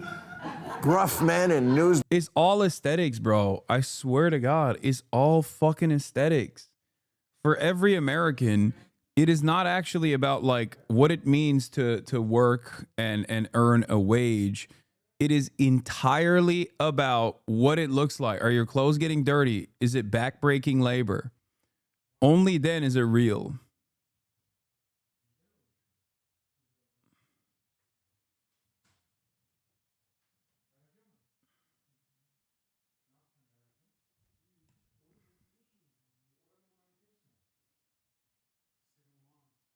This is from your sub. This is from a chatter who literally went. There's a picture in the comments of the political talk show advertisement where you can sign up from a company called Standing Room Only. How come Hasan doesn't mention Bill Maher's live audience is paid to be there? I'm listening to Hasan watch the real-time segment with Steve Bannon. He's commenting on the audience, politics, and the cheers, but doesn't mention that they're all paid minimum wage with a 4-hour guarantee. They have an audience clap, laugh coordinator, just like a sitcom. In LA, you can get paid for all sorts of game shows and talk shows. I did American Ninja Warrior once, tapes from midnight to 5 a.m. Oh, there it is. Political talk show. Superfans. Dress in business professional attire. Solid, colorful attire.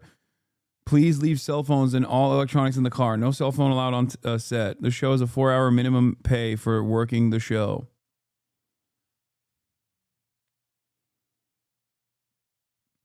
I've been to tapings. The reason why I don't think it's always paid is because some tapings are not paid. The ones I've been to were voluntary. But I can totally see why Bill Maher would have to pay for the crowd. Like a lot of their shows that have real fandoms don't have to fucking pay.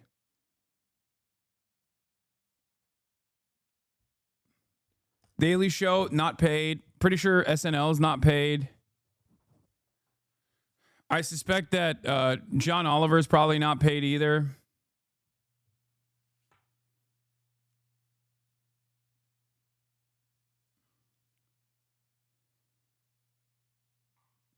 Some of them might even sell tickets to be able to attend.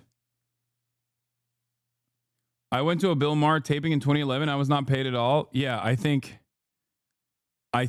probably back then he had that's what I mean. Like there's probably a time where it wasn't paid, but if you can't draw organic crowds, then you have to pay for it. And it's better that way anyway, because hey, nobody's going to fucking laugh at Bill Maher's shitty ass jokes. So when you're fucking paid, you're more likely to do the bidding of the laughter coordinator.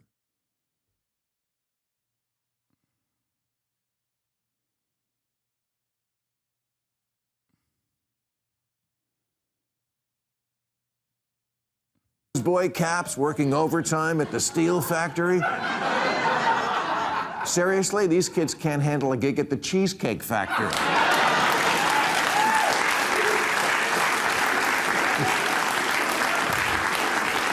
Like, I think at this point, the organic fandom of Bill Maher is probably also so old that they're not going to go.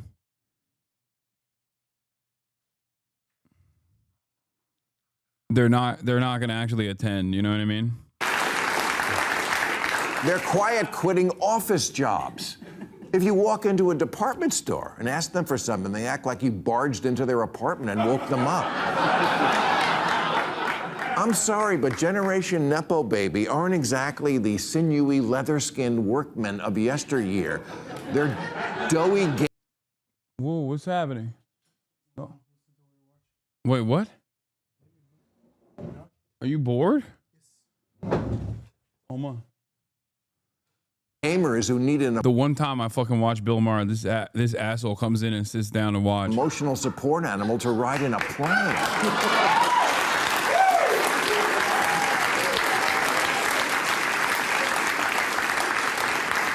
Can you imagine what they'll need on their lap to operate a crane? I mean, look at the prerequisites a shift on the factory floor requires. focus, eye contact, social skills. How would they survive working elbow to elbow with people who don't share their beliefs on everything? If you're on an assembly line, if one person drops the ball, Lucy has to eat all the chocolates. Dude, what's really interesting is that this almost feels like my commentary, but with a bizarro framework attached to it. Like, you know how I've talked about during the tariffs and the onshoring conversation that has taken place over this last month, I've routinely mentioned that we have an underemployment problem with like 23% of people working in like gig economy jobs and not making enough money, right? And the fact that we already have jobs is just like mostly in the service sector now, or white collar jobs in general. And that while I'm on board with a manufacturing revolution in this country and onshoring, the idea that like that is magically going to fix wages is stupid. And it's interesting that Bill Maher doesn't recognize that those other jobs that currently exist, the people that serve him, right? The people that serve his coffee, or the people that pick up his fucking Uber Eats delivery or whatever. Like, those are people who are working real jobs. It's not necessarily that those jobs don't exist, it's that those jobs pay very little. They're not paying enough to earn a living. Now, of course, I don't expect Bill Maher to have a decent perspective on this, because he is an out-of-touch asshole who has been a multi-millionaire, probably 100-millionaire at this point, throughout his very long career of being a famous television personality, that he has no way of comprehending what the average person's existence looks like. And he's too arrogant to care. He's too arrogant to see beyond beyond his immediate vicinity. Now, what's interesting here, like I said, is that he part owned a baseball team at one point. Jesus Christ, he's so rich. Oh God, I hate that. So, of course, he went and hung out with Donald Trump. He's a 140 millionaire. Ugh. Okay, so the point I'm making is, if you think that people are fantasizing about like blue collar work, backbreaking work in general, you've probably never encountered someone who does that sort of thing. Many chatters have parents that have worked in blue collar work, and they understand how awful it is on the body. And long ago, the dream for blue collar workers was so that their next of kin don't have to work in the fucking factory floor, even though the job paid well, decently well, and had good benefits. People do not fantasize, or people do not yearn for backbreaking labor. What they yearn for is good wages and good benefits, a way to live on a single salary. That's what people want. People want the cost of living to come down. People want their money to go a longer way than it does currently. The reason why manufacturing and onshoring is good is because manufacturing, at least still in the United States of America, has been resilient to the anti-unionization efforts, given that the assembly line is still a perfect mode of production that is perfectly susceptible to the forces of unionization. That's it. And that's precisely the reason why these are some of the best jobs that are readily available to this day, union jobs in general. But it's not necessarily what you do in the factory that is the reason why people want it. It's because they fantasize about the cost of living and being able to take care of your family on a single wage that people fantasize about. That's it. If you wanted to actually fix the problems that America is facing right now, you would work to fix those problems within the existing confines of labor in this country. You could very well do that, except no one wants to do that. They want to fantasize about manufacturing jobs somehow coming back, which, you will never be able to do that without rapid industrialization, and you can't do that without a command economy, especially at this point, and America has no appetite for such things.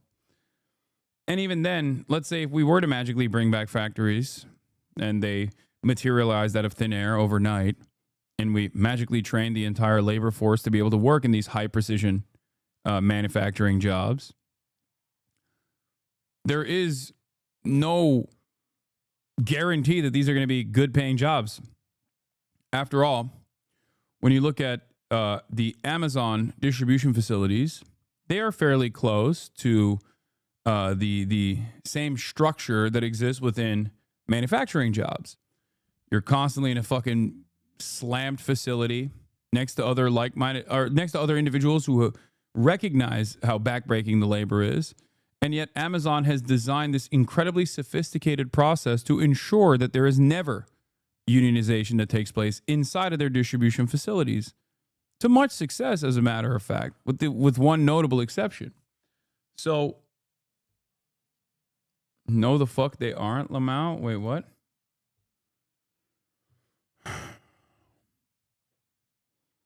See, this is a great example. I work a white-collar job and have for over a decade. If manufacturing jobs offered a livable wage, good benefits, and they brought back pensions, I would absolutely jump on board. Except if you were given the opportunity to get the same wages and the same benefits, like good benefits, good wages, and a livable wage in your white-collar job as opposed to the blue-collar job, you would stay in your white-collar job. As a matter of fact, many blue-collar workers would jump ship to do white-collar jobs if they had the same benefits. That's my point. Why the fuck wouldn't you want to work in an air-conditioned office?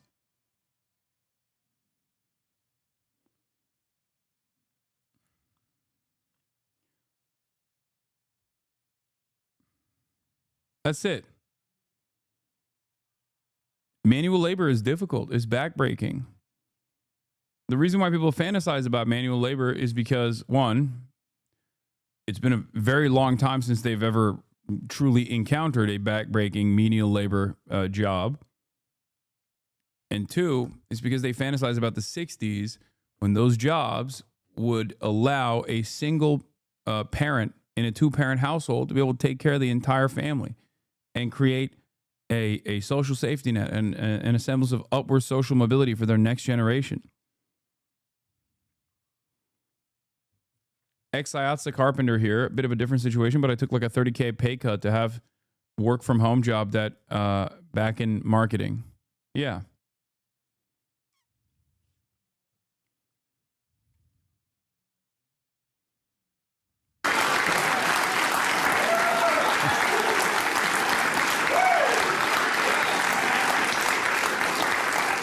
And when someone falls into the liquid plaster vat, he'll die. Marat's butler says, would you say that it's an insecurity around masculinity causing the romanticizing of manufacturing jobs? Sure, that plays a role in it. Your butler's in the chat. It'll just be everybody videotaping it.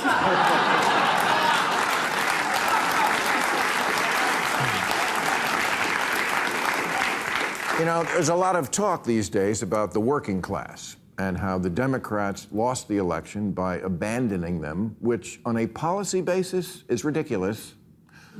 But culturally, it's working for Republicans, who are seen by many as bringing back a time when men were men and worked real jobs, and their wives stayed home making tuna casseroles and hot daughters.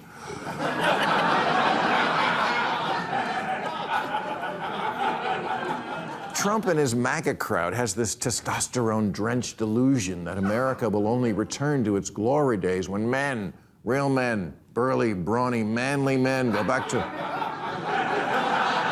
to work in red brick factories and have cigarettes for lunch on top of skyscrapers.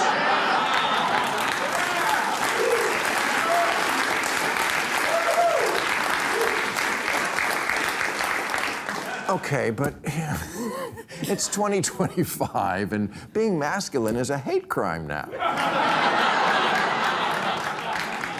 And Gen Z, they don't care who's for the working class because a lot of them, let's not paint with a broad brush, not all, but a lot of them don't want to work. They want to know who's for the not working class. Did you know that America has 7 million men in the prime of their life who are neither working nor looking for work, which is more than 4 times what it was back in the day, no cap.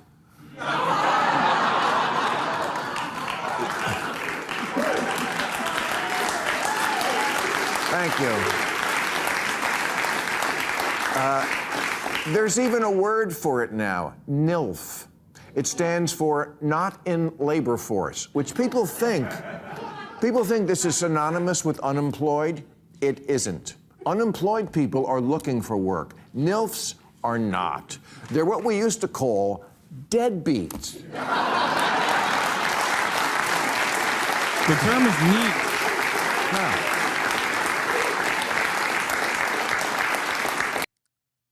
But like I said, it is crazy to me that like it's Bill Maher making these arguments. It's like, dude, you don't do shit. Like, I don't do shit, but even I do more shit than he does. You know what I mean? At least I like go outside, go to protests, put my money where my mouth is. You know what I mean? This motherfucker just like sits around and has $140 million net worth, and all he does is just be smarmy and annoying. And because he was there during the heyday of HBO, he just still gets to collect a $10 million, $30 million paycheck a year, despite the fact that virtually nobody watches this dumbass show except for us. I guess, okay, I take it back. 500,000 views, not so bad. You know, real time with Bill Maher.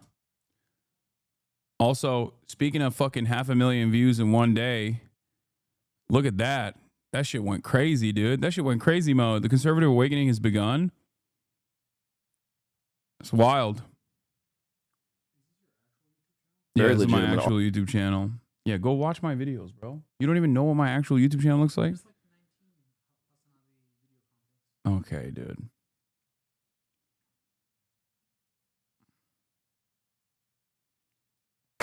People whose great skill in life is somehow getting by, either on disability, wink, wink, or money from their parents, or whatever Scott Disick does.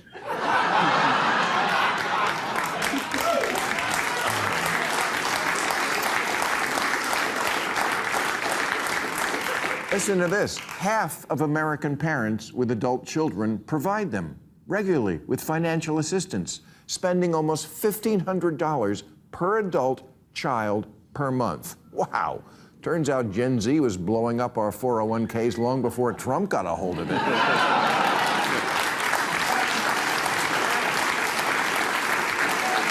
So, I know the Trump crowd imagines a gleaming new factory created by high tariffs and thinks if you build it, they will come. They won't. They're playing Minecraft. They don't. Yeah. They're not saying can do. They say can't even. And if you don't believe me, check out this ridiculous video from an influencer who goes by the name Bacteria Baby. That went viral a couple of years ago when the idea of returning to a military draft had been floated. Why is everybody saying Gen Z is going to get drafted? Like, no, the fuck we're not. And you know why I know that? Because we're just going to say no. Like, how are they going to actually force us to get up and go to war? And we're also, like, really mentally ill. I have, like, 6 of these.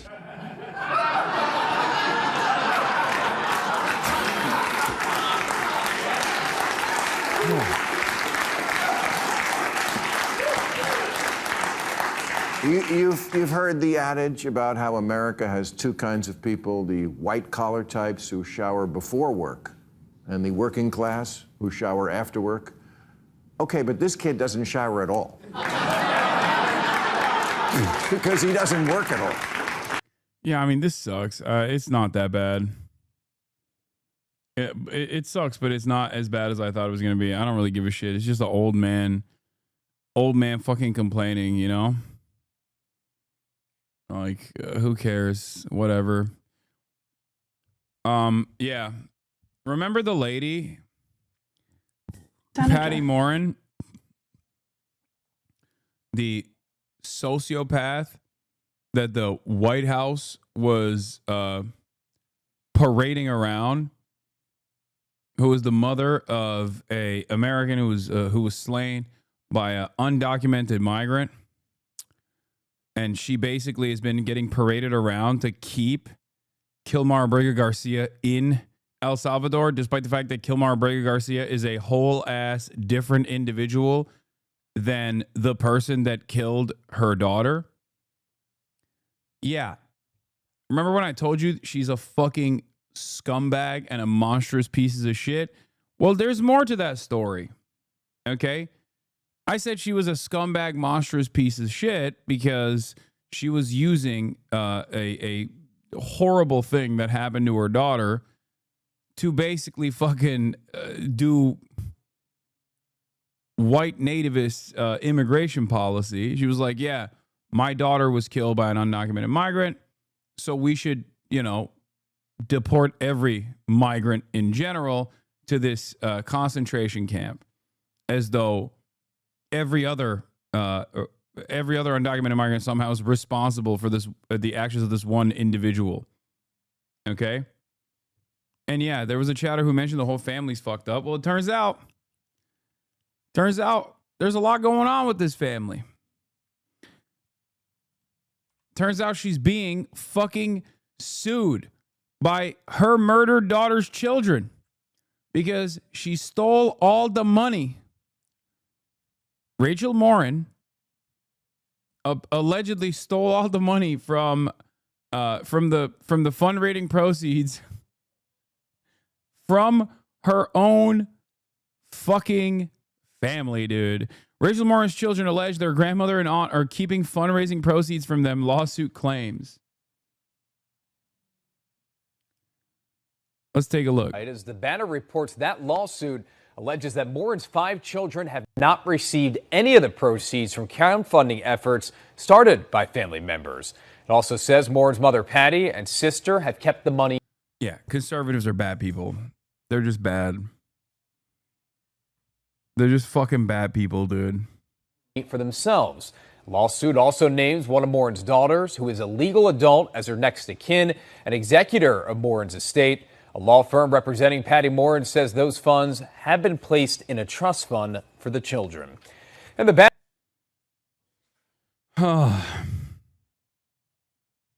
Awful. Now, the other thing that I want to mention here, of course, is that, she's an awful piece of shit already, even before this, okay? But what I find particularly funny about this story is that this story, this news report from CBS, is from a year ago. Okay? It's from a year ago, which means that the White House didn't even do basic background checks on the person that they're parading around to make this fucking insane argument. And I think it's because they just don't give a shit. Because even if you bring this up and go, this person is a fucking psycho, they don't care. Nobody cares anymore. No one cares about people being bad. No one cares at all. It's really fucked up. That's why I was talking about the content cop and saying how this is a very different internet. It's a very different internet than what it used to look like in the original Content Cop era. Nowadays, I think, especially on the right, or especially when you get that reactionary bug in your mind, you not only entertain your favorite people being bad, you actually rally around that kind of behavior. Reactionary commentary in general has always been on the wrong side of history. But at least in the past, right-wingers would try to ascribe a positive association to their worldview, a morality to why they were doing what they were doing or what they were advocating for. I'll give you an example. Perhaps one of the best examples of this is around abortion. The reason why the abortion conversation is fought on the boundaries of pro-life versus pro-choice is because right-wingers very deliberately, in an expert move, marketed their position not as anti-choice and stopping women from having bodily autonomy, but instead around defending life. There's a reason for that, because they wanted to market their controlling, domineering attitude in a somewhat moral or morally righteous way. Right-wingers don't do that anymore. If the abortion conversation had started now, I know for a fucking fact that it would not be fought as a pro-life movement. They would call it pro-control movement. The Nick Fuenteses of the world already give the game away when they say, your body, my choice. Right-wingers nowadays went from yelling about liberals' virtue signaling to actively vice signaling. It is all just vengeance. It is all revenge, a revenge fantasy that they've built in their minds. I'm serious. This kind of stuff is a clear indication of that. Saying Haitians are eating cats and dogs, and then when someone corrects them, going, you just don't care, you don't know, it's not, you're just oblivious, or yeah, I have to tell stories so that people pay attention to what I have to say, or the only difference between an undocumented Haitian and a documented Haitian is just documentation, and that's the reason why I call all of them illegal aliens, because I want to take their documentation away. Like that, all of that is straightforwardly vice signaling, doing pain to vulnerable populations, doing pain to marginalized groups. They run with that now. Does that make sense? It's no longer about even trying to present, dishonestly, mind you, but present like a marketable, morally righteous position for them. It's all vengeance.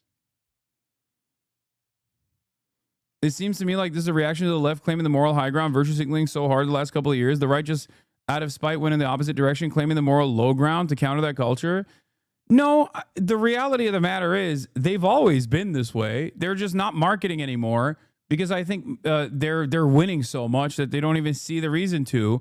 And winning on the front of like Twitter and whatnot, that has caused them to think that their positions are actually very popular.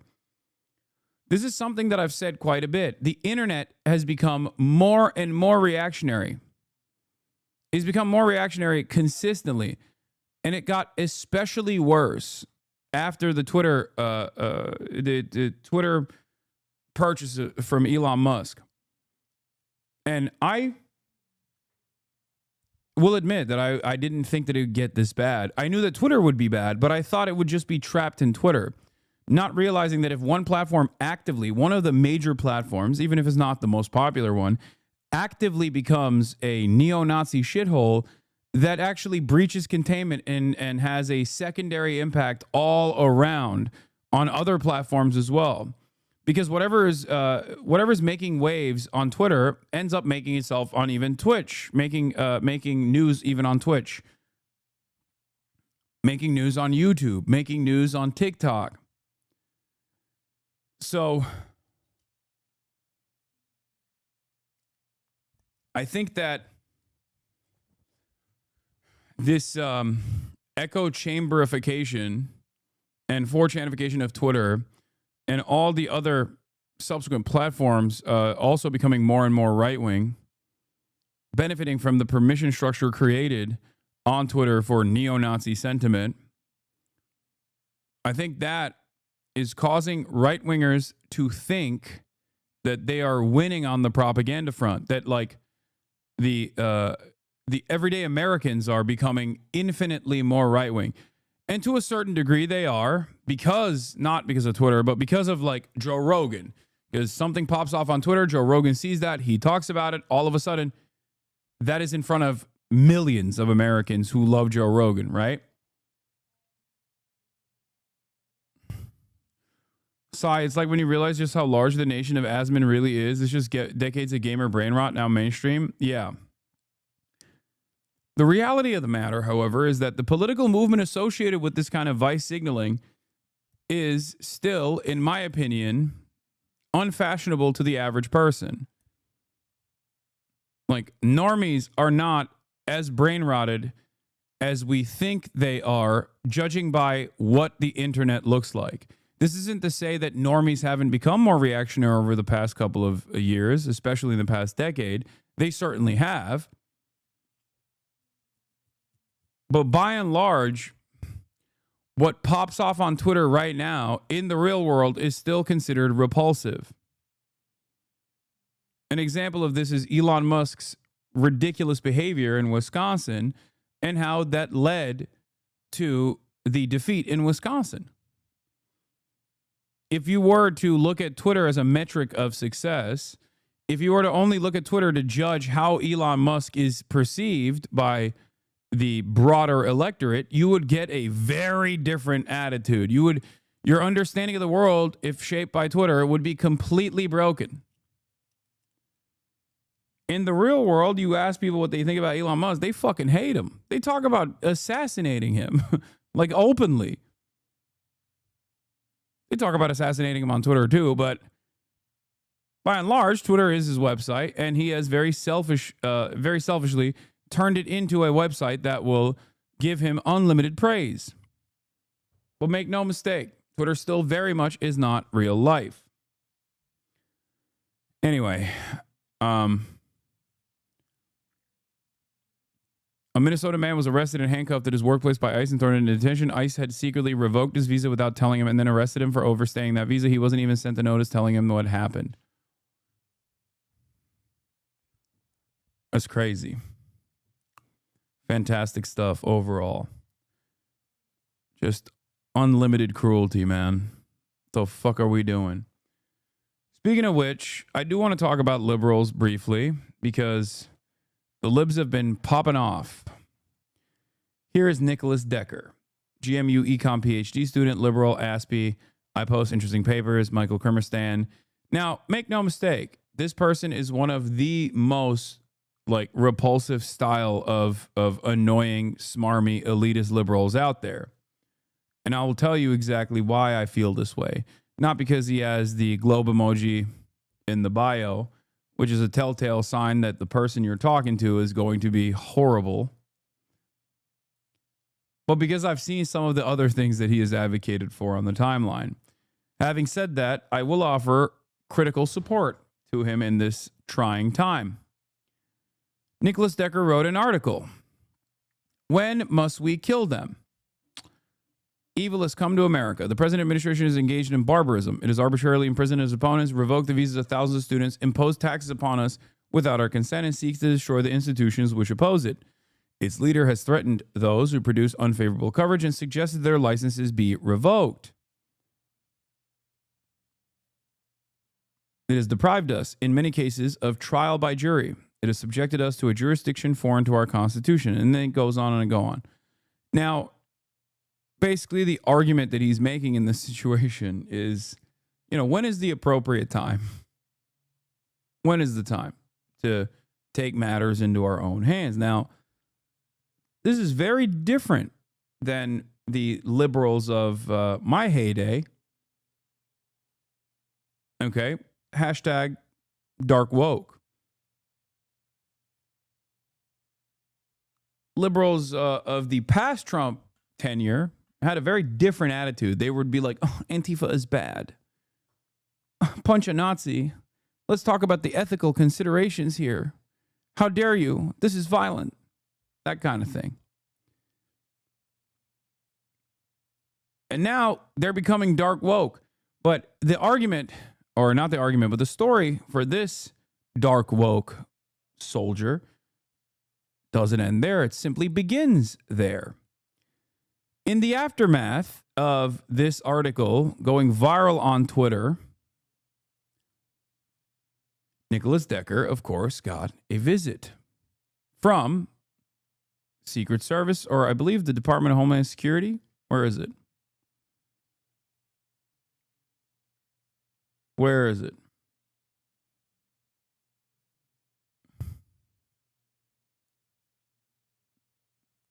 He's not a liberal. He's a classical liberal, libertarian. Yeah. I know. That's You're right.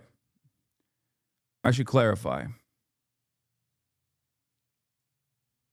Now, what's interesting about this is that there's a photo of it too. Secret Service came by and we had a lovely chat. Discussion touched on many points with an amicable resolution of differences. Conduct is fully legal. Here's the picture of it.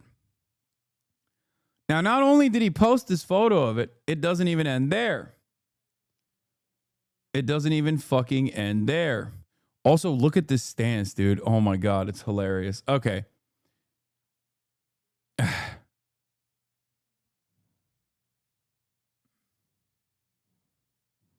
It does not end there. People apparently were swatting the wrong house, so he literally posted his address. He went up and was like, no, this is my actual address. If you want to come and kill me, or if you want to swat me, swat the right address. Don't fucking harm my family or whatever. Which I thought was extra crazy.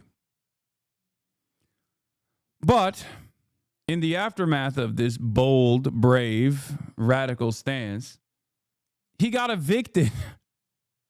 Which I would normally not laugh at. That is no laughing matter that this person is getting fucking swatted so hard his landlord is like, you know, we got to kick you out of here. It's bullshit, right? Except because he's a fucking libertarian and also a prolific poster as a libertarian, after he wrote this update, we very quickly found out his point of view on this sort of thing. Update, internet lunatics. My landlord has evicted me on account of your threats. In other news, does anyone have a spare room? Permanently, says Slazak. He responds, yep, permanently. She wants me to make very clear that I do not reside at that address as well. Have you actually violated your lease? On what grounds can she evict you? Endangering the peace and quiet enjoyment of the property. Now, of course, you got Ushanti, who is a very kind and tenants union organizer that immediately rushed to help. Hi, Nicholas. I'm not familiar with the laws in VA, but it seems dubious to be served with a nuisance eviction you are not at all responsible for. Have they actually filed this in court or just served you with a notice? She's trying. She's trying to help him. Let's take a look at what he has to say about tenants organizers and tenants rights lawyers in general. Oh, that's right. Dean Preston is a tenants rights lawyer. So what is it that he's done? In the long run, make people homeless. Providing a lawyer to contest eviction simply drags out the process. When renting is riskier, those who are poorest get cut out entirely.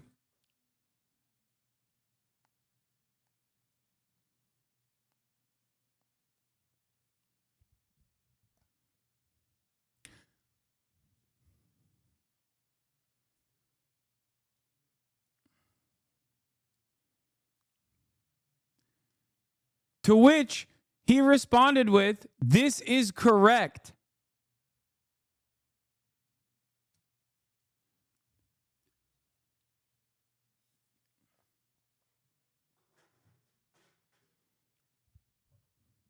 I respect it.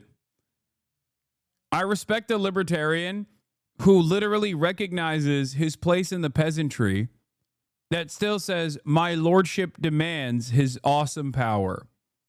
Prima nocta, my lord. Have my first wife on the night of my marriage. Incredible. Incredible. This guy in Ancapistan being sold into sex slavery is like, well, my lordship has ordained it. After all, I have no other choice. The coercion of the markets is irrelevant in the matter. As long as I, even if I have no other option. Property rights above all else. Hell yeah. Standing on business final, boss. Yeah, it's crazy. Deflower my wife, your lordship.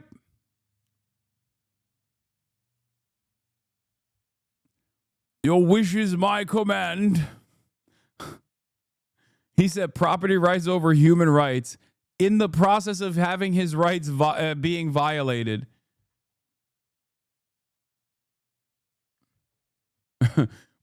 Yeah, I love the mind of a libertarian. We must kill the president, but I mustn't wrong my landlord.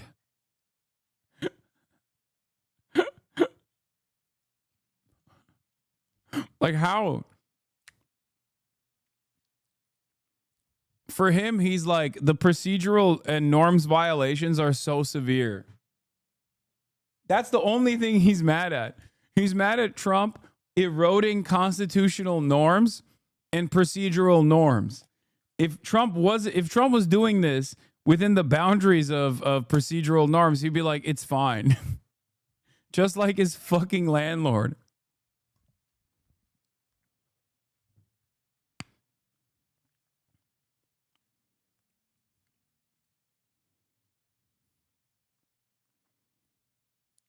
Anyway, much love to Nicholas Decker. I look forward to where he goes on this journey.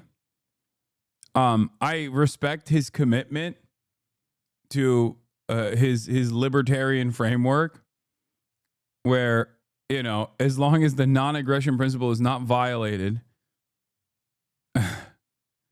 he understands the power that a contract holds, and he will quietly be evicted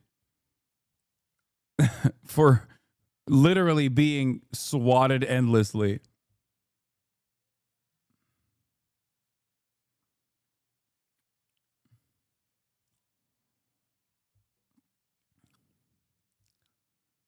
Anyway, unique character interactions like this make the campaign so much more memorable. I'm going to do his quest line in New Game Plus.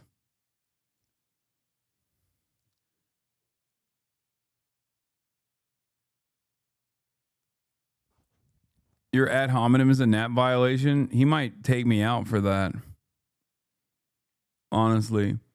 Libertarians are so fucking insane. They're the most wild libs. Yeah. You know, you can't help but respect it to a certain degree. You know what I'm saying? Also, apparently, there was more Ethan Klein drama. Someone was talking about, notice how smooth Ethan Klein hid the real chat in the top right corner. He hid it like a little super spy. Probably none of his 40K viewers even noticed. Disgusting. Can we all stop tiptoeing around this shit? He's shown no proof that CPS even came, and you can't call CPS in California anonymously, he said. Or one of these community members says. I don't know what happened with the CPS stuff. I don't know what the actual like what the resolution is. I still think it's ridiculous to call CPS, but I don't know what has happened. He showed the document. Like, it is not a secret. Go on. Leaves the shit on the floor, something that is probably related to the fact that his former housekeeper is suing him for a number of different reasons. Now pay attention to her doesn't actually have a housekeeper anymore, or perhaps he lost his extra housekeeper. So now the house is just like covered in dog shit. And he has kids, and his kids like crawl into the dog shit, and God forbid, I don't know. Now this is Denham's reacting to this 2 days before CPS was called, and let's just take a look at the chat. He keeps claiming matter-of-factly that it was Denham's community, which is bullshit. He posted an edited chat of Denham's chat when a real chat is in the top right and they don't match. Call CPS. Like, it is not a secret. Go on. Leaves the shit on the floor, something that is probably related to the fact that his former housekeeper is suing him. You can't call anonymously in the state of California and Texas. Yeah, why did he put his cam up here? Why did he go from blip to this side to up top?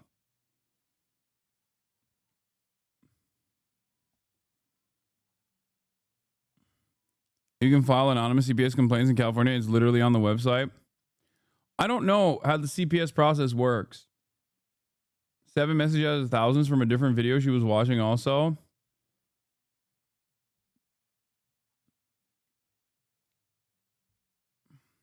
What? Lose viewers. Lol, stop thinking about your boyfriend, Ethan. Is this the new meta?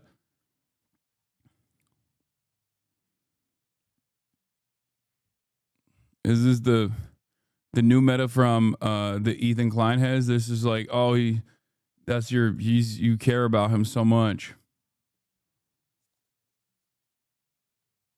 Ethan is the chat is pasted together. Look how it ends randomly. Dennis debunked it. The chat didn't look like that. They made it look like it was full-on CPS messages when it was only one chatter like every 5 minutes. Yeah. I do think that it's mostly bad faith at this point. Like everything that he's doing is bad faith. I haven't seen if he like actually reacted to the rest of the content cop or not. But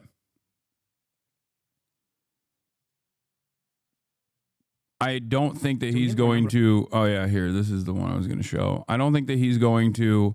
For different reasons. Now pay attention to her chat. Have a housekeeper anymore. Perhaps he lost his extra housekeeper. So now the house is just like. All right, everybody, pay attention to the chat. Pay attention to the chat that is going on based upon what's on the screen here. All right, I don't know what the screen here is directly above her. Everybody, pay attention to that. You hear what Ethan said? He said, "Pay attention to this chat." This is the chat that is on. Referencing what's on the screen, the real-time chat. Everybody pay attention to it. Covered in dog shit. What? He has Ethan? They remember CPS, social service. Bro needs to unironically call CPS. That's child endangerment. Okay, if his kids have GRD, they actually need to be taken away. Actual worst father ever. Wow. So Ethan is. He did, and he gave you an ultimatum to watch his response within the next 2 days. Wait, me? Wait. He gave me an ultimatum to watch his response to the content cop? Or what? He's going to keep slandering me? Wait, why do I have to watch his response to iDubbbz' video? What the fuck? That's so funny. Yeah, he crashed out harder when you said nice shit at the end. I didn't say nice shit at the end.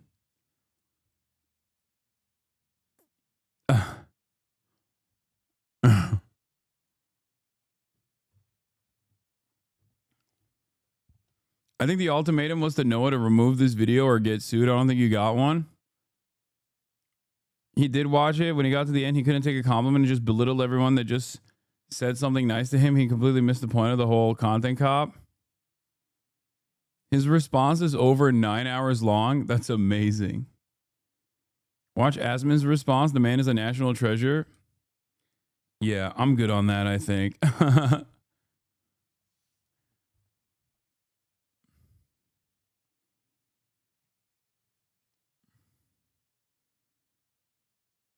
Ethan Klein accuses iDubbbz of Holocaust denial over his opinion on Sabra Hummus. Jesus Christ. Communities and distribution facilities are not widespread across the U.S. So what are they left? And that sucks. That's the only option, right? Arab communities. He said you're a Nazi because you have a Bleach sword with a swastika, but don't even watch Bleach. He flipped out about your Bleach sword and that you don't even watch Bleach. First of all, I've read Bleach and I didn't read the whole thing. I'm not like the biggest fan, self-admittedly. I never watched the anime, but I did get the sword at an anime convention on camera because it was fucking cool. It is pretty funny though that he spent 25 minutes talking about your Bleach sword.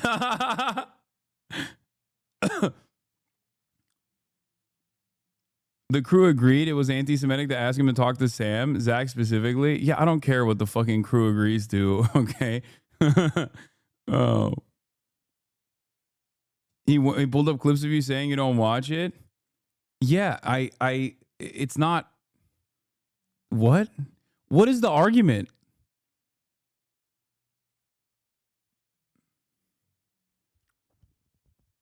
He begged the crew to find him clips of you talking about Bleach, so they clips of you saying, I don't watch Bleach, to prove that you only got the sword because it has a swastika on it and you're a Nazi. That's awesome. He said some shit like, see Hasan, this is how you watch videos criticizing you? Wait, what?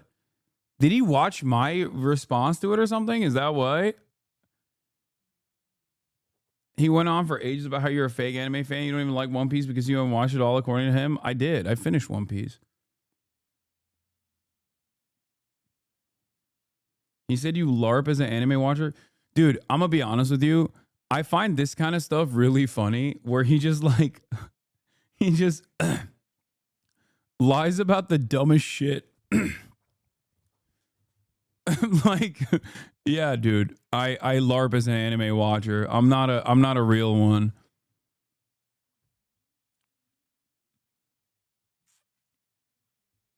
Yeah.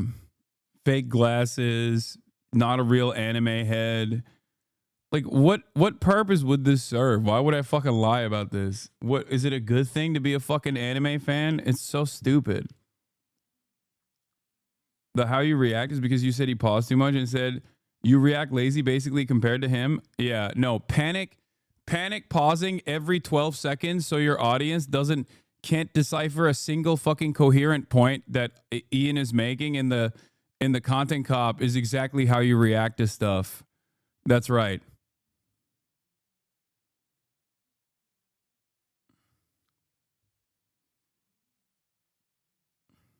And distribution facilities are not widespread across the U.S. So what are they left with? They're left with a common... He's also doing, like, once again, like almost a form of Holocaust denialism, which is...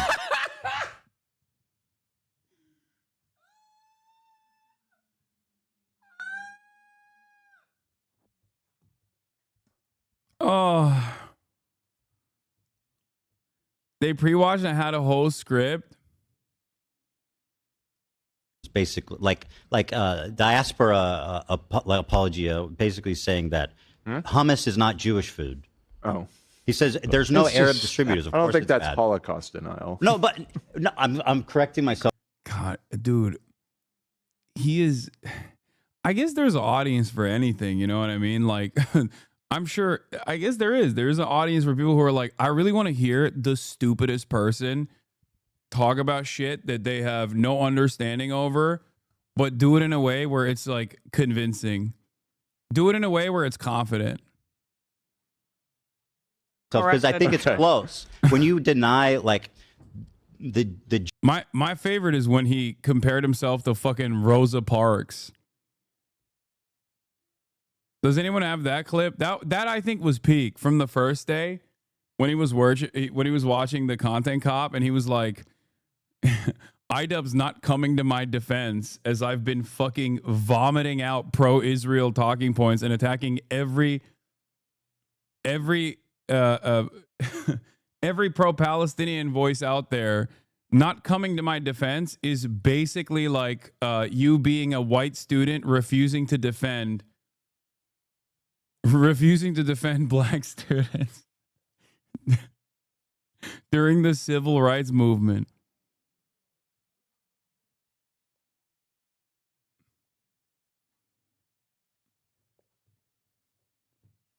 Oh wait, that wasn't. Oh, that was in the content cop. Never mind. That wasn't even. Oh, you're right. Another banger comparing Sam Cedar to Candace Owens. This is literally me telling a black person like, you need to go talk to Candace Owens. Like, you know what I mean? Like, she knows.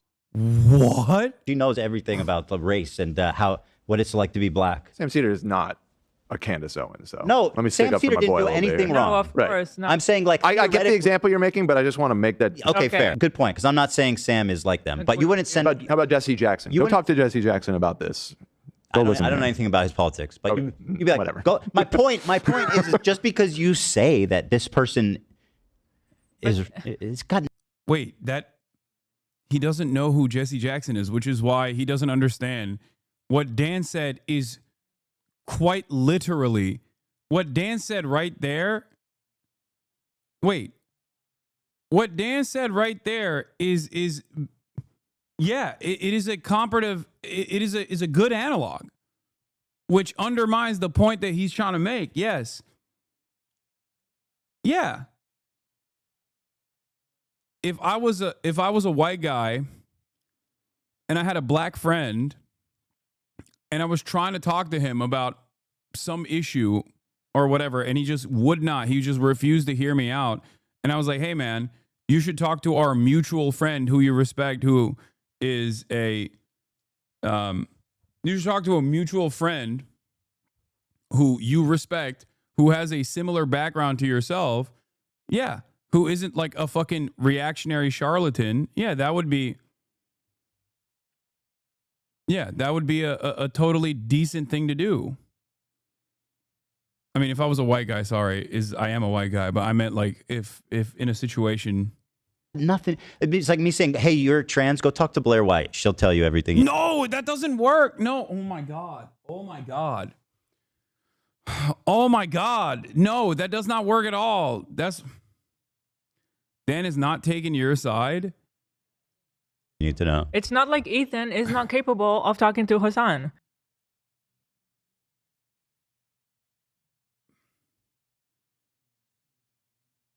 Wait.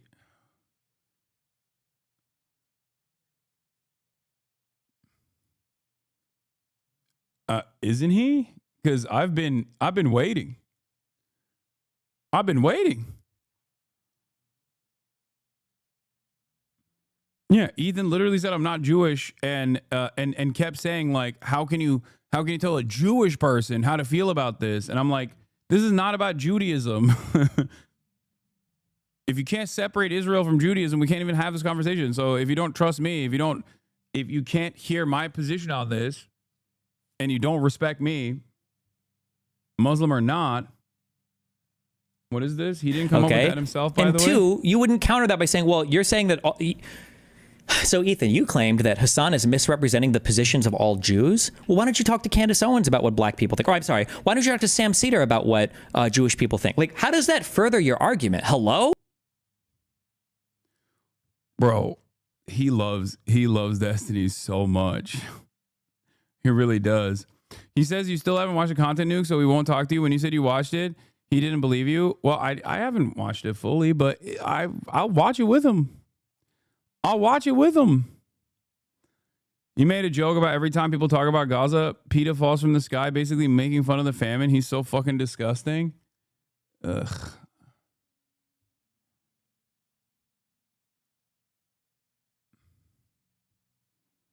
He basically says the same thing. Ethan and Hila are watching Matt Lieb saying that one state doesn't represent all Jews. They cannot wrap their heads around the idea. No single What a person dumb- represents all Jews. I'm just telling you how Jewish people around the world interpret.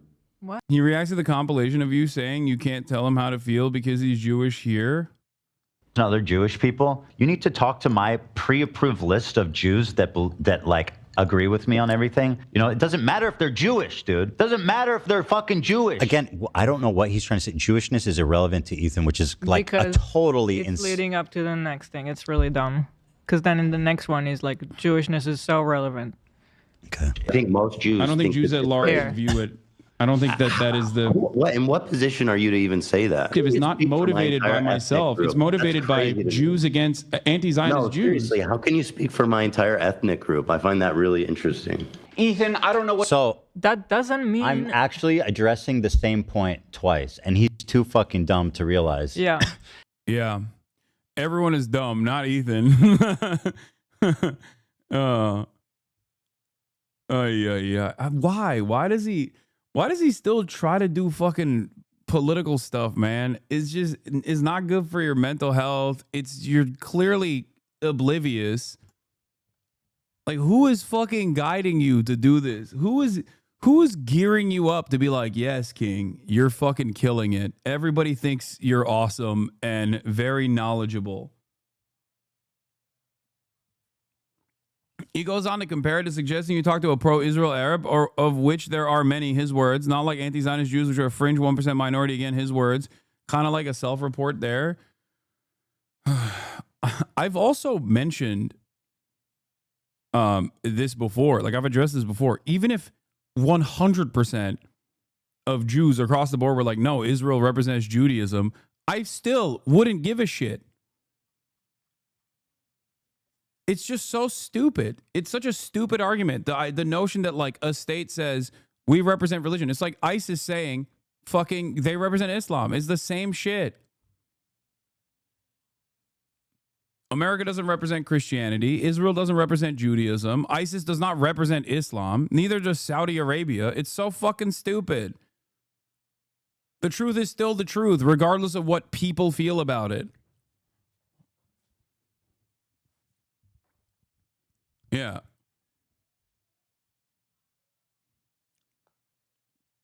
There's a reason why all of the people that Ethan wants me to talk to on the Arab front are fucking reactionary psychopaths versus someone like Sam Cedar, who he seemingly respects. When I say, hey, you should probably talk to Sam Cedar privately or publicly, it doesn't matter. But like, I want you to, I want you to have a conversation that might like change your perspective a little bit with a person who has an experience not dissimilar to yours, a person who you respect.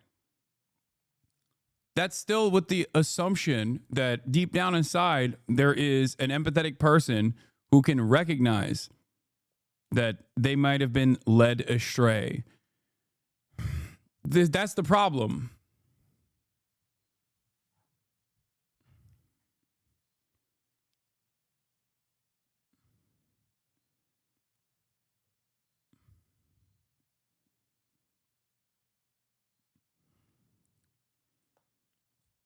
That's the issue. Ethan shared an article accusing you of sending revenge porn. Yeah, I saw. I don't know what the fuck's going on. It's not even an article. It's a fucking blog post, first of all.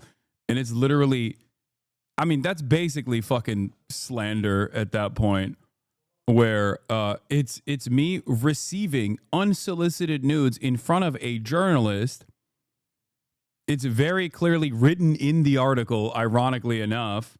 It's from a Cosmopolitan article from years ago. It's very different than revenge porn, don't you think? Me opening up a Snapchat and seeing that it's a nude is a little bit different, don't you think? Especially because I was in the process of showing said journalist fans sending me merch photos at the time.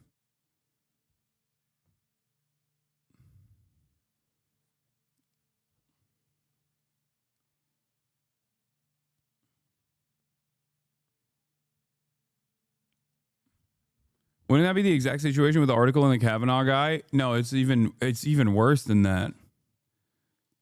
Because at least Ethan had a defensible position initially, because it was a respectable journalistic medium that actually covered it, even though they retracted it, and he continued presenting it as the truth, even though the article had retracted it. This is a fucking blog post that he's just like promoting.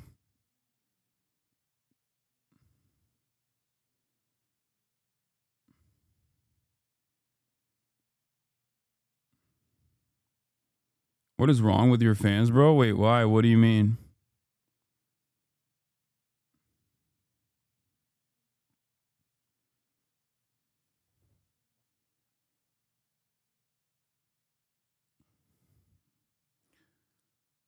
He breaks his own brain here. Masterful plays. Thanking me for even putting your dumbass on my fucking podcast when the whole world hated you and I didn't mind sticking my neck out for you. Oh, is that transactional? No, I expect some fucking... I expect...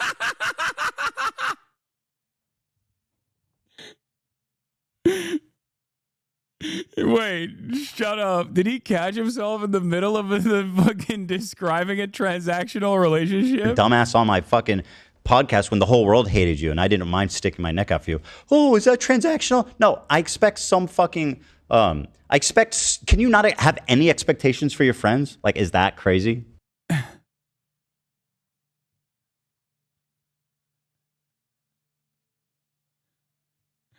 Where do you even find the article? It had like 25 comments. I mean, he's that psycho person. I've seen it before. Someone on Hostwit found out that that person has only written about defending Ethan's positions on Israel and attacking me over and over again. Yeah, real journalist, but journalist for one person only.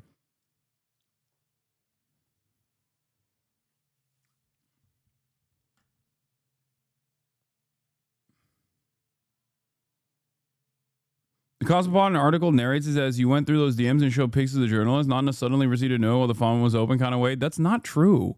That's quite literally not true.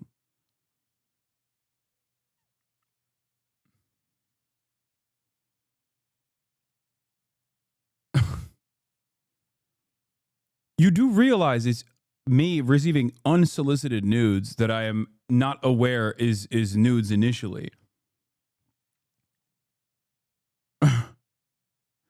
Read the article, please. Dude, some of you guys unironically are some of you are actually stupid. I will admit. Yeah, let me give a fucking article with 25 comments more more hype, dude. It's true. Let's do that.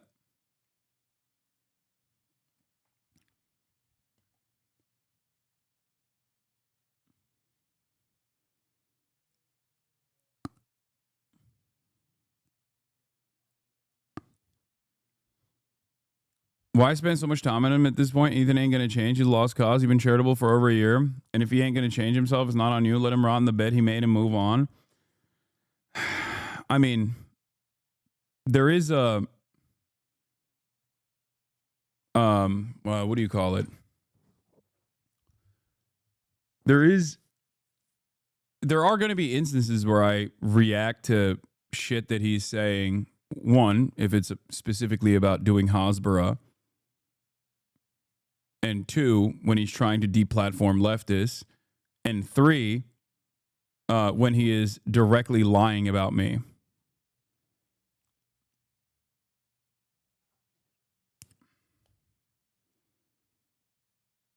Why don't you ask to talk to him privately? Because his descent into madness is pretty obvious at this point, don't you think? Like, this is a relatively sizable content creator with a previously progressive audience that has turned over into a fucking a pro-Israel propaganda monster at this point.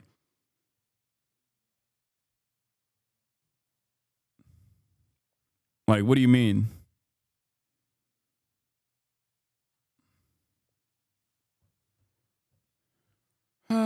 Hasan, what do you call Hamas the lesser evil? Also, I don't understand why you use an analogy of Israel doing multiple October 7s when that's an act of resistance from Hamas in comparison to Israel doing a genocide. I'm framing it in a way that Americans in the Western world understand. That's why. It's also within 280 letters, so obviously it's impossible for me to give you the full scope of what I mean in that regard, because there is no comparison between Hamas and Israel, something that I have time and time again repeated, explained over and over again.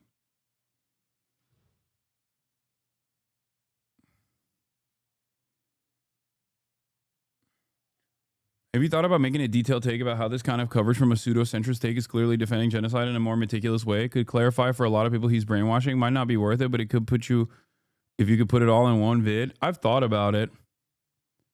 But I think Noah Samson's video was perfect for it, you know?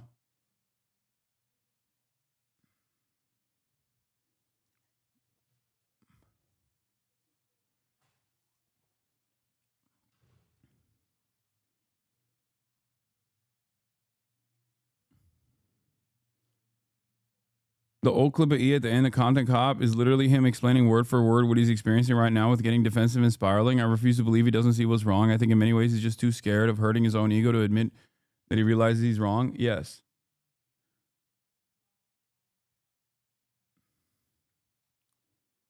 That's what it is.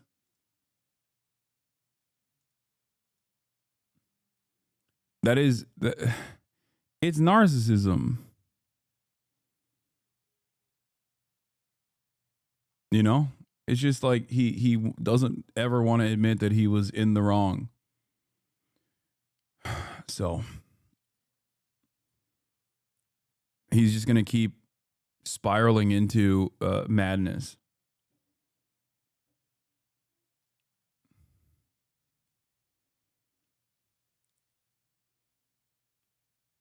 I don't see him there yet. I think he still truthfully blames you. Yeah, because he doesn't want to acknowledge responsibility. That's what it is. Yeah, it's not his own words that made his audience feel like he was at odds with them ideologically on the issue of Israel. It's actually someone else that must have geared them to feel this way. And that someone else was his former podcast co-host, which seemingly fits that like previous hate spiral that he went over anyway with his other former podcast co-host. So it's like a perfect situation where he's like, everything wrong in my life is directly because of this one guy.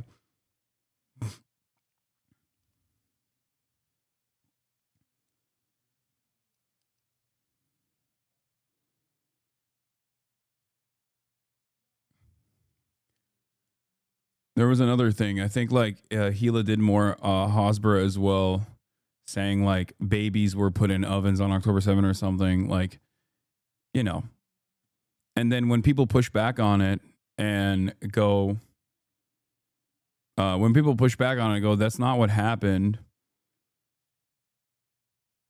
He will turn around and sometimes he'll acknowledge like slight mistakes. Yeah, here, this is what I was thinking of exactly. To kill as many people they can, no matter who it is, slaughter as many people as they could until they were stopped. The mission was explicitly. In their reaction to the IDO's video, Gila Klein says Hamas flamed cribs with babies in them on fire, as Ethan Klein agrees. This did not happen. 0 babies were burned alive on October 7. Ethan and Gila are such fanatical, deranged, genocidal Zionists that they're still doing the 40 beheaded and burned babies in an oven's hose. To kill civilians. Yeah. You can see their war plans. They went specifically to Kibbutzim to kill the inhabitants there. Yeah, as opposed to Israel, which accidentally bombed the entirety of the Gaza Strip. Those are not military They compounds. flamed cribs with babies in them on fire. So like, come on, what do we? That didn't happen. Yeah, If people like this were so assured of their moral clarity of their political positions, they wouldn't feel the need to make up whole cloth something like the bad guys burned babies alive in their cribs. Yeah, I say it, and constantly try to deplatform people who are critical of Israel. Also, you know who fucking lights babies' cribs on fire? Israel. What do you think happens to a baby's crib when Israel brings the entire building down? Explodes an entire fucking building. Like, what are we talking about, dude? You don't give a fuck. You don't give a fuck about babies being burned on fire. You just care about defending Israel. That's it. That's why I said what I said the other day, where I was like, listen, here's the reality. And there's so much more I could say about this, but in the short confines of 280 words, like 280 letters. Or is it words? No, it's letters, right? Fuck, I don't know. I'm so tired. Where is it? I said after seeing the another harrowing account where Deadline wrote about a Palestinian artist and photojournalist who was the protagonist of a documentary due to the premiere in Cannes in May, has been killed in an Israeli airstrike. Alongside her family, Fatima Hasuna died with 9 members of her family in a direct strike on their home in Gaza City on Wednesday. Hasuna, who had gained international recognition for her photojournalism capturing the impact of the Gaza Strip's civilian population of Israel's military campaign, appears in French-Iranian director Sepideh Farsi's Put Your Soul on Your Hand and Walk. Hasuna was killed 24 hours after the documentary was announced as having been selected for Parallel Cannes Section Acid, running from May 14th to the 23rd alongside the main festival. Yeah. They 100,000%, and I'm saying this with complete certainty, as Israel has done this time and time again, they knew, one, that they could get away with it, and they knew that this would become another major blow to Israel and its desperate attempts to do Hasbara in the Western world, just like no other land. They did not want her getting out of the Gaza Strip. They did not want people making pleas to get her out of the Gaza Strip so she could be a person that speaks on the atrocities directly. So they fucking killed her and her family. Okay?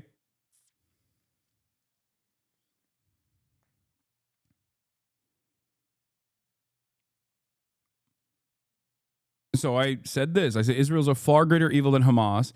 Israel is a far greater. Have you been to Coachella? What, are you joking?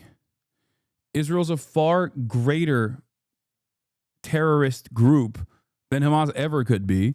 They've done 2 October 7s against the entire Palestinian population every single week for the past 16 months as a belligerent occupier backed by the most powerful country on earth. And the reality of the matter is that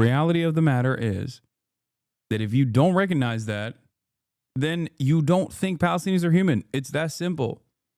I don't think Ethan Klein thinks Palestinians are human. And he will do the good Palestinian, like white supremacists say some black people are the good ones.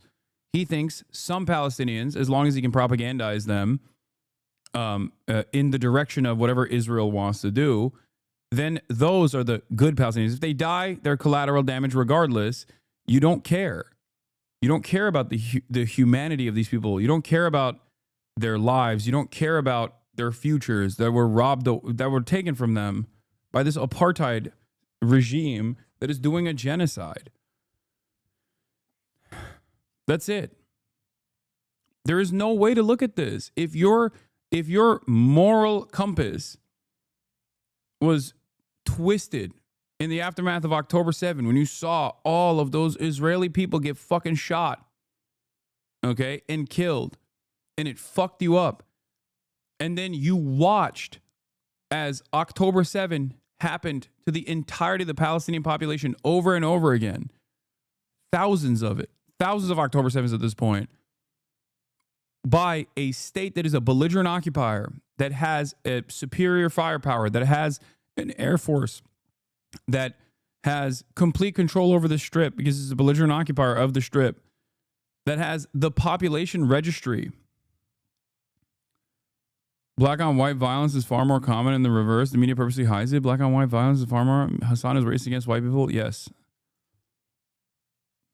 I am. You got me. I'm a self-hating white guy.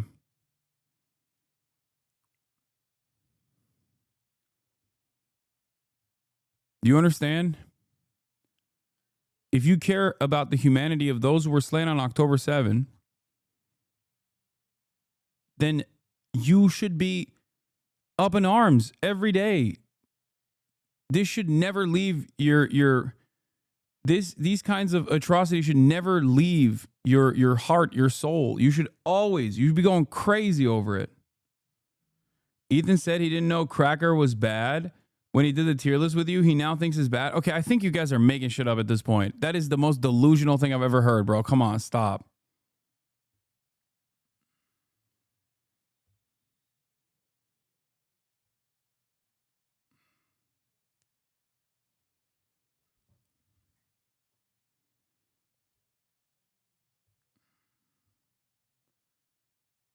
Oh my God.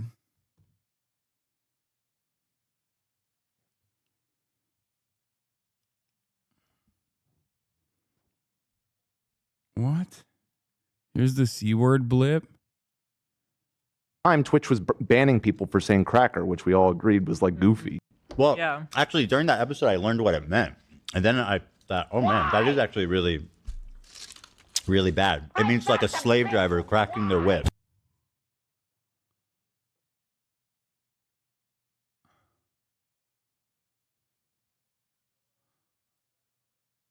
Okay.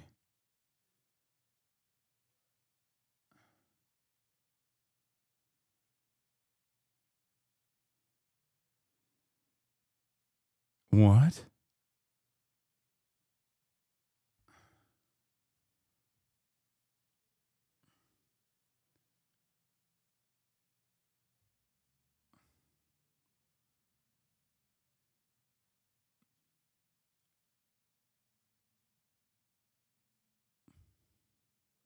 I feel like, no, he didn't get a firmware update. He's just out of context, has to be cut off mid-sentence. Yeah.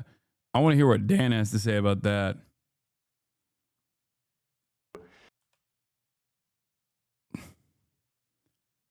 It's 14 seconds. It's not long enough for me to make a... make a statement on this, but Dan said something, but it got buttoned.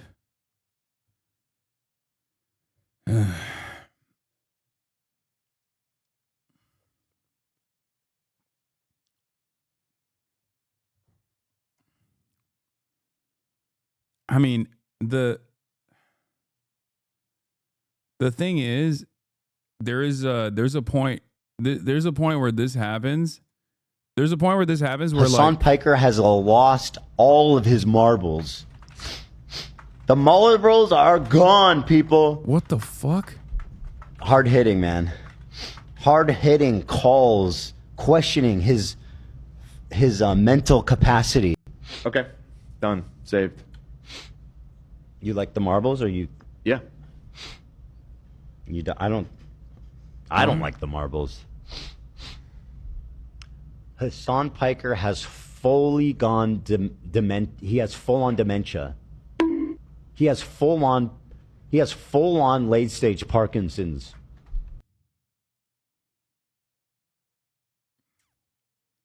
What? I don't know what the fuck's going on here. I don't care. I mean, who cares? Whatever. This is. Stop sending me. I don't know what's he saying, doing.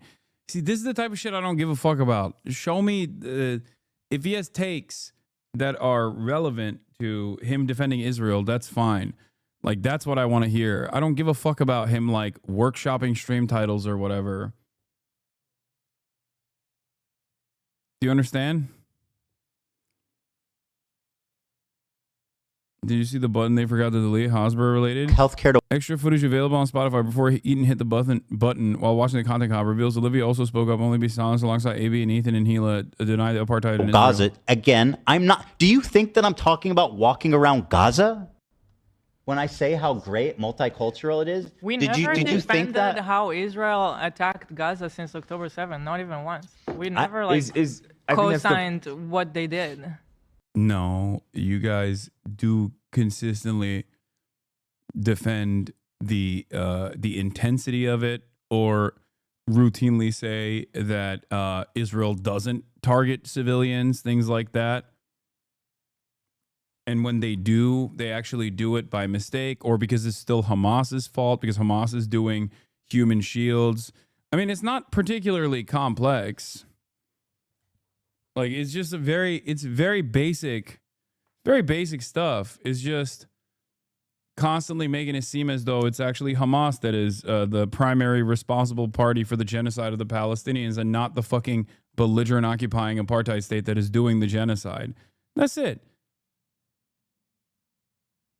It's ridiculous.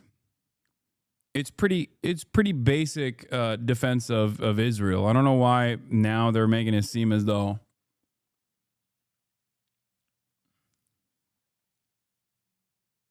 that's not what they're doing. Is that not the point he's making, though? What? That you're talking about how nice Israel is, but Israel proper is different from Gaza. Yeah, no, I understand. Millions right now, say Muslims in Israel. I guess that's where the. Yeah, this is so AB and yeah, they buttoned here, and it, I guess, for Spotify caught more of it or something. Is that what it is?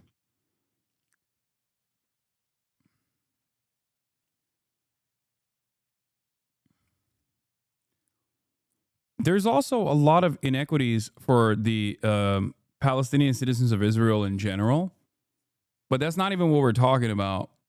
Like, my take on this basically was this is some zone of interest shit, you know? Like, you don't understand. Israel proper is beautiful.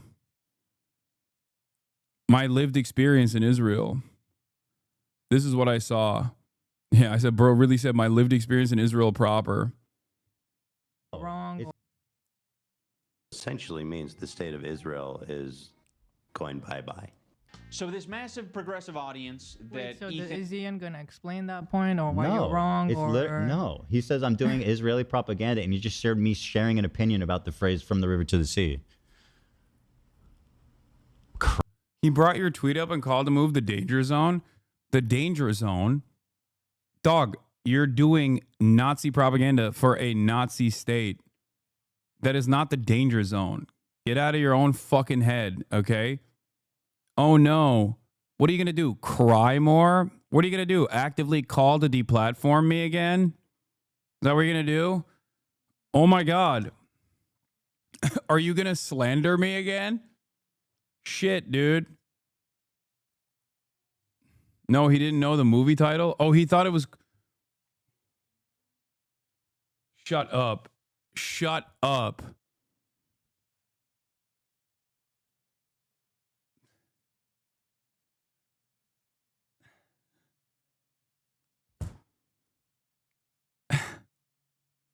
Crazy. That's crazy. Has, adopted over the years, they're becoming increasingly critical of his position because now he's talking about it. You claimed you and Ian used Zionism as a cover to be anti-Semitic. Dude, this is literally like when people will be like, oh, you are secretly transphobic or some shit. It's like, dog, do you know how beneficial it is for a grifter's career to be transphobic? Right now, anti-Semitism is hot. Anti-Semitism is literally hotter than anti-Zionism, okay? If you think Israel is unfashionable, holy fuck, dude.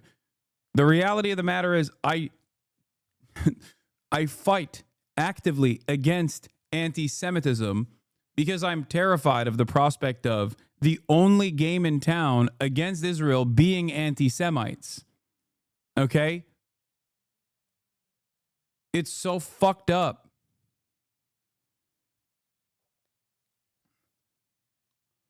Him not understanding your tweet. Hasan this morning, I also want to give a shout out, called me a Auschwitz Nazi guard. He's clearly on his good faith bent here. In this clip, talk about how I'm talking about my lived experience in Israel proper. Everybody knows that the use of the word proper is the correct usage to refer to the borders, the established borders of Israel. And I explicitly am talking about my experience.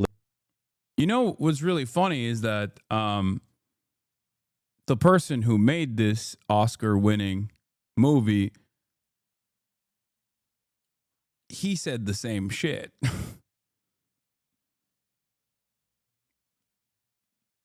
So this take here is not necessarily unique. The entire point of the movie is about the banality of the day-to-day existence in the backdrop of the Holocaust taking place.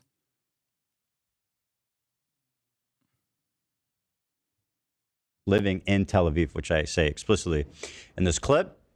Also, Rudolf Hess goes back to, Berlin. Where did he go? He went back to Berlin, right? By the end of the movie. Don't worry. He shows his experience in Germany proper as well. If you don't consider Auschwitz to be a part of the original German lands. And Hasan says, bro, really said my lived experience in Israel proper. And once again, I want to emphasize that that is actually totally unproblematic and the correct way. Unless his point is that there's no such thing as Israel proper. I do think that's his point. So then we're talking about something completely else. You know what I mean? But anyway, this is a still from a movie called The Danger Zone. Zone of Interest. The Zone of Interest about a Nazi family who's in charge of Auschwitz, living outside the concentration camp and raising their family casually there, which, as you know, is what I did living in Tel Aviv. And by the way, Hasan, let's not forget that we were friends. Did you not? You didn't know that I was living in Tel Aviv, aka outside a concentration camp? I just Frogan, realized. all you guys, Denims, who used to be huge fans of the show. Well, first of all, I had no fucking, I don't know what his experiences in Israel were. I didn't even know he was technically an Israeli citizen until like literally a couple months ago when people were yelling at me. So that's number one. I didn't watch his old vlogs where he was apparently saying fucking heinous shit about Israel. Ironically enough, many people who are former fans of his knew all about his takes, his original takes on fucking Israel, okay? I was not like I was beyond Vape Nation or whatever. I was not like a major. He now claims he was born in Israel. Okay, shut up. Shut up. He did not fucking say that. I feel like you guys just like sneak in some dumb fuck bullshit in here, and then I read it. Yes, he did.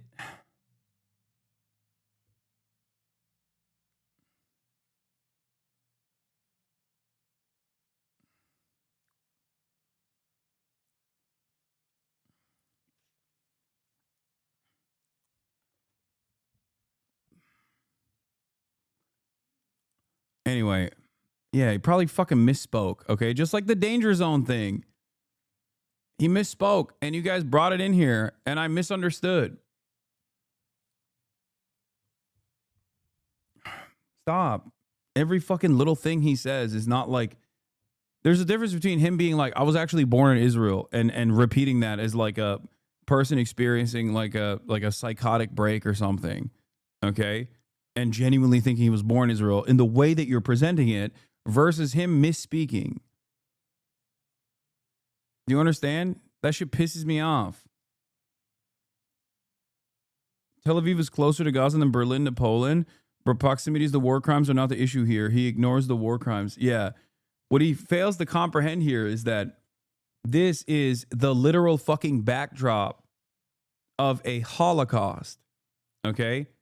When you are defending the multifaceted, multicultural nature of Israel in the backdrop of a fucking modern day Holocaust happening, yeah, you're doing the exact same thing.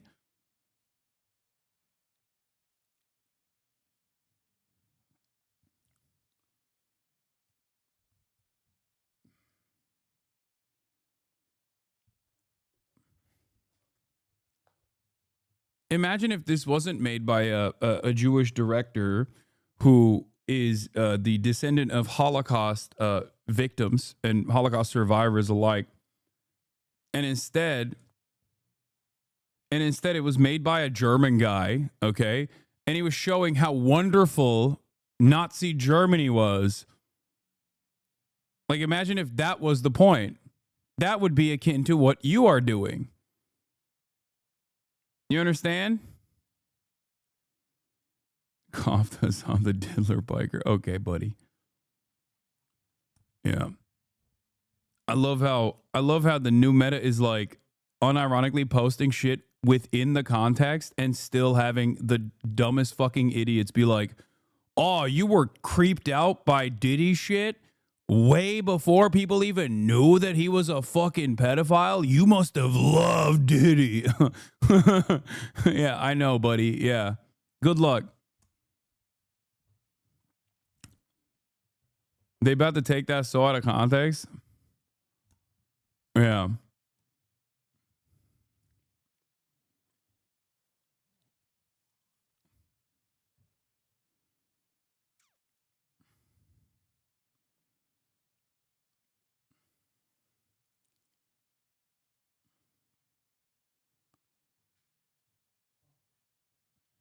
Anyone old enough in the 90s knew this about Diddy? No.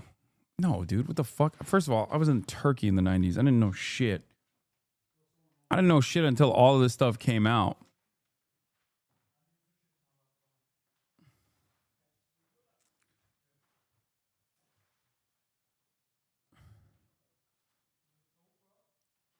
You're going to call me a Nazi fucking concentration guard for living in Tel Aviv? I hope you get PTSD. I sure wasn't hiding it, but okay. I see you're being good faith here today, Hasan. Dude, does this man think that, like, I have smoke for anyone who has ever spent time inside of Israel? Does he not understand that I have fans who live in Israel right now? Like, I have Jewish fans who live in Israel right at this moment. I interview people who are in the fucking Israeli Knesset. I talk to journalists. I actively, like, I have no issue with people living in Israel. I live in America. The entire difference here is, it would be, first of all, if Ethan was smart enough, he would constantly hammer on the point. Ironically, he's too stupid to make this point. He'd be like, we live in America. What the fuck are you talking about? We live in a settler colony that did a genocide and completed it, okay? I understand that reality. I live within that reality. I also understand how that fundamental principle, the fundamental truth about American inception plays a formative role in the American consciousness, which is why when I talk to people in the Western world, people living in the heart of empire, I try to get them to comprehend the wrongdoings of the past. It's not to like badger them over the head with it. All right? Of course, it would be insanely hypocritical for me to be like, "Oh, dude, you fucking were born in Israel and have only known Israel. Well, fuck you. You're a fucking piece of shit." That's not my take. I understand that there are people, even in Israel, a country that is incredibly fascist, that are still trying to do their very best to fight against the fascist genocide being perpetrated. Okay? My problem with Ethan is not that he lived in Israel. My problem with Ethan is that he keeps fucking defending Israel with this mealy-mouthed, liberal Zionist, squishy bullshit while simultaneously claiming to be a pro-Palestinian fucking advocate. That's the problem here. If he had not said anything about Israel and did not constantly fucking yell at its detractors, I wouldn't give a shit. I would never talk about him. He can fucking chirp about any number of different goddamn things. The point is, you're trying to defend the multifaceted, multicultural nature of Israel in the backdrop of a fucking Holocaust, dude. The modern day Holocaust. Get the fuck out of here.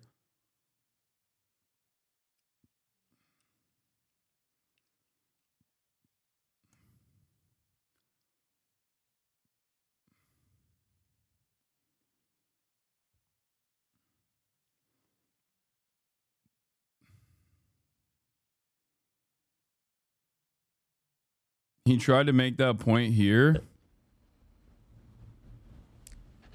Actually have peace. If that's all you're defining Israel as, is a place Jews can go. Ethan said when he's done talking to Sam, he needs you to talk to Mossad, the son of Hamas. I like that he wants me to talk to a literal Mossad operative, by the way. Like he's going to talk to someone who he's ostensibly on the same side of, someone he respects, someone that he likes. So for that, for me demanding that he do that, I have to talk to a fucking literal Mossad agent. An animal, dude. A bloodthirsty animal. Yeah, what a great trade. Sure, I'll do it. I'll fucking debate his bitch ass. If he talks to Sam Cedar publicly and atones for all of the fucking ridiculous propaganda that he's done, yeah, I'll talk to him. He said he wants to debate Anissa. Oh, God, he's such a fucking... I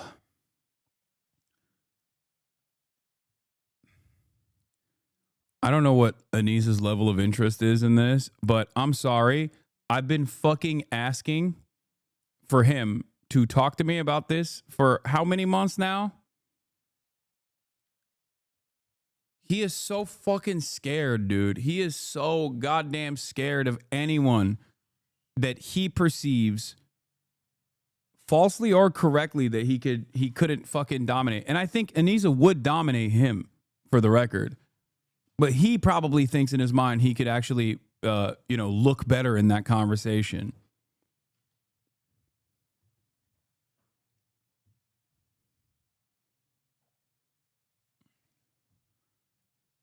No talking to someone who would be endlessly charitable to him like Sam. No talking to any number of different people that he's slandered over the years. Yeah, fucking talk to Matt Lieb. Talk to Bad Empanada. Destroy Bad Empanada in the marketplace of ideas. Why won't you do that? He's called out your wife, dude, right? He's done horrible things. You should talk to Bad Empanada and fucking destroy him. You can do it, big man. Remember how you defeated Just Girly Things or Just Pearly Things or whatever the fuck?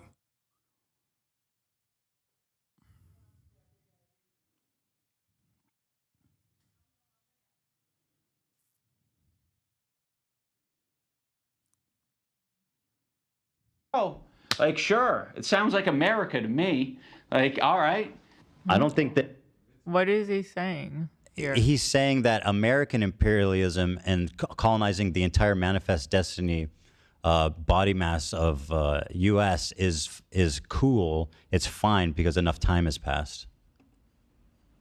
And he doesn't actually have to interface with any hard decisions like, am I living on where a tribe used to live, and should I just give them all my properties and money? So again, it's like this whole argument of colonialism is just so fucking rich. You know, if that's all you're defining Israel as, is a place Jews can go. Like, sure. It sounds like America to me. Like you took like 3 words that I said from a larger conversation and like just left it at that. That wasn't even what he was saying. He was saying that Jews are safe in the United States of America, evidenced by Ethan living a wonderful and very comfortable life in the United States of America. And he has every right to live a comfortable life in the United States of America as a Jewish American, or anywhere he wants to, really.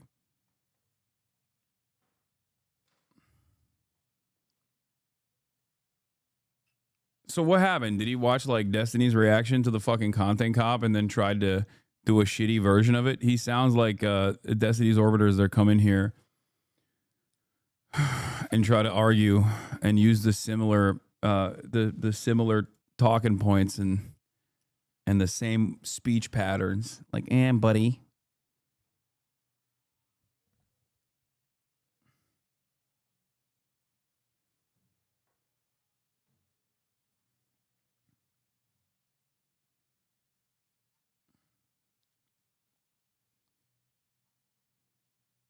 Anyway. Elad said they have parts written down. Jesus Christ. It's bananas. It's disgusting. It's disgusting is what it is. It's pathetic. Like, all right. I don't think that Israel said they represent all Jews. I don't think that's a stance. We're like, hey, displacing Palestinians is all Jewish people. Ethan is okay. If Israel doesn't represent all Jews, and they've never said that they represent all Jews, then, great. I can shit on Israel all day, every day, and you can't fucking call me anti-Semitic, I guess, for that reason, right? Except you want to have your cake and eat it too, When it doesn't suit the purpose, you're like, oh, Israel never actually said that. They just accidentally arrived at the Star of David on the flag and also rewrite the Constitution and also, actively say it all the time, as a matter of fact. Like every fucking, not every, but virtually every goddamn member of the Knesset has said it in one way, shape, or form. XUZ essentially called you anti-Semitic? Yeah, well, he's fucking brain dead, dude. What are you talking about? He's a goddamn vegetable. Like, oh man, I can't believe that.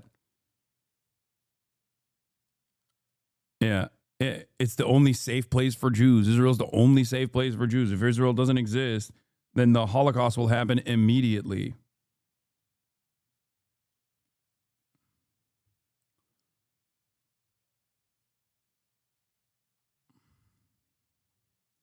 is being so disingenuous here to suggest that he doesn't understand what Matt Lieb is saying. Like, he's making a semantic argument. Like, I don't think you have no idea what you're talking about. Have you explained anything in this video? You're so wrong. I doubt you even understand half the things. You have no fucking idea what you're talking about. You shouldn't even be entering this conversation as a leftist. You should be listening and learning, sir. Sit down.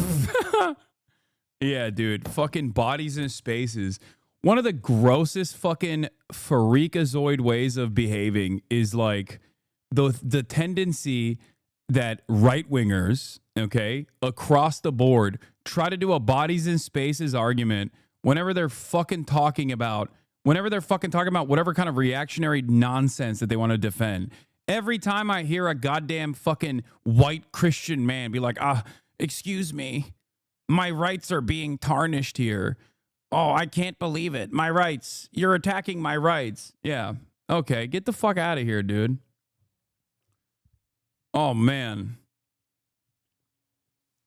Dude, this is one of the funniest things. Like, I am unconditionally against reactionary politics. Okay? That's it. Israel is a reactionary country, and its politics are incredibly reactionary. They're fascist. Okay? That's it. You can't fucking standpoint theory your way into defending a fascist country.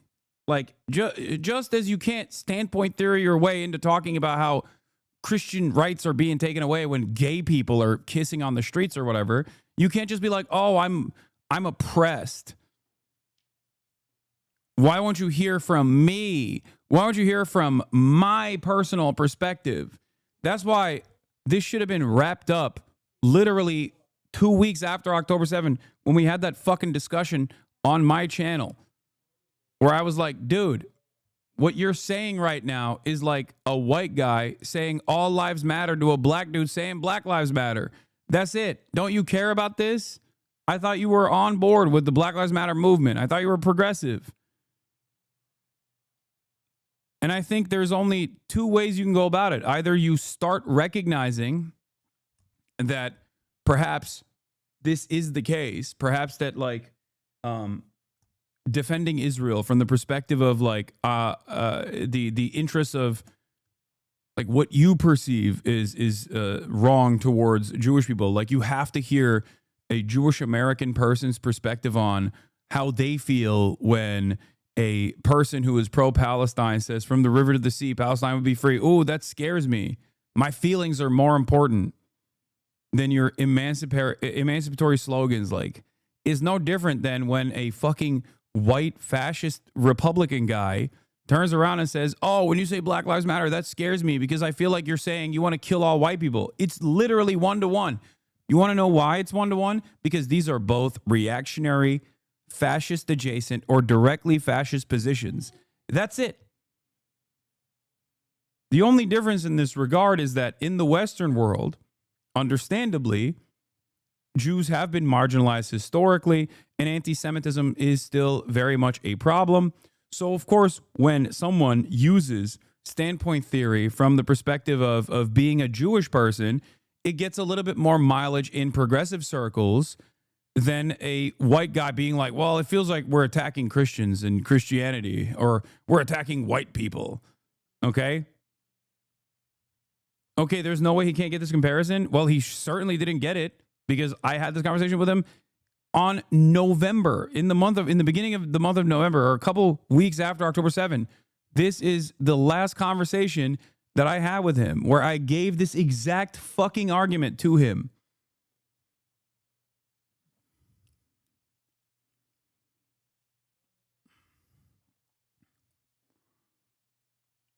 It's so crazy.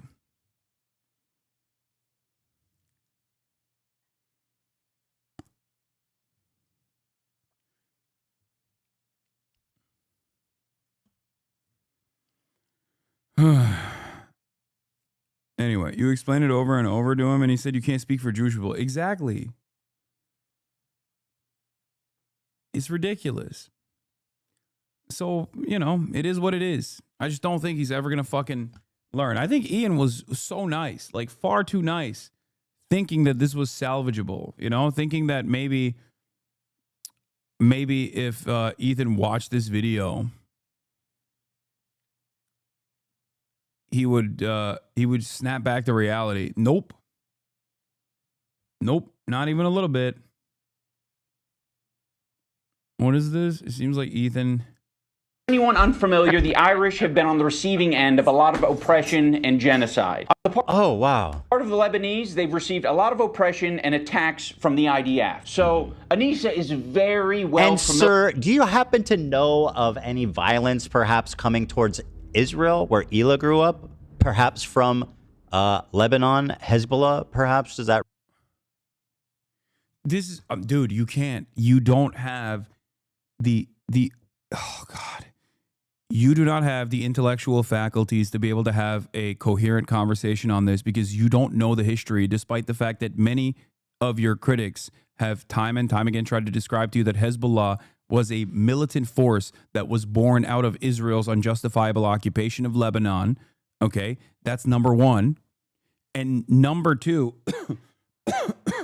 Hezbollah has only grown in popularity as a direct consequence of Israel's further incursion into Lebanon time and time again, and they have successfully purged Israel from its borders in the past.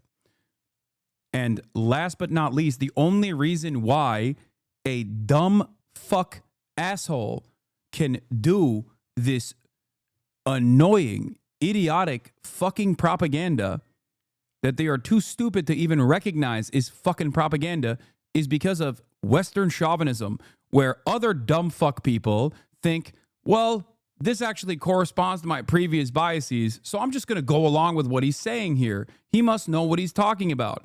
It's just ahistorical garbage. It's ridiculous. There is no way that he has not accidentally encountered the truth about what he is saying here, because he's talked about this time and time again. Bad Empanada covered it in the fucking response to the context nuke. Many other people have brought this up. This and a number of different idiotic things. That ring a bell to you, you dumb, ignorant fuck? How dare you attempt to lecture me on this conflict? You just learned about this like... Okay, I don't know when Ian learned about this conflict, but you still haven't learned anything about this conflict. What do you mean, how dare you attempt to lecture me? Okay. Talk to someone who does know about this conflict a lot more than you, okay? For a lot longer than you have known about anything, really, because you still fucking haven't learned anything.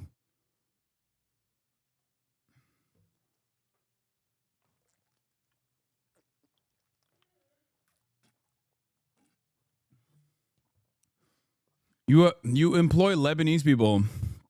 Why don't you talk to them?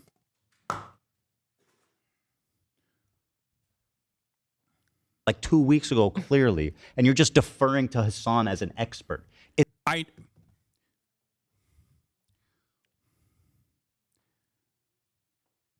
If Ethan is an expert on the subject matter and he denies my knowledge on this issue, then let's talk it out. Let's fucking talk it out. Except, Ethan, you're too big of a fucking coward to have that conversation because you're fucking worried. You're worried that your intellectual bankruptcy will be in full fucking display if you were to ever sit down man to man and have a conversation instead of crying behind Instagram stories that go away after 24 fucking hours. No pushback whatsoever for me. I need to stay in my fucking hug box. That's it. Yeah, wake up, Ethan. Wake the fuck up. I'm here. If I'm so oblivious to the things I speak of, then you should make such light work of me as you did with the likes of Ollie London, the intellectual giants of the right. The Ollie Londons of the world. And the fucking just girly things of the world. You know, you destroyed them. Remember?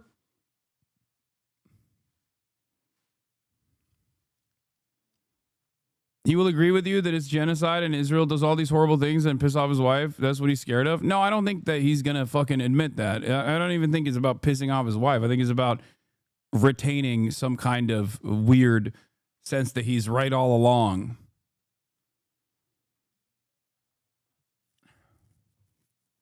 He says Sam Cedar never wanted to have this conversation, was dragged into this. That's also a lie. I talked to Sam many months ago, and he was totally open to talking to Ethan about this. Like, back when I thought he wasn't a fucking monster with respect to defending Israel over and over again and doing Hasbara over and over again.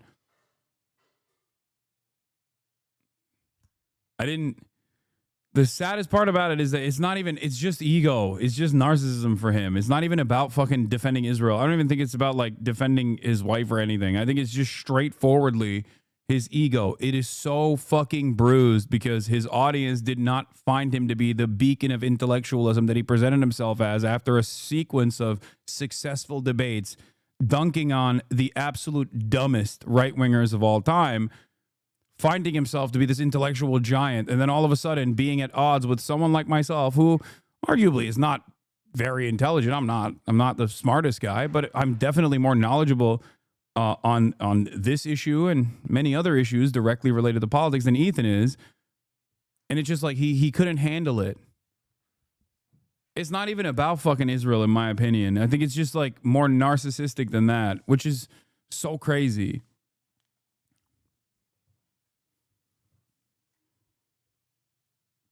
And in the process, he has become the person that he used to dunk on with regular frequency. Like, he literally became the person that would normally be in the crosshairs of someone like him. It's wild, dude.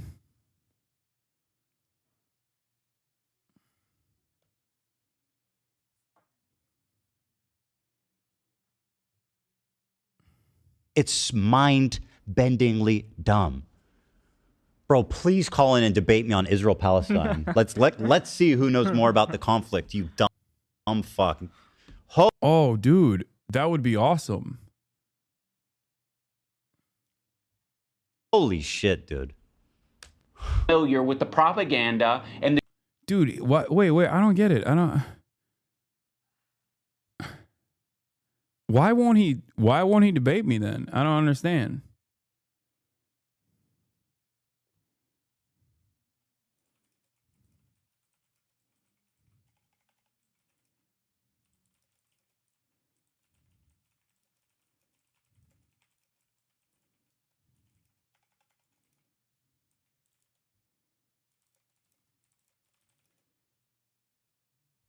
He wants Ian to debate him? He cuts off before he says, actually, never mind. Why? Why actually never mind? Dude, he can't even debate Ian? I thought Ian was so stupid. He didn't know anything. This is the moment that proves that you're saying what you're saying. And I have been kind of slipping into a very unhealthy place where it's gotten worse and worse, and I get criticized more and more, and I get more defensive and more pulled up, a feeling of almost infallibility, that I could take anything on. It led me to make a lot of mistakes, and then when I was criticized for those mistakes, then I would act extremely defensive and nasty and not really processing them in a healthy way. Now, that's how he ends it. That's how he ends the fucking video. Do a show with Alex Jones. You guys have the same energy. All right versus all left. It would be epic showdown. No facts, no relevance, just conspiracies and propaganda. Extreme centrism is such a fucking brain disease, dude. Yeah, yes. My analysis backed up by fucking Holocaust historians, genocide scholars, contemporary historians of Israeli history. All of that is identical to Alex Jones talking about fucking pedophilic lizard monsters. Does that make you feel good? That your ideology is so fucking repulsive? This weird, no politics, apolitical, fly by the wire, on the mercy of fucking reactionary fascist monsters style zealotry that you demonstrate towards neoliberalism. Does that ever shock you that people are so fucking repulsed by this that they would rather have a right-wing demon like Donald Trump in office than your favored candidate? Because that's what fucking happened. It's exactly this kind of dumb fuck attitude where it's like, I don't get it. Extremes on both sides, am I right? Yeah, I'm so fucking extreme that I want you to have goddamn healthcare and America to stop destroying the fucking planet. What an extreme position. It's exactly the same as saying Sandy Hook didn't fucking happen. I'm brilliant, by the way. And watch, he's going to turn around and go, huh, did I trigger you? Oh my God. Yeah, wow, so insane to deport a gang member. Yes, as well as Iran, Iraq, every other Middle Eastern country. Yes, every other Middle Eastern country. You guys and your followers are basically the same as Alex Jones, Lamau. Ugh. I voted for Trump and Dem governor in Indianapolis. Oh my God. Oh, he's not even a fucking... If you guys stop focusing on identity politics, okay, never mind. He's a Trump supporter. He's not. He's just. He's the center right. He's not even a fucking liberal.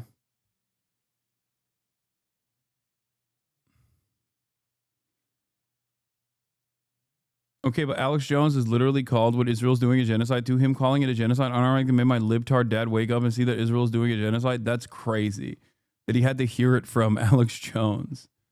He also claimed you loved and voted for Jill Stein. Yeah, I don't care. Whatever. If you guys stop focusing on identity politics in Palestine, the left might actually have a chance. Blue-collar workers, union folk, and middle-class America don't really give a shit about Palestine. No offense to your show, but it's just Palestine, Israel, yap, yap, yap. Nobody in America really gives a about that. Not trying to be mean, but honest. Also, the fascist Nazi bullshit is why Trump got elected. Everyone you don't agree with is Hitler. That makes the average person steer away. Yeah, everyone you don't agree with Hitler, which is why I voted for fucking Adolf Hitler, which is why nobody cares about Israel, Palestine, by the way, except for the fucking Adolf Hitler candidate that I voted for that is so up the asshole of the neo-Nazi government of Israel that he's currently undermining the Constitution that you're supposed to love and want to preserve, eroding free speech protections. Did you know that? Are you aware of anything? No, because you're a dumb fuck Trump supporter. You called everybody a Nazi, so I wanted to show you by voting for the fucking neo-Nazi that wanted to do mass deportations of 20 million people who started the process by fucking shipping them off to a goddamn slave labor colony in El Salvador and is undermining the Supreme Court of the United States as we speak and actively dismantling due process and the First Amendment. Two fundamental aspects of liberalism that are defensible. Some of the only defensible positions that liberals have ever come up with, and Donald Trump is trying to take that away because he's a fascist fucking piece of shit. And he certainly doesn't give a fuck about you, dumb fuck, because you're stupid enough to hyper-focus on the identity politics of it all. Oh, the left got too identity politics focused. That's why I voted for the other side of identity politics. What the fuck do you think Trump is doing when he talks about preserving America? That's also identity politics, you fucking moron. He's able to couch it by redirecting the anger and animosity towards people that you've never met, that you are fucking terrified of. That's it. All the while you get rug pulled. Your future is gone. You're never going to fucking retire. He's going to melt you so that Mark Zuckerberg can drink you a Soylent one day, okay? But hey, guess what? You will have owned the fucking libs. Yeah, go to Walmart and ask people. Never said I agree with that. This is great. I got you to crash out. Yes, dude, you did. By demonstrating how fucking stupid you are, you caused me to lose even a little bit more faith that I had in the American population. Congratulations.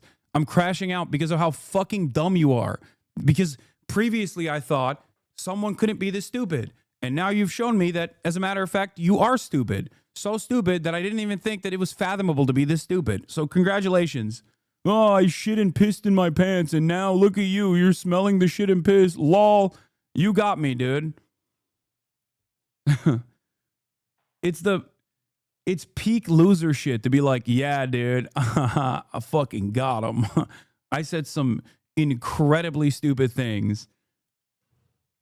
The depth of your projection is groundbreaking. Really? Go ahead. Explain to me what my projection is. Is Donald Trump not currently nuking global trade because he's fucking bored? Is he not molesting your money? Is he not ruining your future? Are you going to be able to retire at a reasonable age, chatter? Or do you have a home? Are you going to be able to purchase a home at any point? Do you think things are getting better? No, they're not. But you're too afraid to fucking recognize that reality because you thought, hey, he threw some fucking red meat your way. He said, trans people, they're out of sports. Yeah, thank God he eliminated the 40 trans athletes that were participating in fucking collegiate level athletics. Thank God. Any day now, your rent is coming down, baby. Any day now. I'm passing through. The point I made is enough to justify not engaging? No, you can't engage with this because you have no point. Because you know I'm fucking right deep down inside. That's the problem. And because you have no argument, you just go, no, I was just being a cool guy. I was just passing through. No, you're fucking coping with the reality. The quicker you wake up to this reality, the better it will be for you, okay? It's awesome. I love Trump supporters. I love having Trump supporters pass by in here to be like, projection, especially right now when we're facing down the barrel of stagflation and potentially another Great Depression, the greatest depression of all time, better than one we've had before. They're saying it's the greatest depression, believe me, okay? And you're going to fucking die in the process, but it doesn't matter. And if you don't die in the fucking Great Depression, maybe you'll die when you go and invade Iran at the behest of Israel. That'll be sick. We'll protect our interests in the region, though. We'll be defending our free speech. Except we don't even have free speech anymore once Trump gets a hold of all of that and fucking ruins that too, as he is desperately trying to do at this very moment. But you're too fucking stupid to realize that. When I see stuff like this, it reminds me why I say, like, we kind of do deserve Donald Trump, okay? Dumb fuck Americans not sure who to vote for. Omega lol. So Trump bad because COVID.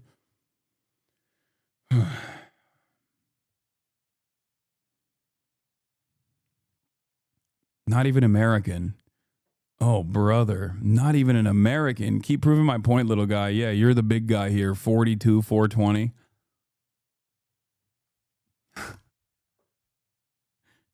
Big guy who is watching from the outside and going, nah, Trump is good, actually. I hope he fucking tariffs your country extra hard, dipshit.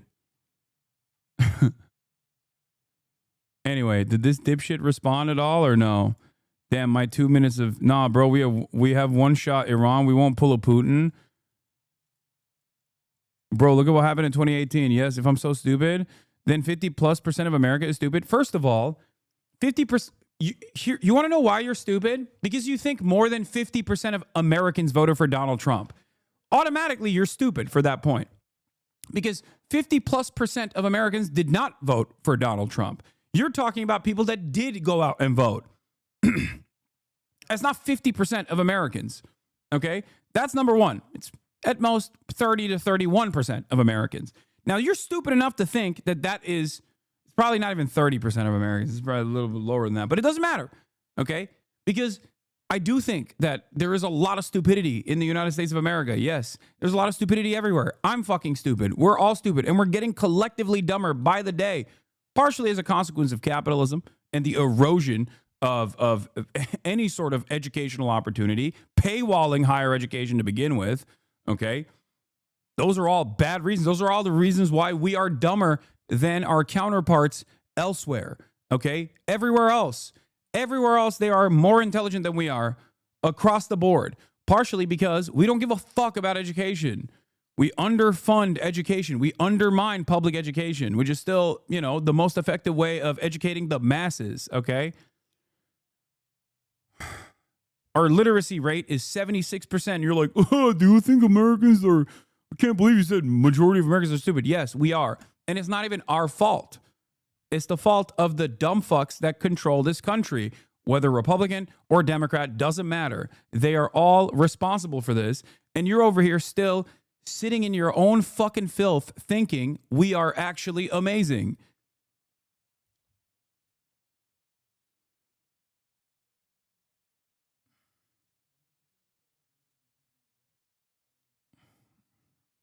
He's American Lamar. He's trolling. He lives in Cali. He runs a weed co-op in San Diego.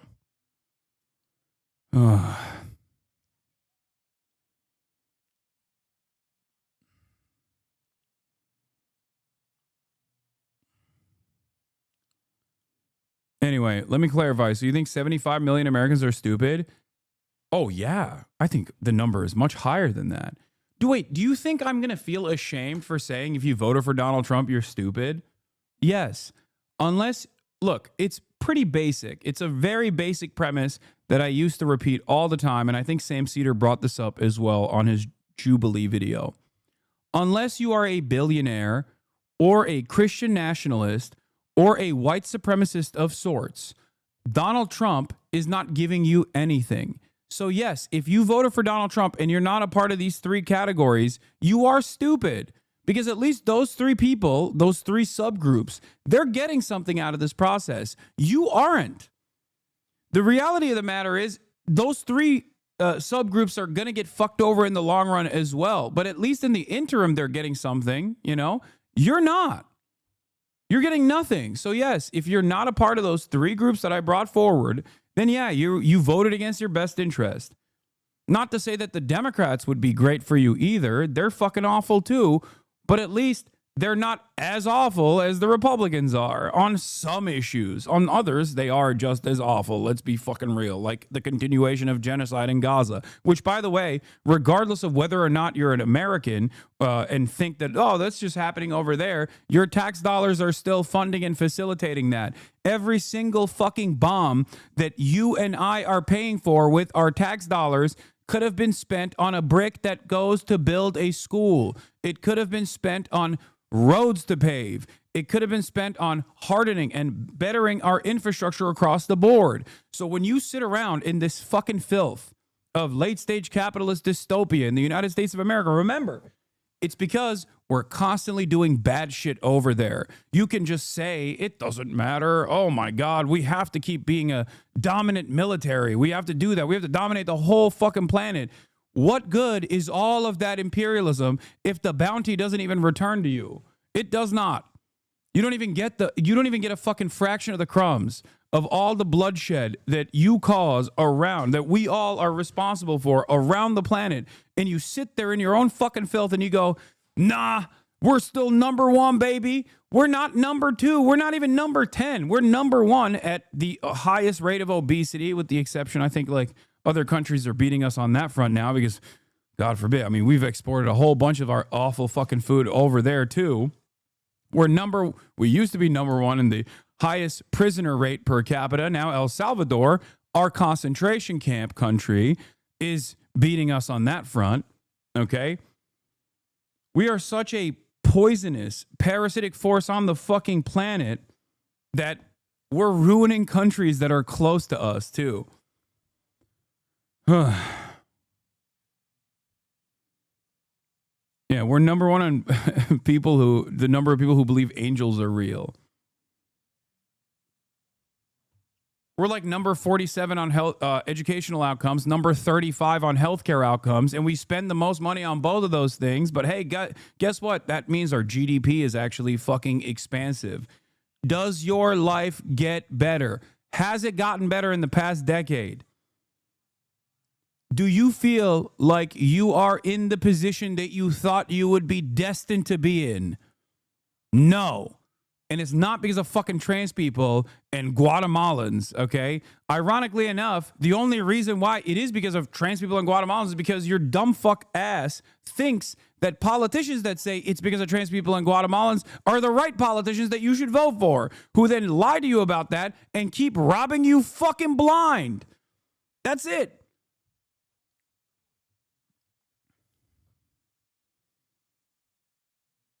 And now we're losing free speech and due fucking process. Fantastic.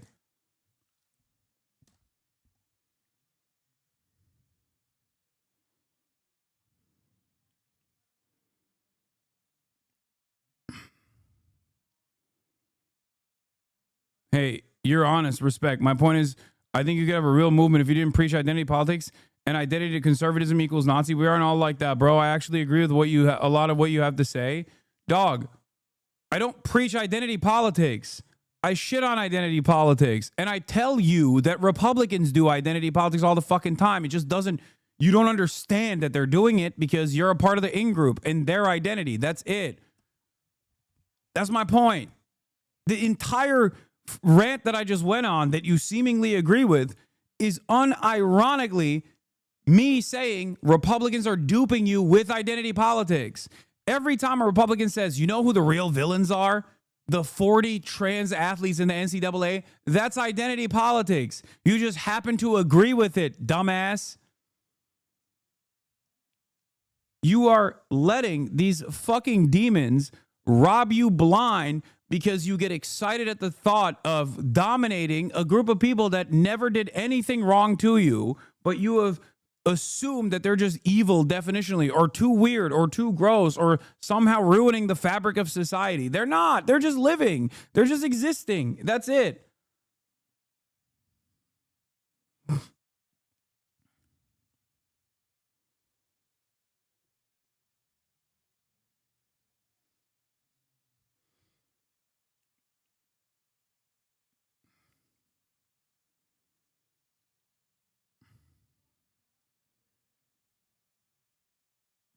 Do you think there's just a set of people that say dumber and dumber shit because you highlight it?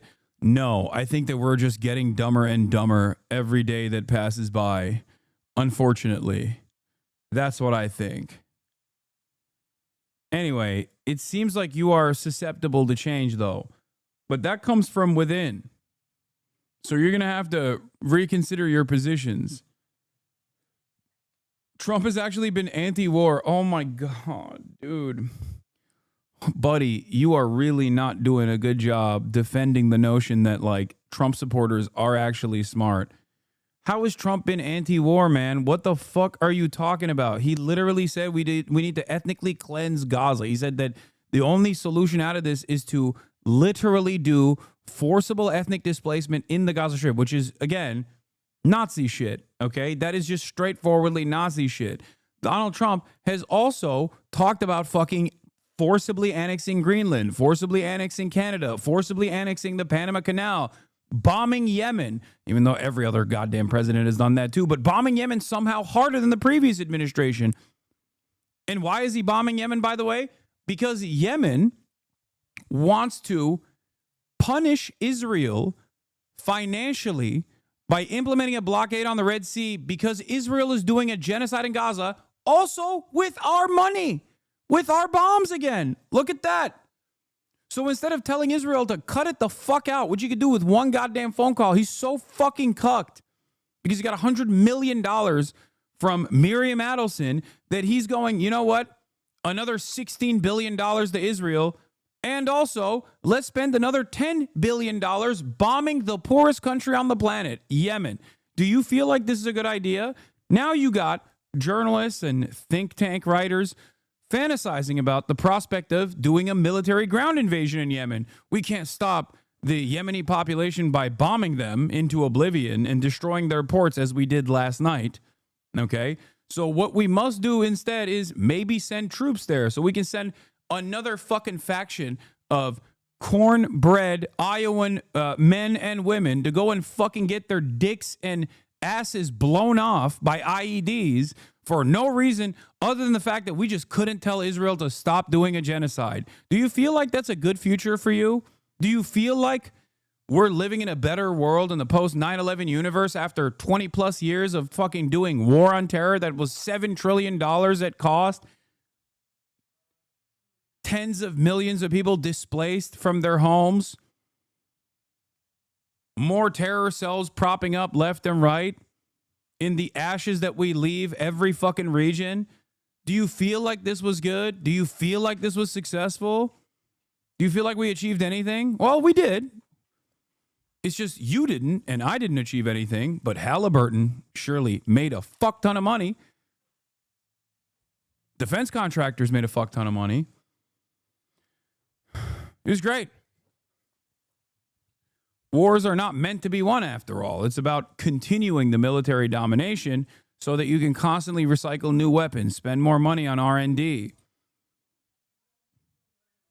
Donald Trump is anti-war, he says. Okay, he is more anti-war than any Democrat in my lifetime. That's a fact. No, he has not.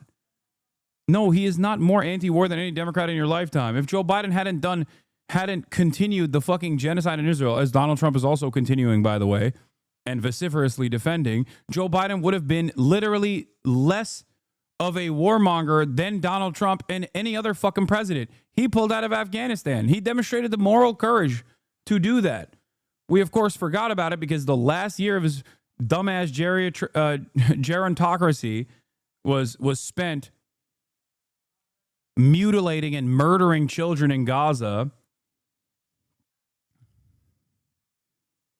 So Obama, Biden, etc. didn't continue militarily domination in the military-industrial complex? No, they did. But your metric is wrong, is what I'm saying. These are all warmongering assholes. They're monsters. They are all war criminals. That is true. I agree with that. Obama, Biden, and Donald Trump. But if you are saying that Donald Trump is better, that Donald Trump is better overall than fucking Biden, for example, without the last year of the Biden administration, you're wrong. And considering that Israel is still continuing its genocide under the Trump administration, as it did under the Biden administration, That's not even a part of the conversation at this point.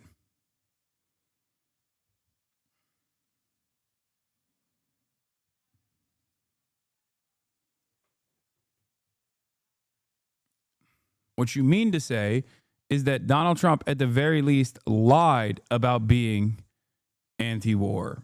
The Democrats didn't.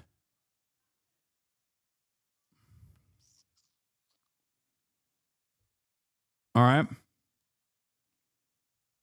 You look tired. I am tired. I woke up early. I didn't get to sleep a lot last night, obviously, because I was having gay sex with Will Neff. So that's all for me today, folks. I'm going to go spend time with my family. I love you all. And I'll be back tomorrow. We'll do some fun shit tomorrow because it's Sunday. We'll do Sunday fun day shit. Don't worry. All right. Peace, everybody. Love you all. Bye-bye.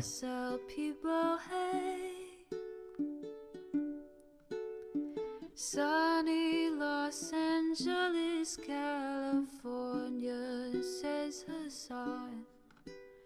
The starlock to the starlock to the topic just begun.